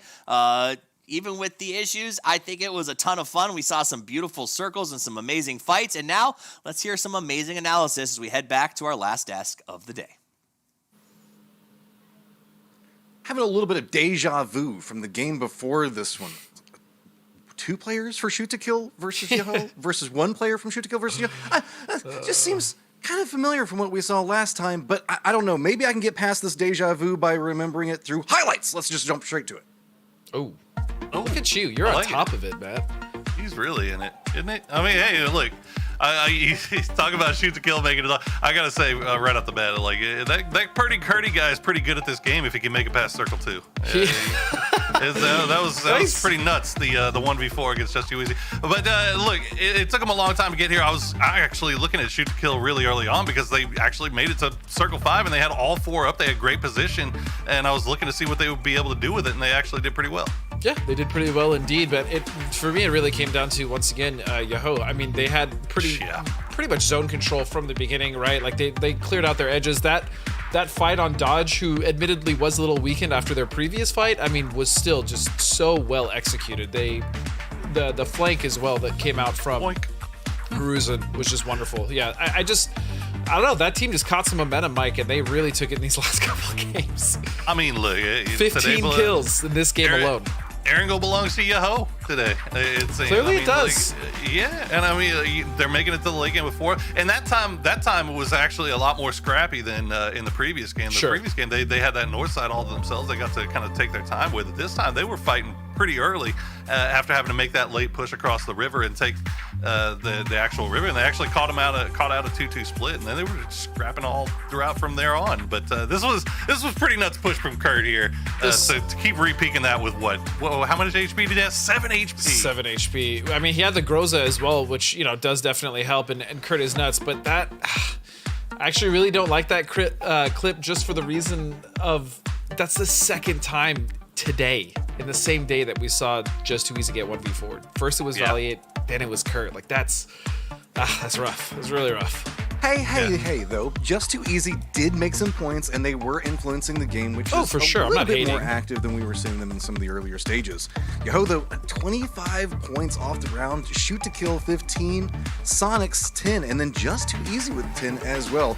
I think that this is going to continue to shake up the leaderboard just a little bit, as we're going to start to see a little bit more separation come in between that tier 1 that we were looking at and the tier 2. You know, we were saying that there's a touch of a gap.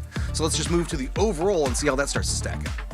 I just think, honestly, that with this event and how the first couple days have shaped up, and yes, it's only the first couple days, but I mean, even looking at qualifiers, I feel like this is going to continue. I feel like a lot of these teams who we see do well one day are potentially going to be really inconsistent on the next, right? Like Synergy realistically didn't get that many points on the day, and I mean, United really didn't either. So it was really like Built by Gamers, Yahoo, and Big Bang Boom that we saw kind of capitalize or at least get more points on the day. As far as the right side of the leaderboard, same teams are kind of struggling. At the very least, Shoot to Kill did make it on the left side, Mike. There you go. I mean, I think you're absolutely right. I mean, the biggest problem here, it's just inconsistency, hasn't it? Like, you can't, every single day, it seems like people, even between games, it seems like it's hard to find. Like, yeah, I mean, obviously, Yahoo having 2 fantastic games in a row here on Erangel to close out the day, but they've been up and down as well. So it's, and it's teams that we're not really expecting it from either, right? It's like Sonics, it's a United, it's Gas Cans, Shoot to Kill. You know, it's teams that we're expecting that level, that high level of consistency out of coming from last year. It definitely seems like they're still kind of kicking the rust off a little bit from the break as we get into this first week. So hopefully they'll be able to start righting the ship here with 1 day left in week 1. I do have to say, if you had told me going into this by day 2, the leaderboard would be Built by Gamers, Yahoo, Synergy Esports, and Bing Bang Boom in the top 4 spots, I don't know if I would have jumped into that in the same fashion. But let's go ahead and get a little bit more insight directly from the horse's mouth itself, as we do have an interview with Built by Gamers that are going to be coming up in just 1 minute.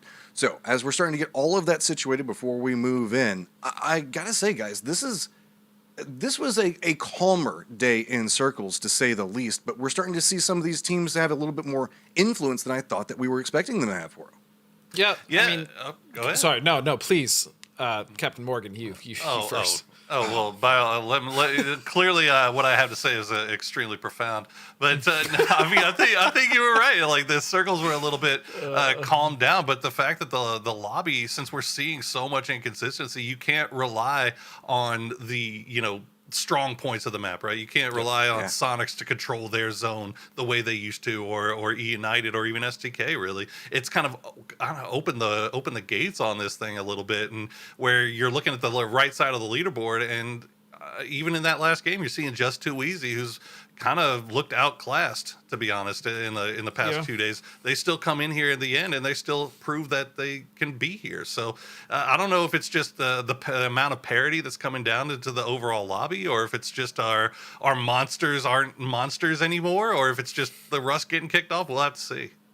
Godspeed, you had some insight that you want to throw on that one. Give it to me. I was just going to say, I think it's a symptom of everything that Mike just talked about. I think it's the fact that we're coming off of a break. We have a lot of new rosters, the lobby, and the different teams kind of playing against each other with the different rosters, some of which were mix and match, right? Like, it's all these factors coming into play that is causing, I think, a lot of these inconsistencies. I think by PCS 6, especially like, the events after that, I really do feel like we're going to start to see, kind of our Titans become Titans again.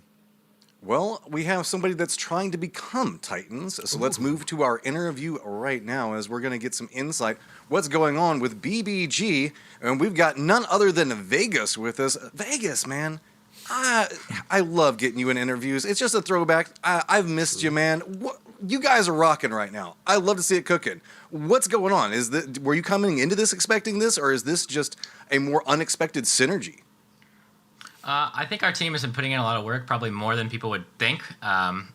In between the seasons, like as you know, last year I didn't qualify for PGC by a very small margin, and ever since that day, I've been constantly putting in like double scrim blocks a day, trying to figure out who I'm going to play with this year. And I think the group of guys that I've come together to play with right now, like, are on the same wavelength as me. And I think mechanically, our team is one of the top 3 teams in North America. So I think like with the effort we're putting in and our mechanics, I think this is what I would expect nothing less from our team.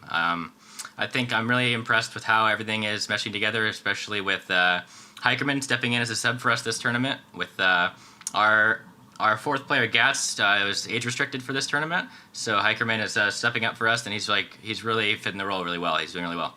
But this is what I would expect from us for the rest of the year, to be honest. I think we had some sloppy games today, but overall, I think we're improving very quickly.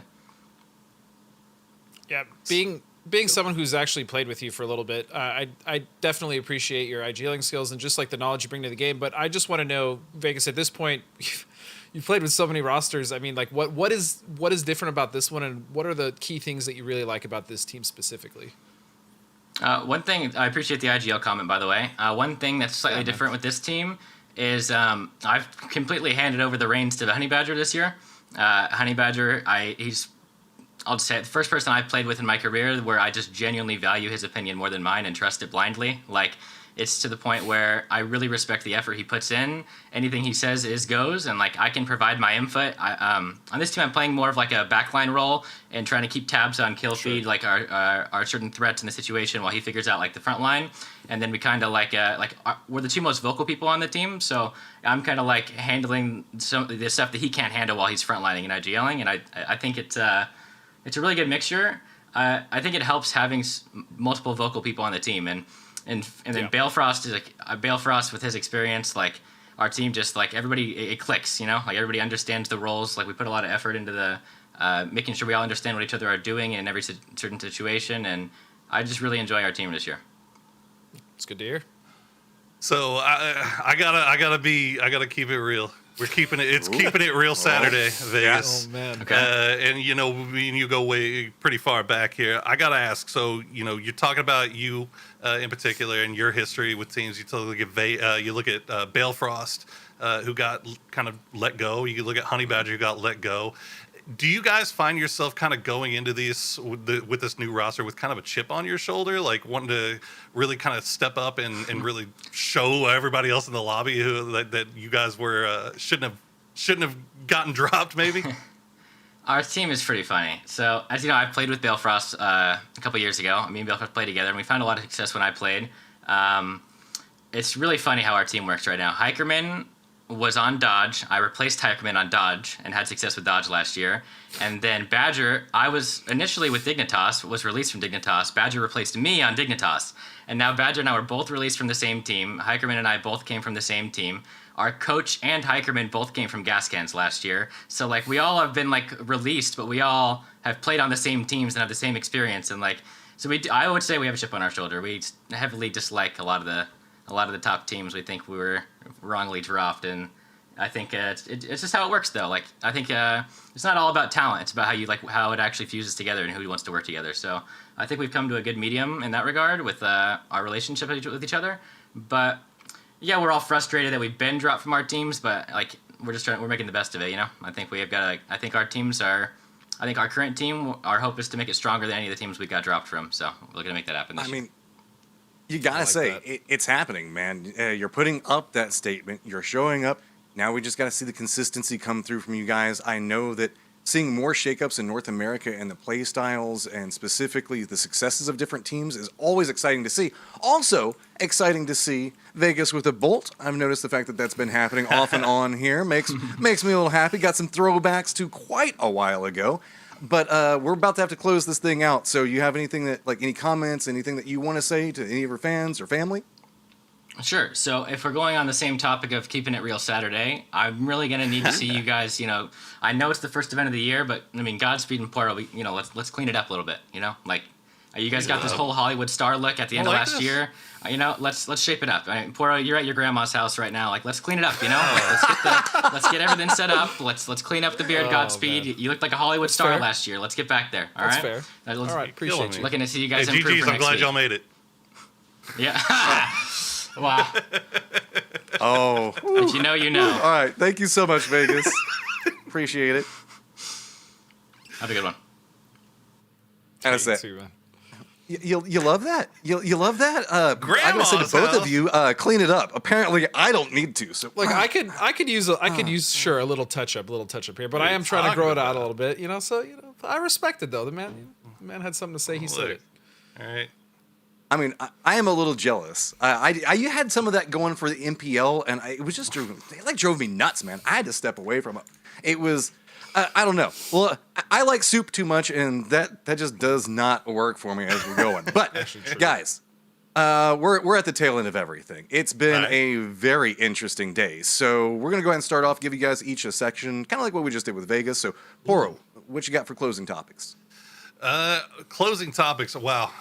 Look, I'm really excited to see this Build by Gamers roster really pop off the way. I mean, they've looked like as soon as you saw that roster and saw who was going to be playing on it, it looked scary. It looked like it was going to be good. Glad to see them coming in and showing what they're capable of. Also want to give a big shout out to Synergy. While they may have come down a little bit from their day one performance, they're still right there. They're still at the top. They're still within striking distance of first. And that's goes a lot to that proving that they are more than just a one-day thing, that they are actually coming here to play. I agree. I agree with the synergy point 100%. I'm really glad they were able to do it. And for me, I'm really excited about these two new rosters, Built by Gamers and Yoho.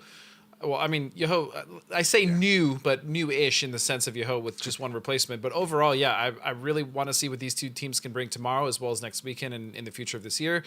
And I say this in the most loving way, and this comes from a good place, but Rumblers, guys, please, you guys got to fix it. Something is not working. You are all incredibly talented, and please fix whatever's happening with the Rumblers. Love you guys, please. Hashtag bias caster.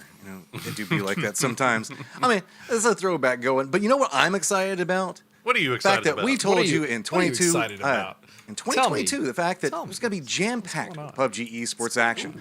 While you're watching ESL PUBG Masters go down or finishing right now, take some notes because your next chance to show off your skills is right now. Registration is open for PCS 6 America's Open Qualifiers. Round 1 starts on March 9th and registration closes on the 7th. So make sure you sign up right now. More details can be found at na.pubgesports.com. And guys, on behalf of everyone that has been working on this, from the players, production, myself, all the different regions of casters that are being involved, we just want to say thank you so much for tuning in. Make sure you're checking out the map feed every single time, and we still have more PUBG action coming at you tomorrow, same time. We will see you guys then. Love you, LATAM.